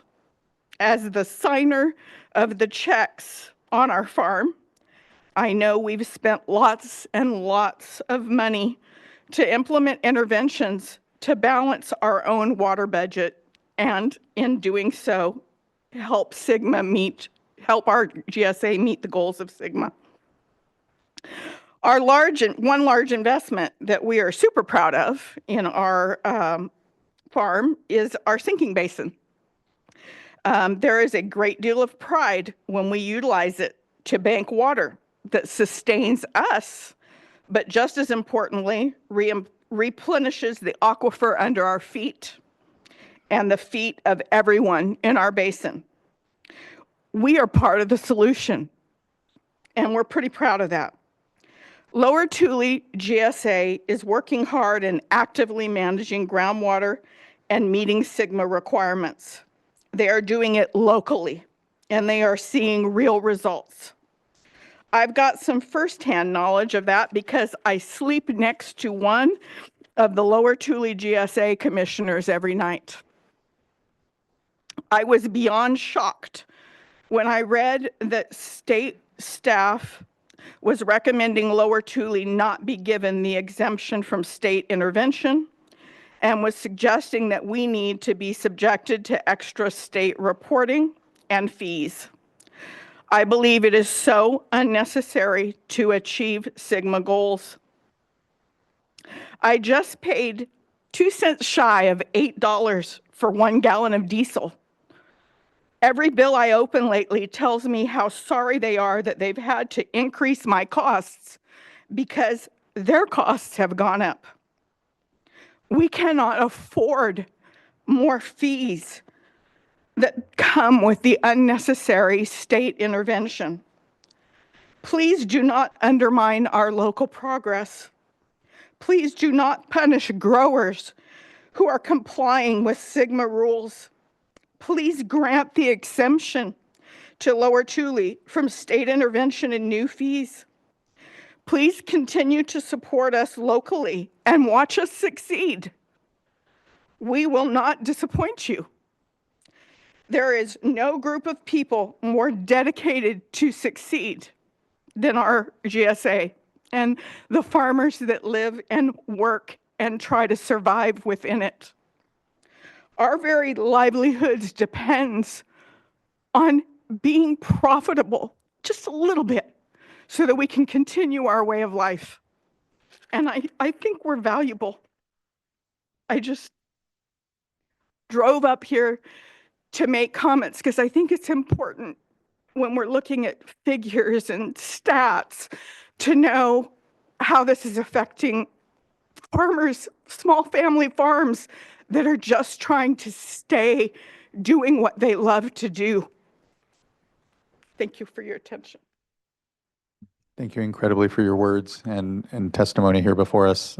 Ms. Sola, I know how difficult situations are right now for folks and know that these decisions weigh heavily on us for sure. And so your voice is really important and critical to myself, at least, knowing to have your voice represented here amongst us. So just much appreciation for that, Ms. Sola. Next, I'd like to call up Nicole Whipple, be followed by Josh Pitigliano, and then Vincent Sola.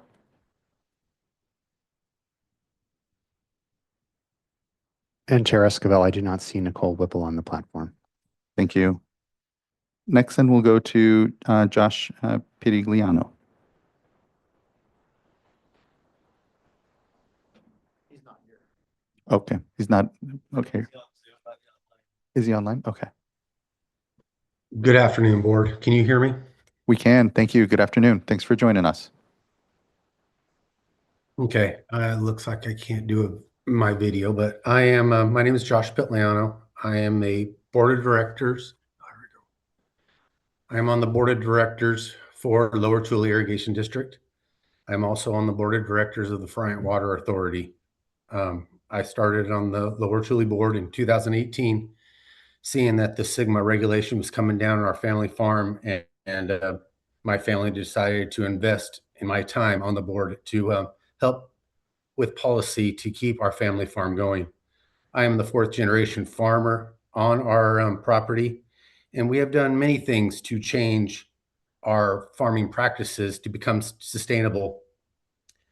As a board member of Lower Tule GSA, for the 2026 year of having zero transitional pumping, we have been we made that decision.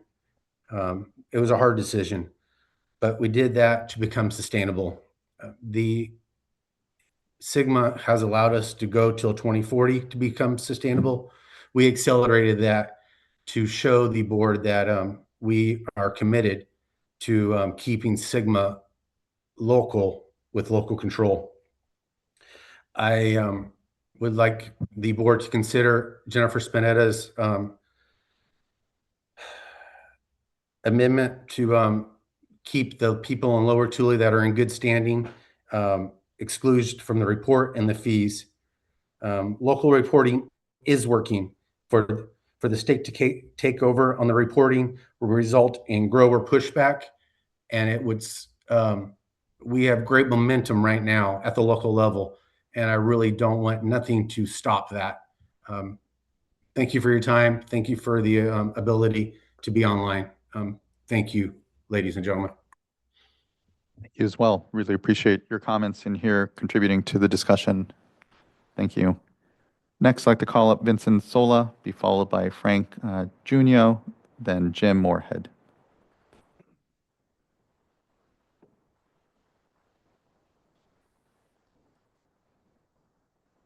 Good afternoon, board. My name is Vincent Sola, and I'm a farmer in the Lower Tule Irrigation District, GSA. And I'm one of the compliant farmers, I guess you might say. We have heard that term today. So I've been involved with the Sigma process since the beginning in 2014. I've been on the GSA as a water commissioner since then. I spoke to you guys here in 2024 also. Thought we were maybe going to get an exclusion that day, but that didn't happen. So as we move on, since that time, our GSA has made very much progresses in different programs: mitigation, domestic mitigation, groundwater balance, the elimination of transitional pumping, and a subsidence program. Develop sinking basins around our GSA to capture runoff, just to name a few of the accomplishments. It is disappointing that the staff is recommending, this is getting ready to fall off here. The sticky stuff's not there working anymore. Recommending to you that it is disappointing that the staff has recommended to you guys that we not get an exemption from the state fees and the reporting. New fees imposed on our growers will undermine our efforts, the progress we've made so far in our GSA, and our GSA has strict demand management rules and fees and penalties for growers who exceed limits. New state reporting and fees are penalties upon penalties. They would strip our GSA of local control, and it is unnecessary. So I ask that the board to exempt Lower Tule from new state reporting fees. Please support our local GSA efforts. We're working very hard. Thank you. Thank you, Mr. Sola. Appreciate your local leadership here and work with the GSA, and for your comments. Thank you. Next, I'd like to call up Frank Junio, be followed by Jim Moorhead, then Todd Turley. Good afternoon, board chair and board members. My name is Frank Junio, and I am a third-generation farmer, and I've got nephews and my family also involved in farming, so they'd be the fourth. We farm within the Pixley Irrigation District, and I respectfully urge the board to reconsider the recommendations to not grant Pixley an exclusion from state reporting and fees, as well as reconsider the harm such fees will do to the local economy and the GSA's ability to maintain local control of groundwater sustainability implementation. As a local grower and a Pixley ID GSA board president, my family and employees have directly experienced the changes and sacrifices required under groundwater management program. Without a doubt, Pixley is actively managing groundwater and making meaningful progress towards sustainability because we are feeling the pain of implementation. While Pixley is not fully water balance neutral, we are on a clear and aggressive path to get there. Transitional pumping has already been significantly reduced for 26 and is scheduled to be fully eliminated by 2027. Groundwater use is declining, and the GSA is committed to continuing that trend. Our local demand management program is real and being enforced. Growers who exceed allocations or fail to comply with rules are subject to penalties and enforcement actions, including recorded liens on their property. This demonstrates that Pixley is not only setting rules, but actively enforcing them.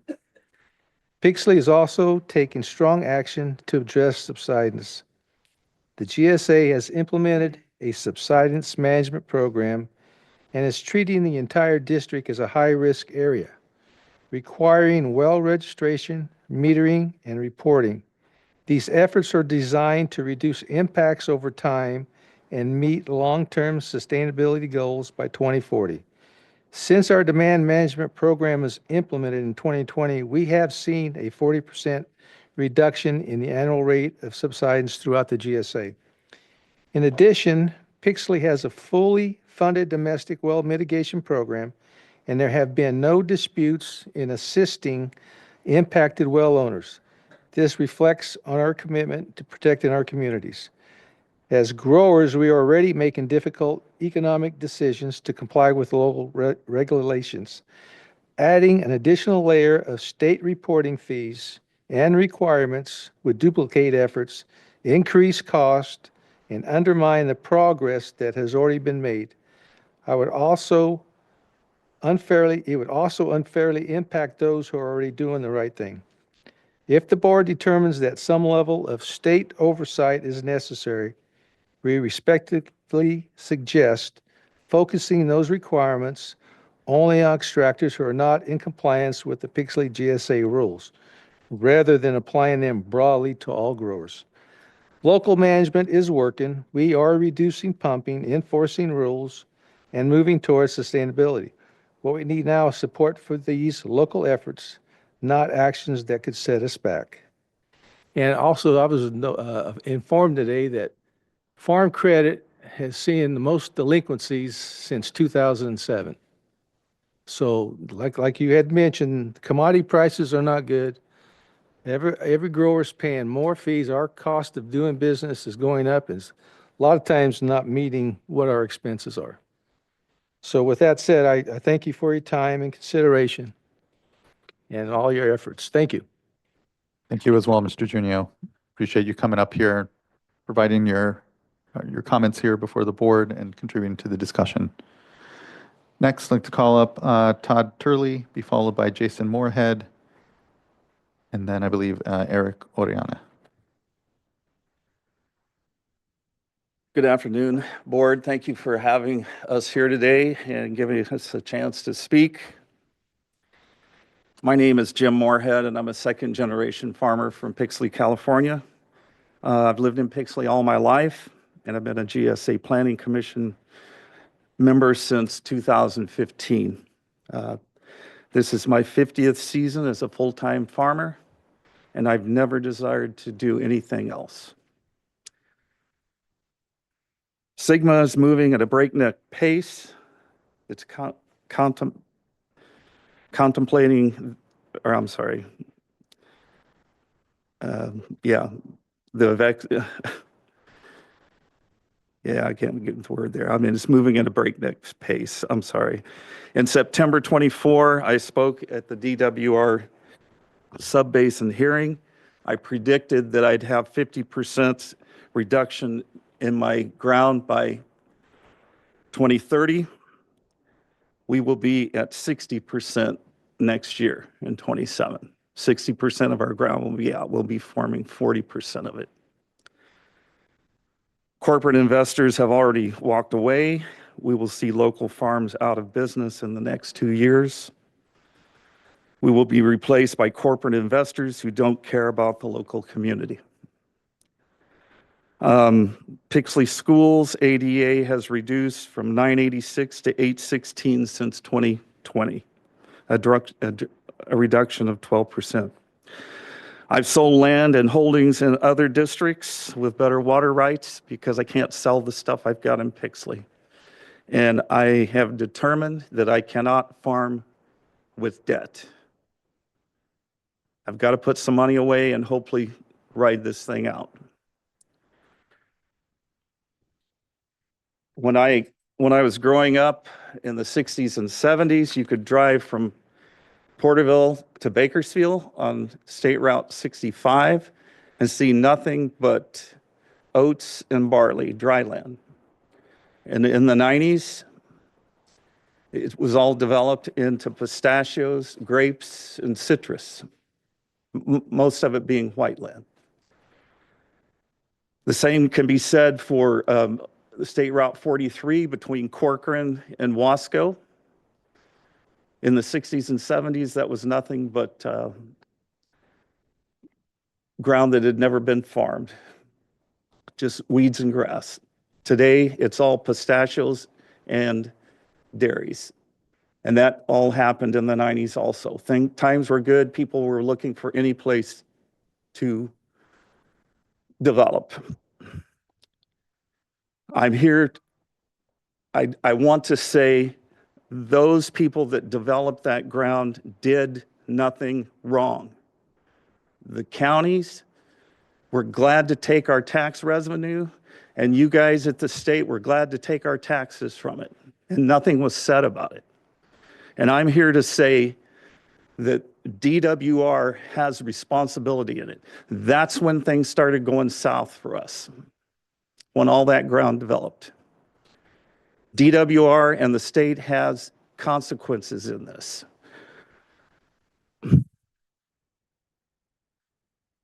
This is the statement that I say characterizes your sentiment the most. We have a problem. What are you going to do about it? That's how we feel. I want to talk a little bit about the 100-mile circle. It's a Harrison Company study that was done, I think, in 23. If you take the center of Fresno and take a string and go out 100 miles and draw a circle, that would encompass to the north Modesto, to the south Bakersfield, and to the west Salinas, and then all of our national parks, which has nothing to do with farming. But that is less than 1% of the total U.S. land mass. Less than 1% of the U.S. land mass. And it produces 60% of the U.S. fruits and nuts. 60%. 30% of the U.S. vegetables. More milk is produced than the state of Wisconsin. More oranges are produced than the state of Florida. More peaches than the state of Georgia. There's 33 dairies in Pixley ID and 89 dairies in Lower Tule. That's 100,000 cows in Pixley and 250,000 cows in Lower Tule. Dairies without water have two choices: reduce the number of cows by 50% or double the land so they can leave 50% out because of the nitrates. 25% of the dairies are in trouble because of water, because of the lack of water, like in Pixley and even Tule River. White ground is an impossible situation right now. There's approximately 4 million acres in that circle, and 1 million of it is going to have to come out, and most of that 1 million is in that circle.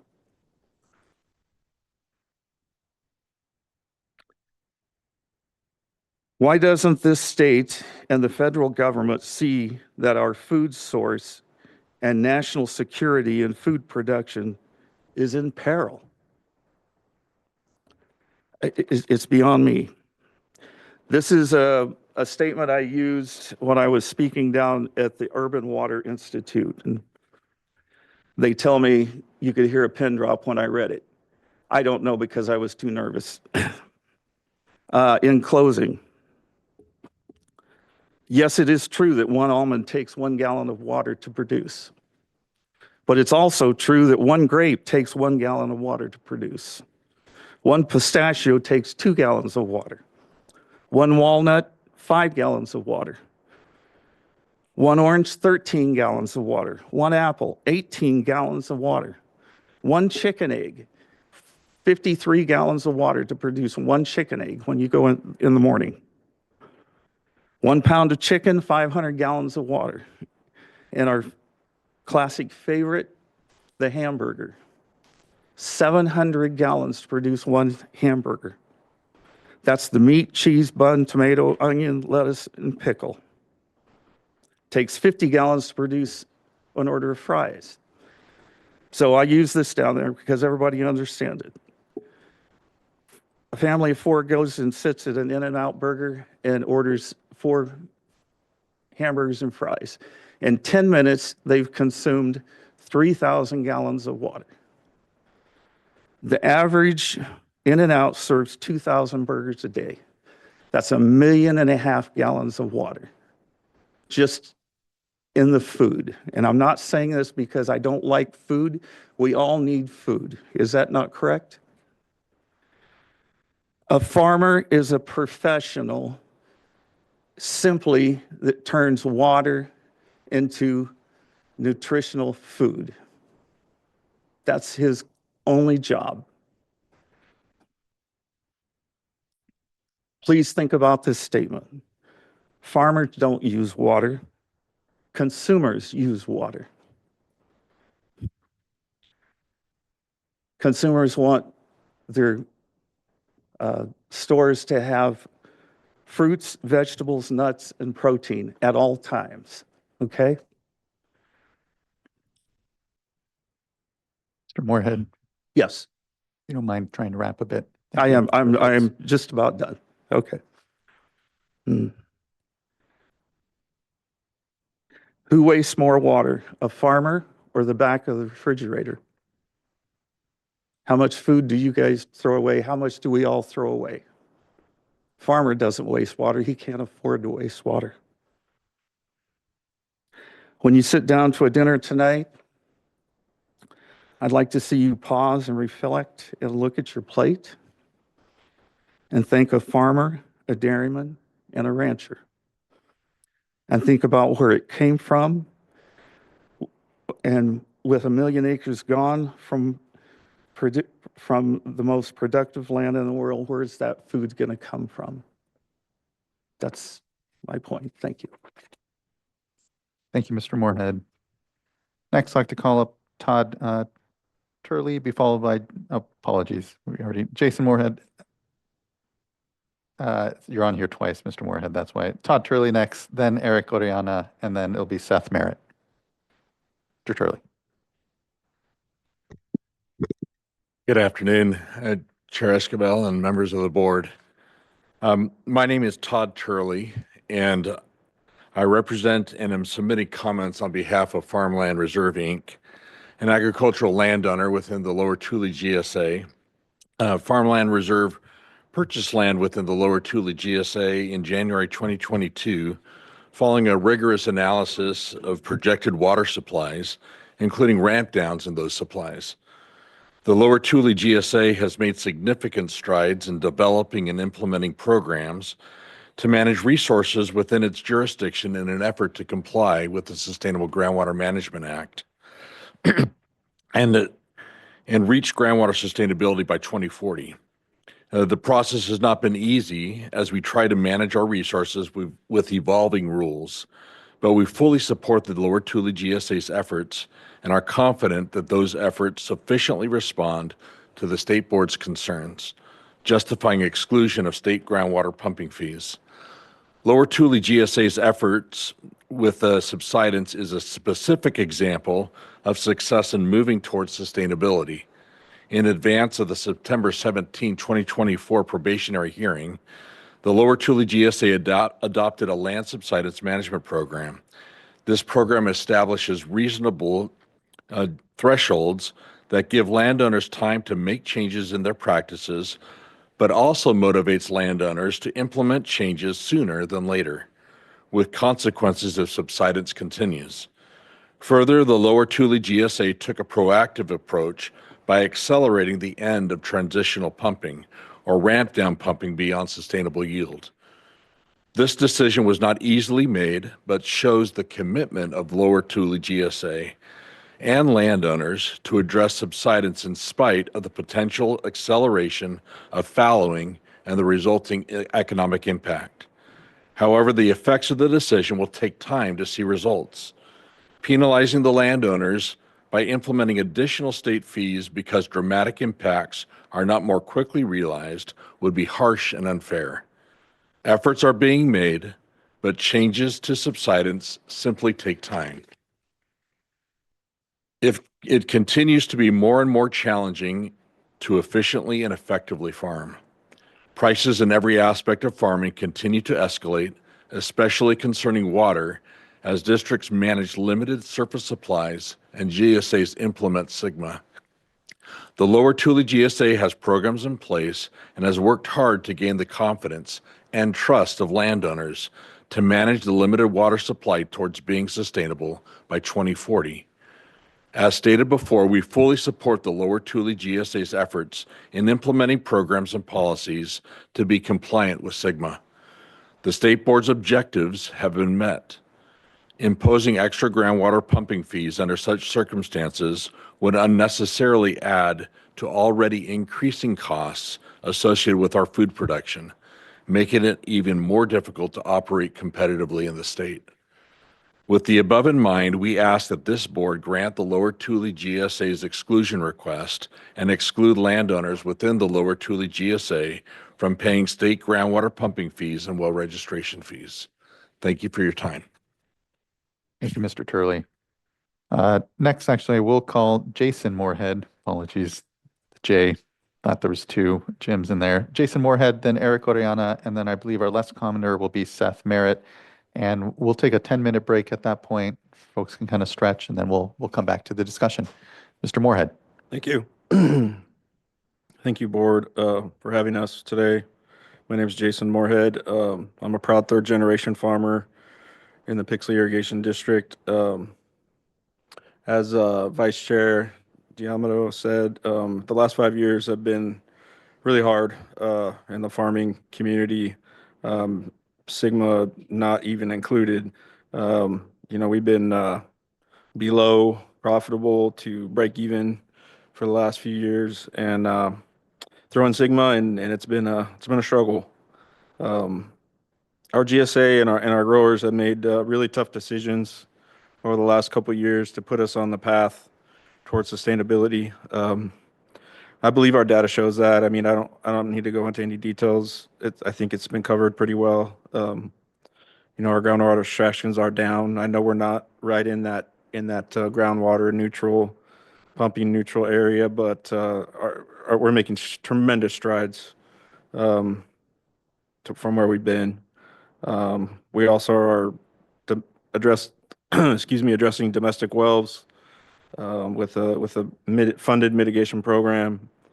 And growers who are not compliant are seeing the consequences. But really, the reason we're all here is just to explain, why charging us additional fees would just be, I think, counterintuitive to the goal at hand. All of the work our GSA has done comes at a huge financial cost. It's just a big one. As it's been talked about earlier, the growers are the ones funding this effort to create these plants, to hire these experts that are coming from all over the state, sometimes out of the state, I think. If we are asked to pay a concurrent fee along with the extremely high fees we're already paying, along with, we're just starting to see some light at the end of the tunnel as far as pricing and some profitability. I don't know what we're going to do. And if we're asked to do this for a few years, I mean, I can't really, I don't know. It's hard to wrap my head around that right now. I think the eventual end is going to be the funding source is going to go away. And the funding source is us. We are the funding source for all this. So once your funding source goes away to a program, what happens? It's gone. The program's gone, right? So if the farmers are gone, the program's gone. And then what's going to happen? Eventually, do you want, I guess my question to the board is, what's your ultimate goal as you sit up there today? Do you want to help create a sustainable Tule subbasin that has a locally managed plan, That also helps sustain locally disadvantaged communities with jobs. If you do, please don't force more financial stress in this area with additional fees. Um, work with our staff, continue to refine our plan that is showing positive results. It's only 2026. I mean, I know, like everyone says, 2024 is almost here, but actually, that's quite a ways away. Give us some time. Work with us. Um, Additionally, we talked about all the GSAs, with the exception of a few. We're taking this to the next level. Like, it's there. The evidence is there. The result of forcing more financial stress in this area could be catastrophic. No one's really talking about this, but if there are less ag businesses in our area, less farming, less farms, less dairies, I mean, where do all these people work that live in Pixley and Teviston? You guys have been down there. You know these communities, right? They work for us. They work for the dairies. If they're not there, I don't know. I'm not sure what happens to those communities. You know, um, they're a part of us. We are one and the same. Um, I just I think the Pixley GSA is making major progress towards sustainability.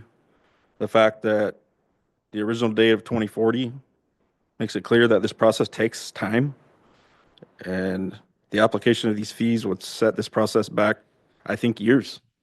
Honestly, I do. Our district staff is in constant contact with your staff to make the changes, and I think some of the earlier comments are very good, and just keeping those channels wide open. Um, I think the changes are fairly minor, and some of them are just fundamental in vision and technicality, right? So please, I just ask you do the right thing by the growers, the citizens of our counties, and the jobs that they hold, and the positions that you hold, and make the right decision. And thank you for your time. Thank you as well. Appreciate those comments, Mr. Moorhead. Next, I'd like to call up Eric Oriana, then Seth Merritt. Good afternoon, Chairman and board members. My name is Eric Oriana. I'm a senior policy advocate with Leadership Council for Justice and Accountability. Thank you all for the time and the opportunity to comment. Wanted to comment in response to the request for exclusion for the GSAs in the Tule Basin. And we here to share comments to agree with staff that these 8 GSAs should not be excluded from reporting and fee requirements. We believe that exclusions would lead to fracturing and an incomplete and uncoordinated effort in the basin. And the reason that we got involved in the GSA and Sigma process is our focus in protecting drinking water supply for communities across the Central Valley. We appreciate that the basin is working towards a basin-wide mitigation program to avoid gaps in program support, but there remains deficiencies in mitigation programs as staff have identified in the report. There are some programs that have not all been designed to be inclusive, but are overly burdensome for communities who need to access critical drinking water funds. Some programs, based on how they're designed, seem to not want to support the communities that they are meant to help. Mitigation efforts should be consistent across the board. And one differentiation that we are having with staff is in respect to the definition of what types of water systems should be supported in the effort for mitigation programs. I think staff highlighted to include state small water systems, but we're requesting that a definition for a small water system be consistent with the State Water Board's SAFER program and Drinking Water State Revolving Fund, which defines small water systems as those under 3,300 connections.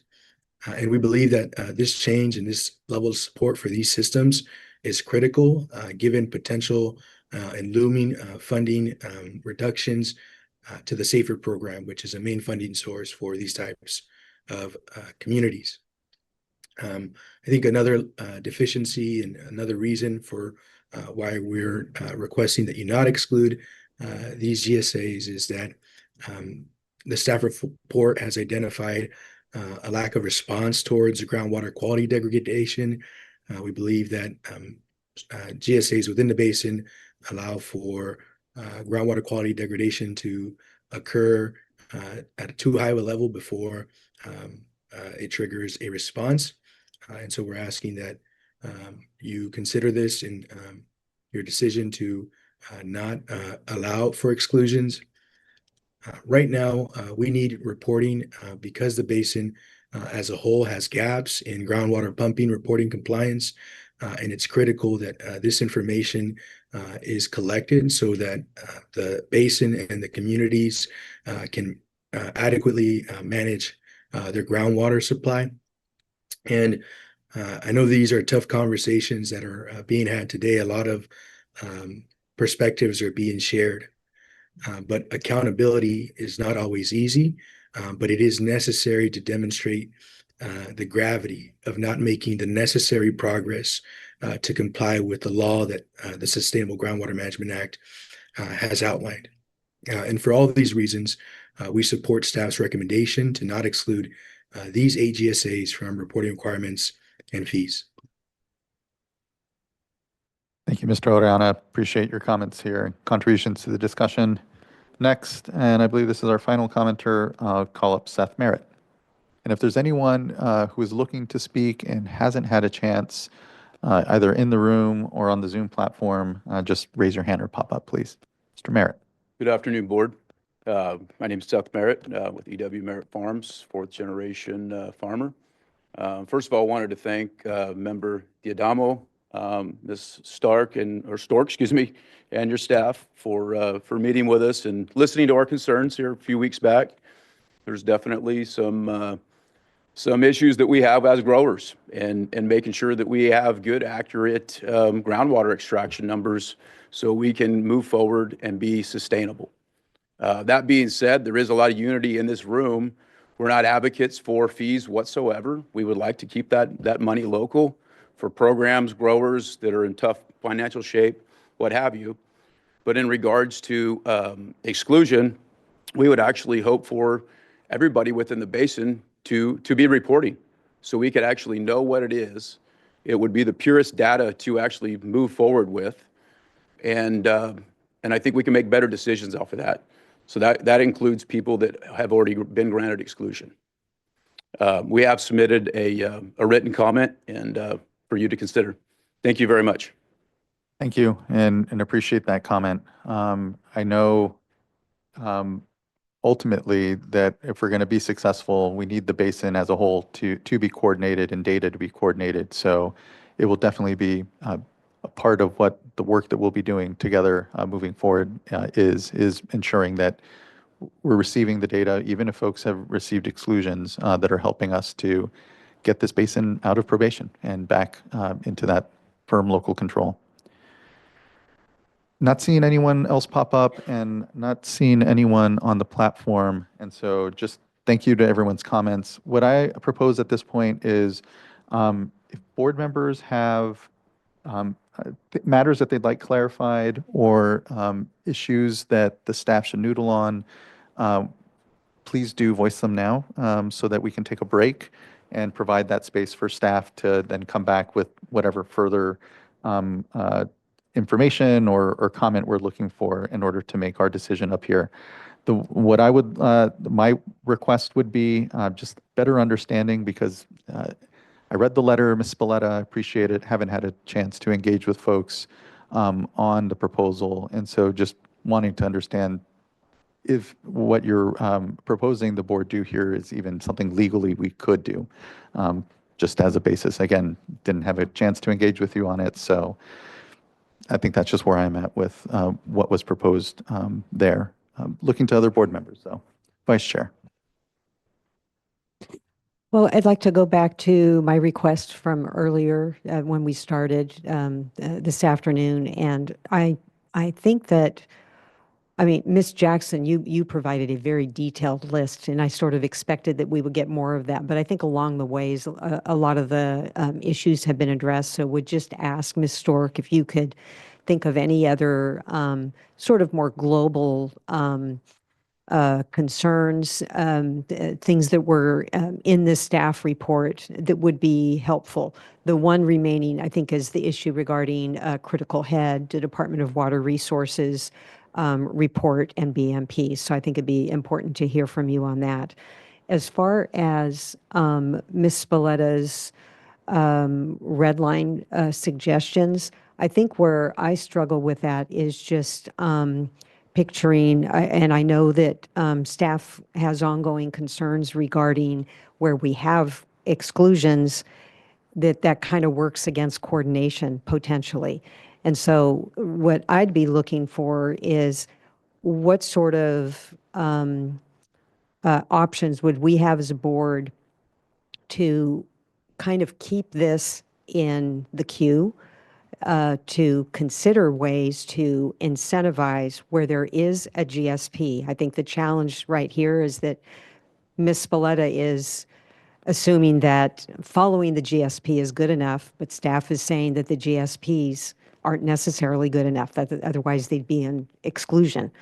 So as these discussions go forward, is there some interim period of time in which a GSP could be updated before we end up with an interim plan or before the whole basin ends up with a coordinated plan?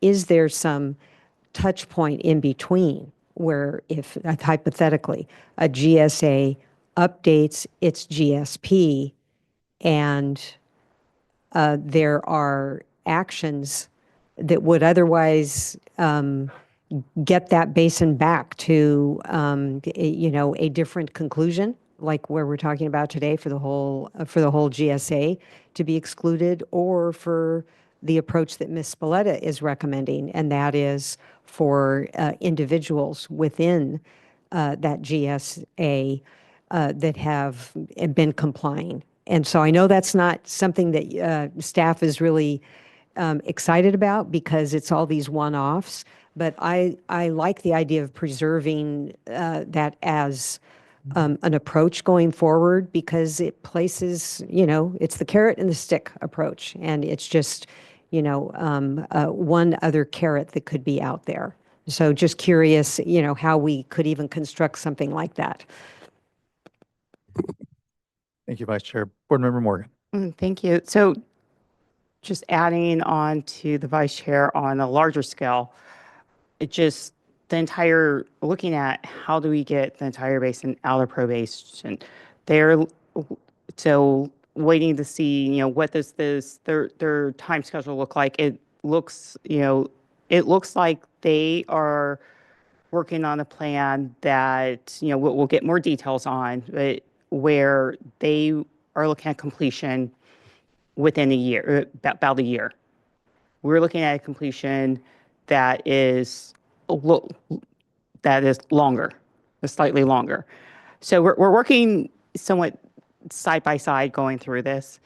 I'm just wondering if as we're going through this process, if there's a way where we can be working together.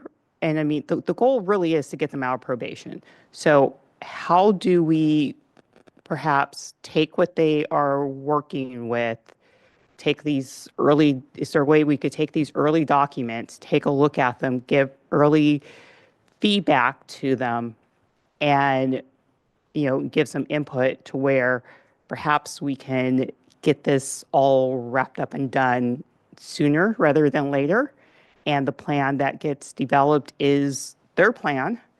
It's done early next year, and we get them out of probation versus, continuing to work on, I don't want to say not work on exclusions, but how do we keep them moving forward with the goal to get them out of probation as soon as possible? Because that personally, that's what I want to see. I want to see them out, the entire basin out of probation as soon as possible. How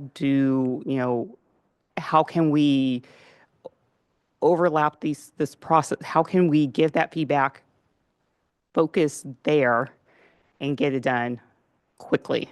Assuming that, what gets laid out, we can come to agreement with their new form teams, we can provide that input. There's some assumptions there, but I'm taking everything that I've heard here as they have the right people in place, they're ready to make this happen. It can happen, so how do we contribute to it to make it happen? Thank you, Board Member. Board Member McGuire.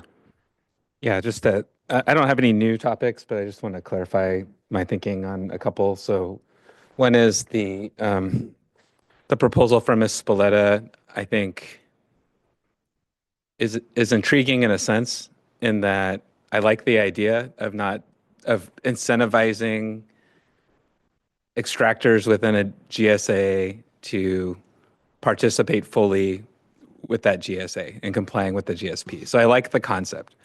The implementation is the challenge, I feel.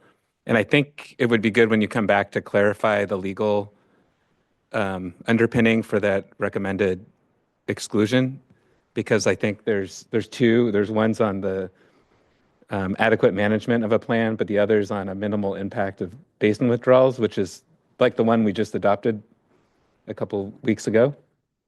And I think that's the one that they were recommending we consider using. So I'd like to hear from staff as to whether that's even a legally viable approach, the way it's been framed. And then the other thing is this: we're talking about exclusions. There's two pieces. There's reporting and there's fees. On the reporting side, I'm hearing a lot of really great support, actually, for reporting, that everyone understands how important that is, that we should all be working from the same data set, that there's a commitment to monitoring and to being open and transparent with that information. So we want to absolutely encourage and support that.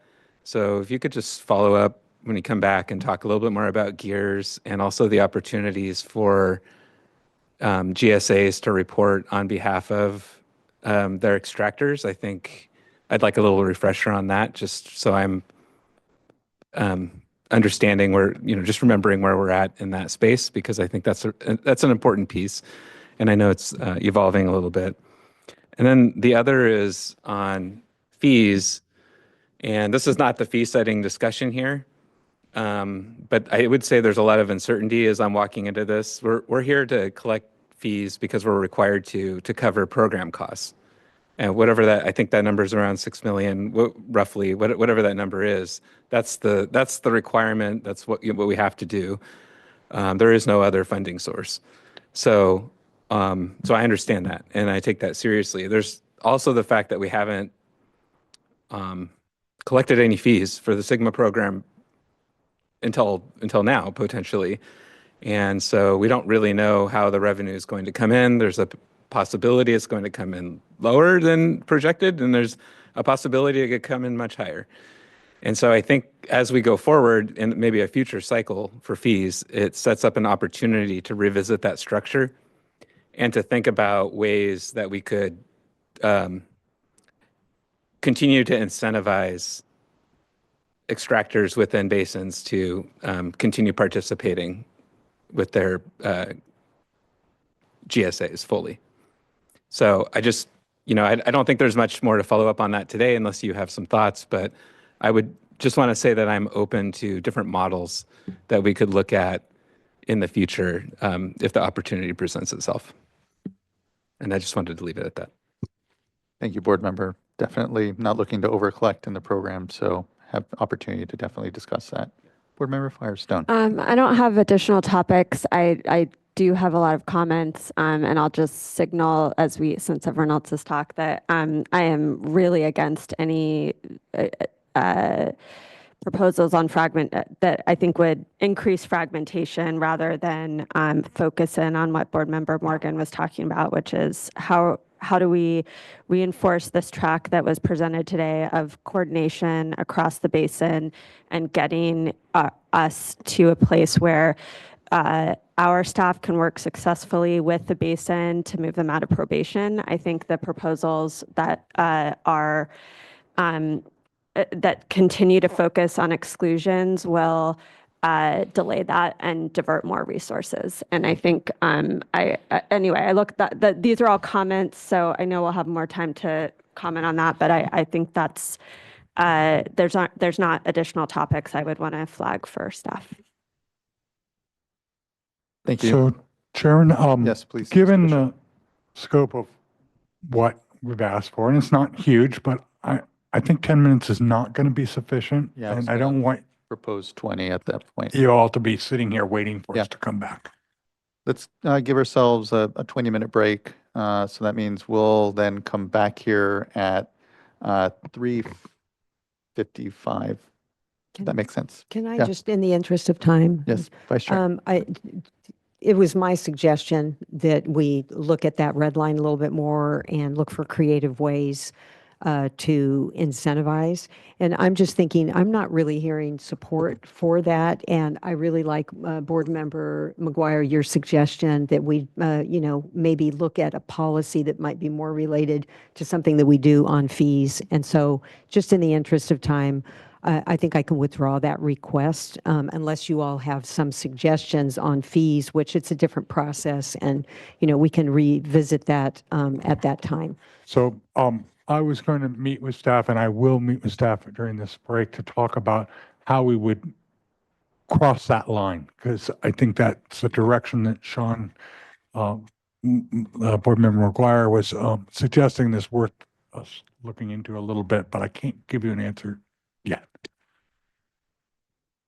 All right, well, if we're comfortable with 20 minutes, then let's bring ourselves back here at 3:55 and appreciate everyone's contributions here. We'll see you in a few moments.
All right, everyone, it is 3:57. We can bring ourselves back here. Thanks for the break. Mr. Bishop, do you want to kick us off? Well, actually, I'm going to kick it right over to Natalie to talk first, and then I will talk after that. Good, good. Ms. Stork. Okay, so I'm going to start off with a little bit. We heard a lot about pumping credits and how transitional pumping was cut for a couple of the GSAs. And this isn't addressed in the staff report, but we heard a lot about it today. And this is something that we actually really want to have more discussions with the GSAs on. So looking at the pumping credits as they are right now, for many, but not all of the GSAs, but many of them have like a 0.15 acre foot per acre sustainable yield allocation. And then there's a precipitation allocation on top of that. That's about 0.85. And then there's a recharge credit that some of the GSAs give, namely Lower Tule and Pixley, and it's about, I remember it's about 0.6. 0.94 for Lower Tule and Pixley. 0.54. The numbers might be slightly different, but just want to get into this conceptually. And then on top of that, there used to be transitional allocations. So the transitional allocations were removed this year. We found out in December for Lower Tule and for Pixley. In some of their language, they're saying we removed the transitional allocation, but there's still a penalty fee. And now we're hearing it's a transitional allocation, or maybe there's sounds like there's a penalty attached based on the documents they provided.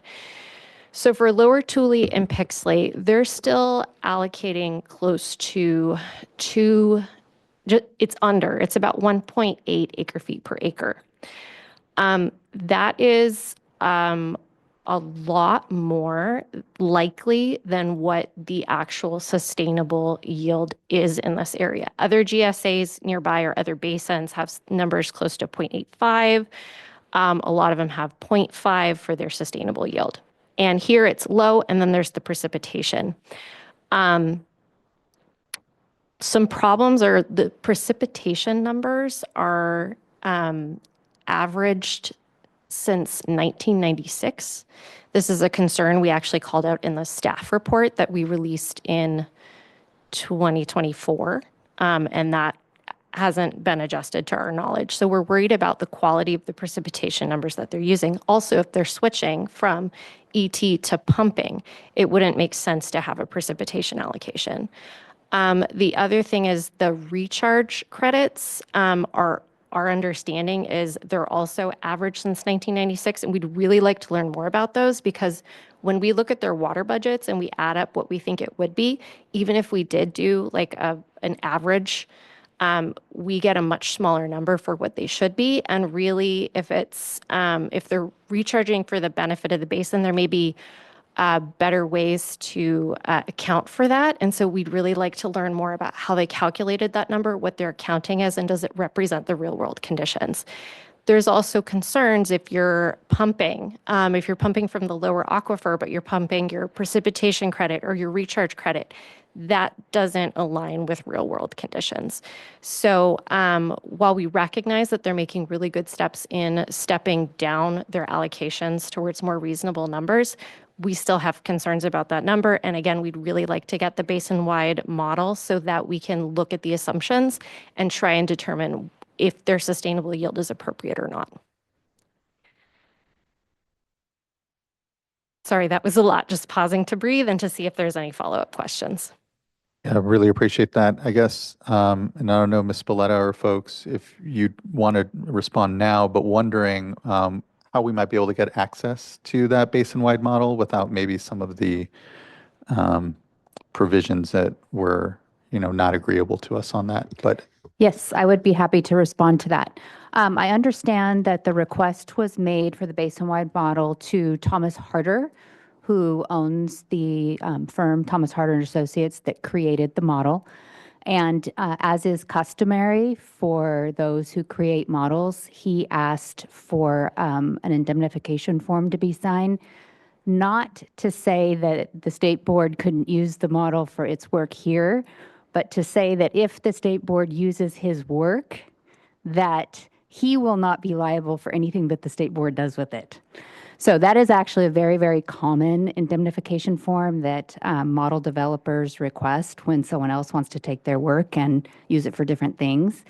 So I think that at this point, there is likely just a misunderstanding. And so what I would love to be able to do is work with your staff. Maybe Mr. Bishop and I can talk after this meeting today, and we can set up a time to get Tom on the phone and look at the language and make sure that we can work that all out, give Tom a level of comfort, and then get you all the access that you need to the model. I think that the questions that Ms. Stork has raised today about the allocation and the credits are all very good questions. Some of them are actually very easy to answer. Others require a lot more explanation. But again, those are the kind of things where we can sit down and go through the numbers and make sure that everyone gets on the same page. It's really appreciated. Appreciate Yes. that commitment, Ms. Belena. Thank you. Mr. Bishop, did you want to add anything there? Or are you good? No, I'd be happy to get together. We'll likely have other conversations and associated with that. I would like to make sure I have a legal counsel there on the, if we're signing an indemnification, but. Yeah. Appreciate it. Ms. Stork. Okay, and sorry, we have a good list that you all gave us. So I'll go on to the next one, which was critical head. Sorry, so just bringing it back to there being some questions about that. There were some concerns brought forward after we issued the staff report that there was consultants for a GSA had done their own critical head modeling, which we think is excellent. That was a point in the staff report that the GSAs needed to take a look at critical head and estimate that and consider that and look at their minimum thresholds and how those were set. So they brought that forward and they shared that they had very different results when they did their own critical head analysis. Our concern is that the GSA that has the consultants that did this different analysis, that's getting very different numbers compared to what staff presented, which aligns with the numbers that DWR has online in a public platform, all documented.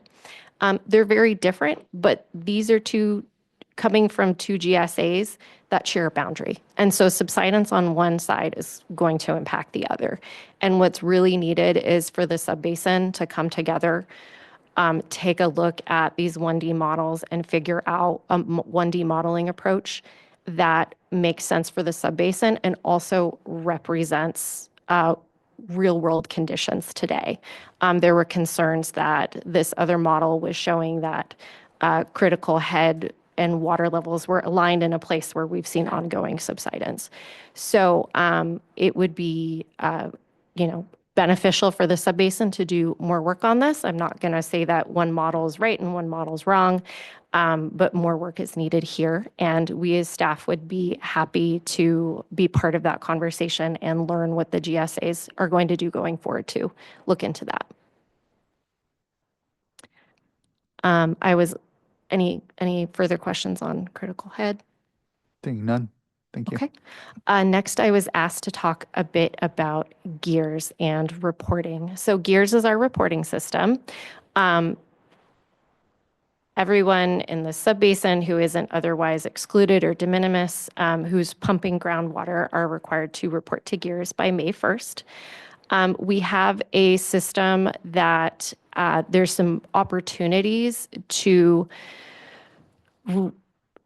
delegate reporting in such a way that it can simplify how to report. So you can assign an agent, just like in the Division of Water Rights and the Cal Water System, you can have an agent who does the reporting for you. So you can assign someone you know or someone who maybe represents a whole bunch of different folks, and they can do the reporting for you. We also have a bulk reporting module that was designed so that someone with a lot of wells or an agency or someone else that wants to report on behalf of the people that they represent could report for them using a spreadsheet type of, you can download a spreadsheet, enter all the information and upload it, and it goes straight into Gears. So we did develop that. If GSAs are trying to use it and they have any concerns about its functionality, we'd love to hear about it so that we can continue working on it and make it easier for GSAs to report using that. We did hear during public forum today that some people have had challenges with reporting. What's unfortunate is the people that came forward did get a very specific, rare, and unique error. That at the time it happened to about 3 people last week, and now we're up to 10 people. There's a fix that's literally being coded right now, and if it works, will be deployed tomorrow. So everyone that hit that error, we were in communication, including with the person who commented this morning. We've been in communication with them and saying, please, you don't need to report in this moment, like let's fix it, and then we'll get it fixed, and then we'll immediately reach out so you can report before the deadline. So we've been working diligently on that fix, and to our knowledge, it's the only significant bug that we've had to date. So while it's unfortunate that they're having a hard time reporting, that is not a common situation that we're hearing about. But as issues arise, our team is working on that. We're getting lots of contacts and answering and helping people. And we have more office hours events in the subbasins next week. We've got 3 more events where people will be on hand to help people report. And the last one that I'm going to address before I hand it over to John and others is the question of how to get everyone out of probation. The timelines that staff presented for moving towards an interim plan have us, going out with a draft plan probably middle of next year, and then going to a hearing if needed by the end of next year. And what we're hearing from the GSAs is that they're working diligently on a single plan for the subbasin with hopefully, it sounds like, some drafts by the middle of next year. That's actually a great timeline and gives them a chance to resolve these issues and hopefully get out of probation before the board needs to adopt or consider adopting an interim plan. It would be great if they're able to get a draft plan to us by spring of next year. We'd be able to do a full review in that situation before needing to get to an interim plan. And there were also questions about, are we still working with GSAs at the same time we're writing an interim plan? Is the answer is yes. The team here will still be working with the GSAs on, talking to them about the issues and focused on those technical consultations, while other staff will be the ones writing the interim plan. So we're trying to make sure that we have continued support for the GSAs while still doing the work that we are directed to do. Really appreciate that commitment. I know it's one that folks are concerned about, sort of are you going to have resources kind of drawn away because you're doing an interim plan and not have them committed to helping to perfect whatever GSP the basin is working on. So just thank you. And hopefully folks hear that commitment. I know it's one that I'll be looking to make sure we completely live up to. But everyone, I think, has to understand that given the time that it has taken to get where we are, given the challenges, we need to not wait to be starting to develop that plan, and can help here ensure that the harms from uncontrolled sort of pumping or otherwise challenges don't continue to accrue in the basin. So, did you want to add anything further there, Ms. Stork? Apologies. One more thing. Just want to point out that our commitment to continuing to work with the GSAs is in resolve number 2 in the draft resolution. We're also willing to go down to the subbasin, meet with GSAs, and really hope that we can work with them for good progress. And yeah, thanks. Thank you, Ms. Stork. Mr. Bishop. Okay, well, the first question, is the proposal to exclude certain pumpers legal? And yes, that is, there is a legal path forward on that. There isn't a practical path forward today, but we are open to the concept of meeting with Jennifer and talking about what would the conditions be, what would signify that, and how they would address the concerns that staff has about fracturing and other issues about how do you make sure that this is compliant and actually leading towards but we're happy to do that. I also want to, connected to that is May, we have the reporting deadline. We will have data there.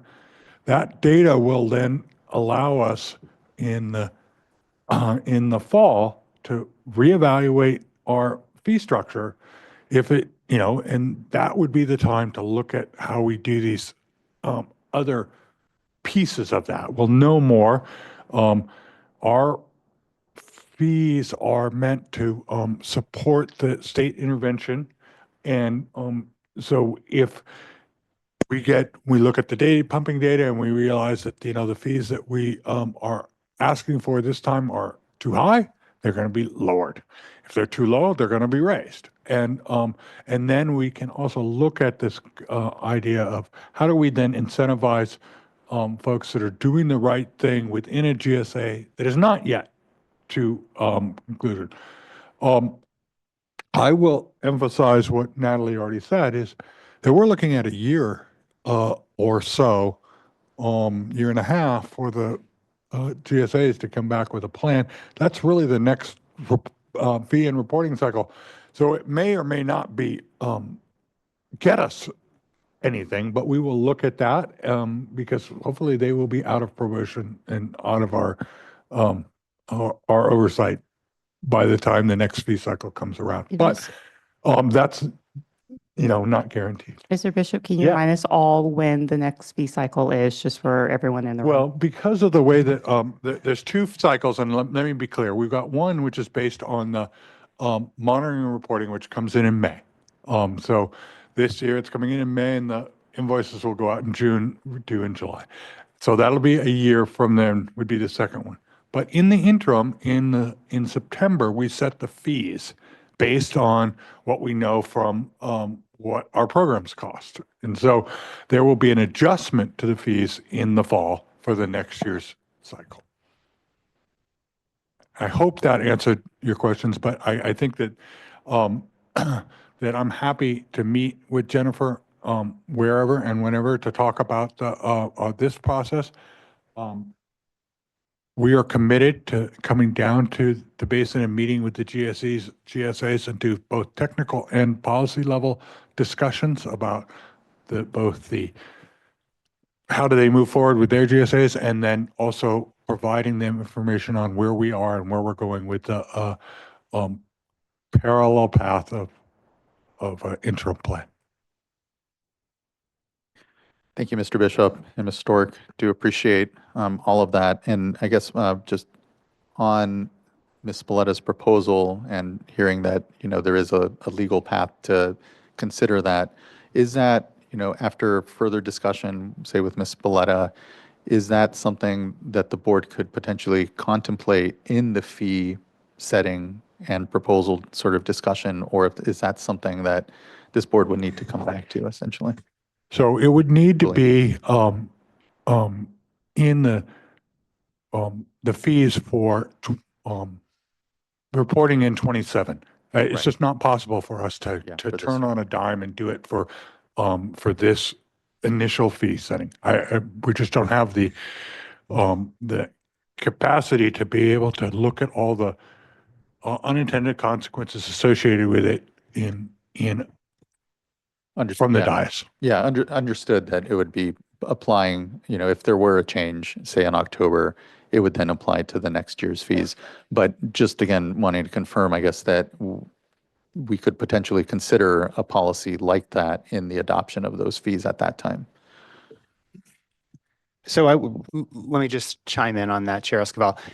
I think it'd be possible to write the regulations that recognize sort of a two-tier process along the lines of what was described in Ms. Spoletta's red line version of the resolution. there may need to be some serious thought given to whether or not there'd be a second document that would come back before the board for approval that would kind of memorialize what are the criteria to take advantage of that second fee. But we haven't mapped out all those different scenarios. It's possible it could all be rolled into the fee structure and there could be a separate process we could use to unlock that second tier, if you will. Again, that's assuming that Mr. Bishop is able to get across a couple of thresholds when talking with the GSAs. So I think both options are on the table, that it would be two separate actions, or there may be a pathway to unlock it through an update to the regulations alone, the fee regulations. Really appreciate that. And would just note, all the time that might go into that, likely better served in focusing on the single GSP and getting that approved and across the finish line versus continue to try to figure out how we more refine and slice that pie. But, I heard Ms. Spalletta, when it comes to how we can potentially incentivize, good actors here across this and not, take a blunt tool to the basin, but it requires a lot more time and a lot more effort. And again, often diverting then from the time and effort to getting a single passable GSP. So that's all I kind of would say amongst that. Looking to fellow board colleagues, if there's anything from what's been heard further, but I'm still supportive of the staff proposal, as currently articulated, but look to others. Board Member Firestone. Yeah, I'm definitely supportive of the staff proposal. And I do also just want to say that I think I think we've heard a lot and seen huge, really difficult decisions and impacts and improvements. And so I don't want that to go unrecognized in terms of the improvements and actions and really hard things that the GSAs in this region have done as an improvement from, a year and a half ago.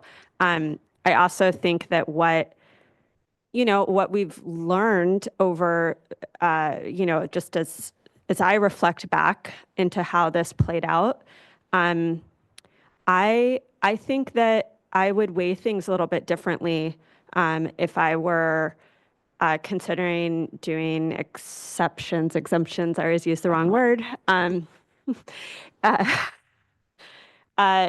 because I think that I think our intention of trying to provide incentives in terms of directing people the way that they should go has kind of backfired in that I think it just has really exacerbated energy put into fragmentation and kind of going at it alone. And I think that's really hindered our ability to make progress on and get to the point that we are at today, which is having a real commitment and technical work group that was presented today to have a unified point of contact that can be working directly with our staff hand in glove on these technical issues to work through each of these things to get the basin into where the other subbasins that have been able to move out are. And I think if we'd had that a year and a half ago, we might be in a very different position today. And I just think we need to be cautious as we want to try to provide incentives and carrot and sticks that sometimes we're sending, I feel like we've been suggesting hope and incentives for people to put resources in things that are missing the big picture of what we actually need to do is get this whole basin coordinated, agree on MTs. There's some real differences of opinion. It's going to be really hard to bridge that. I think the only way that gets bridged, and that's to me one of the big elephants in the room, is our staff going down and having some real heart-to-hearts on this is what we're all understanding the data and the models to be, and And the way we would analyze this, these are the levels we're looking at for a potential interim plan. And I think if we're all communicating that, we can help the subbasin be in the best position to most quickly move out of probation, get a plan that's going to be better than whatever we would do, and get it in place in a way that really does the best job of mitigating the impacts for the basin. And there are really serious impacts already happening. I think we heard about that. We heard some of that today. This subbasin is one of the very hardest hit, I think, around just what the consequences of SGMA mean for local families and daily lives. And so it's one where I think it deserves the focus of our staff and of the choices we make to make sure that we set this up for success in terms of not being spread thin between a lot of different basin plans and exemption requests, but being focused on working with the subbasin. My only concern that although I think it's important for us to make clear that we do have additional staff to be working in parallel on the interim plan and working with the subbasin on their plan, I would really hope that on the technical level for things like MTs, what our understanding of groundwater levels and what's going to be successful, that information is the same with the technical team working with the GSAs and our interim plan. There should be no surprises. This should be very upfront from the beginning that if we were looking or as we're looking at what a potential interim plan would look like, this is what we're looking at, and then work with the technical team to make sure that our understanding is correct and we're all on the same page from the beginning as we work through this. I think that's going to be what sets everyone up for success. So I don't want it to be a totally different team, but I think that's probably what you meant. Anyway, I strongly support this. I don't relish it. I think this is really hard, and I would love to be able to give exceptions and exemptions. But I think this is where we're at, and we need to really focus on how we set folks up for success on the big picture, big items here, which is getting out of probation. Thank you, Board Member McGuire. Yeah, ditto. I mean, I think I'm supportive of the staff recommendation on not to grant the exclusions at this time. I think that's the right move, given the information that we have in front of us today. I agree. If we had different information, if we all had a common understanding of the data, the MTs, the assumptions that go into that, knowing how difficult that is when it comes to groundwater, we could potentially be having a different conversation. But I'm not comfortable at this time moving in a different direction.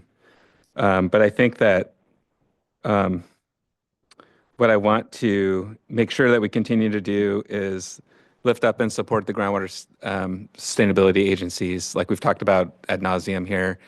So I don't need to say much more about that other than that I don't think there's only one pathway to sustainability. There's not only one time. There's a timeline. We've got 2040, but there's different paths to get to 2040. And so the interim plan, as you work on that, I know we're not discussing that specifically here today, but to me, there's not only one answer to the question of how to get to sustainability. So I just want to make sure that there's space for the GSAs to design and modify their plans or new plan in a way that will help achieve the goals, which may be somewhat different or may have a unique strategy that is still workable. So that was the only thought that crossed my mind. But otherwise, I think I've heard a lot of encouraging messaging today. I know this is a hard decision. This is not something I've been looking forward to at all, being in the position that we're in. So I am open to creative solutions when it comes to fees and ways to other ways to look at that as well, because we don't really know. Sitting here today, we don't know exactly how all these conversations are going to go. I just don't have a crystal ball. So I have optimism and hope that there's a solution here, that a year from now we can be having a much different conversation. But I think we need to wait and see how that develops. And in the meantime, think from a practical sense for how can we still continue to support the GSAs, especially when there's a number of them that have made significant strides in improving their plans, and we want to help continue to encourage that. Completely agree. Thank you, Board Member. Vice Chair. Well, I think closing out here, I want to leave a message of hope. I think that when we've had the opportunity for staff to be really dedicated, working hand in glove with the local basin, that we've seen good results. We've seen it, we saw it with Kern, we saw it with Delta Mendota. Each basin has been so unique, and this basin has had its own set of unique challenges. And I agree, Board Member Firestone, this is this basin and Tulare Lake, they're going to be the most difficult. But I am confident that once you all get together and start working through these technical issues, there'll be a pathway. And I agree, Board Member McGuire, that we don't want it to be the only pathway. The interim pathway is the only pathway. Let's let the GSAs figure that out once you all get to a common understanding of these technical issues that Ms. Stork, you did a really good job walking through. I think that the part of the challenge has just been the time spent on these exclusionary requests. And what I don't want to see is leaving this meeting where there's regret for having attempted that. These are communities that are really suffering, and they're struggling with how do we go forward with these difficult plans. I just had conversation out in the hall with a number of you all to just say that, it does seem a little odd. We made all these changes. We got rid of transitional pumping. We've got demand management. We have these fees. We have mitigation plans. And now the state board wants to come after us again. And that's not at all what's happening. What's happening is that we're a fee-based organization. We're not in a position to be able to approve those requests at this time. And what happened was we don't have a technical understanding. We're not on the same page. I think if we were, it'd be a very different conversation. But I don't want you all to feel badly that you tried this. You're fighting for your communities. And unfortunately, what that did, it sort of distracted. Our staff had to spend time in going through the requests and preparing the reports so that you have a record. Is it a perfect record? No. There's lots of things that need to be corrected, and I think that's what the technical conversations are going to be. As far as where we close out incentives, even though I would be open to continuing or having a pathway, I think that having the discussion in the fee area is more appropriate, because then you all are freed up. For the most part, you'll be talking with the fee program as well, but you're freed up to be able to have those technical discussions. So I think we're closing out in a good way. And I do think that the chair is right. Even if we have that pathway, it's probably going to be moot by the time the fees come up. So that it's really not the pathway that you would need. The pathway that you would need is just getting returned to DWR, and then you don't have to worry about those fees. So let's all work toward that. I know our staff has said they're going to spend time out in the sub-basin. We all have been to the sub-basin. We'll go back if needed. Let's continue talking. And I agree with Ms. Spalletta. The communication, pick up the phone. We got to pick up the phone where it seems that something's not adding up. Pick up the phone, talk to each other, improve on the communication, and I think we're going to get there. Thank you. Thank you, Vice Chair. Board Member Morgan. Thank you. So just picking up from where the Vice Chair left off, so yes, communication is and will be key. I completely agree. I want to see increased communication where I really want to I really want you all just to be out of probation. I mean, I've already said it. And so that's the path that I really want to see move forward, is where we have clear communication. If there's a question, the phone gets picked up, it gets worked through, and we continue to move forward on that path. Parallel, I do want for us to take a look at fees. I truly do not believe that you all will be here next year going back through this. You're on a good path. Continue that path. You have made great progress, and I want to see that progress just continue and for everyone to come together. Without coming together, it would mean that, you're here again, and that's not where you want to be. It's not where I want you to be. I don't think anyone wants that to occur. So let's not even talk about that path. Let's just talk about the path of everyone who's here. Perhaps there's a couple that aren't, but everyone is working together to get out of probation. That means, all, one, whether it's one plan that is coordinated by all, or it is two plans, three plans that are coordinated, that work together. That is really what the goal is. And so it means that everyone has to coordinate. Everyone has to come to the table, the policy meetings, the management meetings, the technical meetings, and work together. And, that includes our staff, or we have to be there too, to give that feedback, to keep things moving forward. So, with that, also just want to, when I say, looking for different avenues for fees, with recognizing, what Ms. Paredes brought up, just me and myself, just looking at you all who are doing so well, just want to understand, as we move through this, what are perhaps just different options that may be out there for the future. Knowing that's a longer process, don't want to get sidetracked on that process at this moment in time. Really want to get to pen and paper of moving you guys out of probation. I really think we're at the point where we've turned that corner, and while they're big items, you've started already turning that corner, and it's at the point where you can sit down, put the pen to paper, work right through them, and pull the plan or the plans together and have them coordinated to the point where our staff can review it. They would have already had input along the way, and we can get you just right out of probation, because that is the smoother path. It is the better path.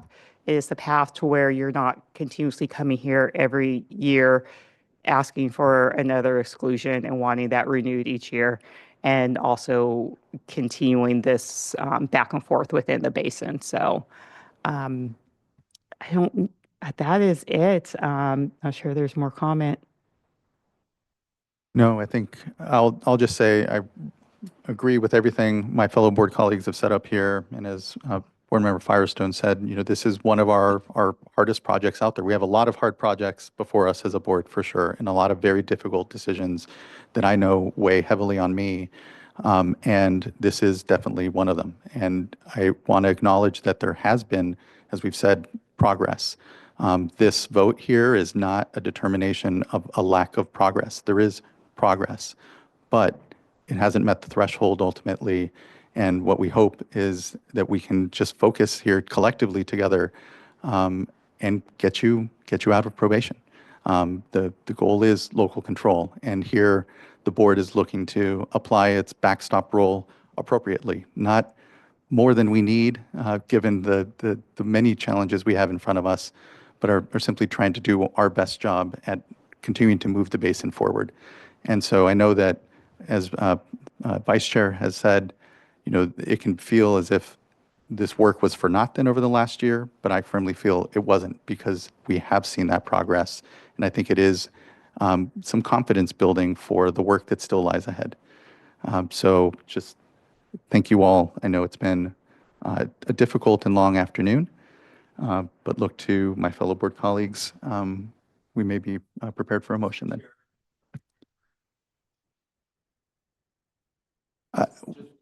We've had our time for public comments, sir. We'll quickly hear you.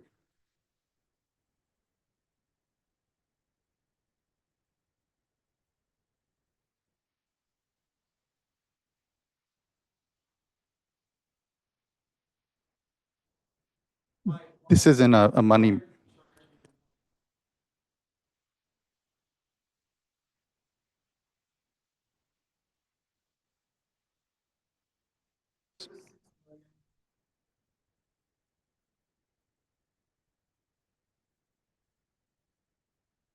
We can commit to, we will not be overcharging the basin, and it will be based off of staff work. And we have a discussion on fees. I think we have different understandings of our numbers. Yeah, Vice Chair. I would just direct you to, I think we have a fee stakeholder meeting that's coming up in June. On my calendar, I show June 11th and 12th. I'm not sure exactly what day would be Sigma, but that would be a good place to go to understand more about that process, what goes into the determination. And I think part of it also has to do with they estimate, what percentage we're going to actually be receiving. And that process goes on each year so that we can make adjustments based on what we actually collect, comparing it against, the administrative costs. Yeah. So I would just direct you to that process, and it'd be a good meeting to attend, especially if we're looking at doing something, this year or next on making adjustments. And the good example that we have is the dairy program and the irrigated lands program, where we do have a fee adjustment if you're in a coalition, for example. Right. Yeah, we are not, this is not a money-making endeavor. The board will not be over collecting millions from you. And importantly, we'll ensure that you see, the data that shows what we're collecting and what we're needing to recoup from.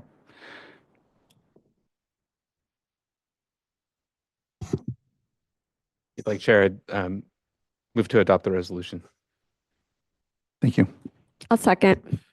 Thank you both. Ms. Tyler, can you please call a roll call vote? Board Member McGuire, Aye. Board Member Firestone, Aye. Board Member Morgan, Aye. Vice Chair Diadamo, Aye. and Chair Esquivel. Aye. Thank you.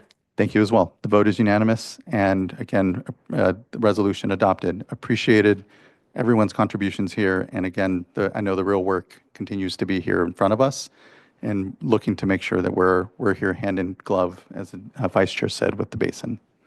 So thank you all. All right, that wraps up item number 4 and brings us nearly to the end of the board meeting with simply board member reports. Looking to fellow board colleagues if they have reports. I can start us. On April 9th, I had the honor of being the keynote speaker at the California Water Environment Association's Women Impacting Water Breakfast. It was really neat. They started the breakfast back when I was volunteering many years ago. And so the breakfast is continued and it has grown. I forgot to write down the theme for this year, but it was really interesting. It was, I believe it was like Power of Community was their theme for the conference this year, and so they just asked to speak just about career and about the community that I want to say that you surround yourself with, so professionally, and working with volunteering with CWA and the people that you meet through volunteering, and also just your mentors and how you choose mentors, and so it was really truly just an honor to speak there, and just kind of just also how your community plays a role within your growth within your career. And so those are some of the different things that I was able to touch on. And then they had roundtable discussions after where everyone can share different points within their careers. Then on Friday, I was asked to be on a panel interview for success, and it was really interesting because, as you know, the last day of any event usually is very empty. However, they had a record-breaking number of people in attendance, and which was really powerful because it was an item that went from 9 to noon, so it was 3 hours. It was interviewing for success. And so they broke it up into 3 50-minute pieces, where at the beginning it was how to prepare for an interview. The second piece was the actual interview. And then the last piece is the part that I participated on with the panel. And it was where the group that had been there for the previous 2 hours could ask questions and just, basically, just how do you choose the panel for the interview? What are the, have you ever had an interview where someone has answered a question and it immediately ends up being just a no-go? And what are like the most impactful responses you've got in 2 questions? So I called it was a mini mentor session of where you had a group of about 100 people where you can kind of just do this large mentor session with a group of people within water industry, where they can ask questions where maybe you're not able to ask, or you're hearing questions where you are afraid to ask yourself, but you're hearing the questions and the answers. And so it was really good. Great turnout, lots of questions. It went the whole entire time, and we actually had to cut off them asking questions. They wanted to keep on going. So it was a really good event. Fantastic. Thank you, board member. Nothing, Vice Chair. Only thing I have is on April 14th, I was at the Orastimba Creek Recharge Project. Vice Chair, you and I attended the groundbreaking. This was the ribbon cutting. It was great to be able to have that full circle moment, seeing both the groundbreaking and the ribbon cutting. The board contributed about $6 million to that project, and also used our 5-year temporary permit in order to get the project running. So it was a great opportunity to touch base with another basin that had recently exited probation, but really was great to be able to support that project. Certainly, as we've said, as folks have exited our probationary process here, it doesn't end there. Are going to be critical partners in implementation, and was nice to be able to visit the project for that. So that's all I have. Great, no reports. Well, that brings us then to the end of our board meeting, and our next board meeting will be on May 5th.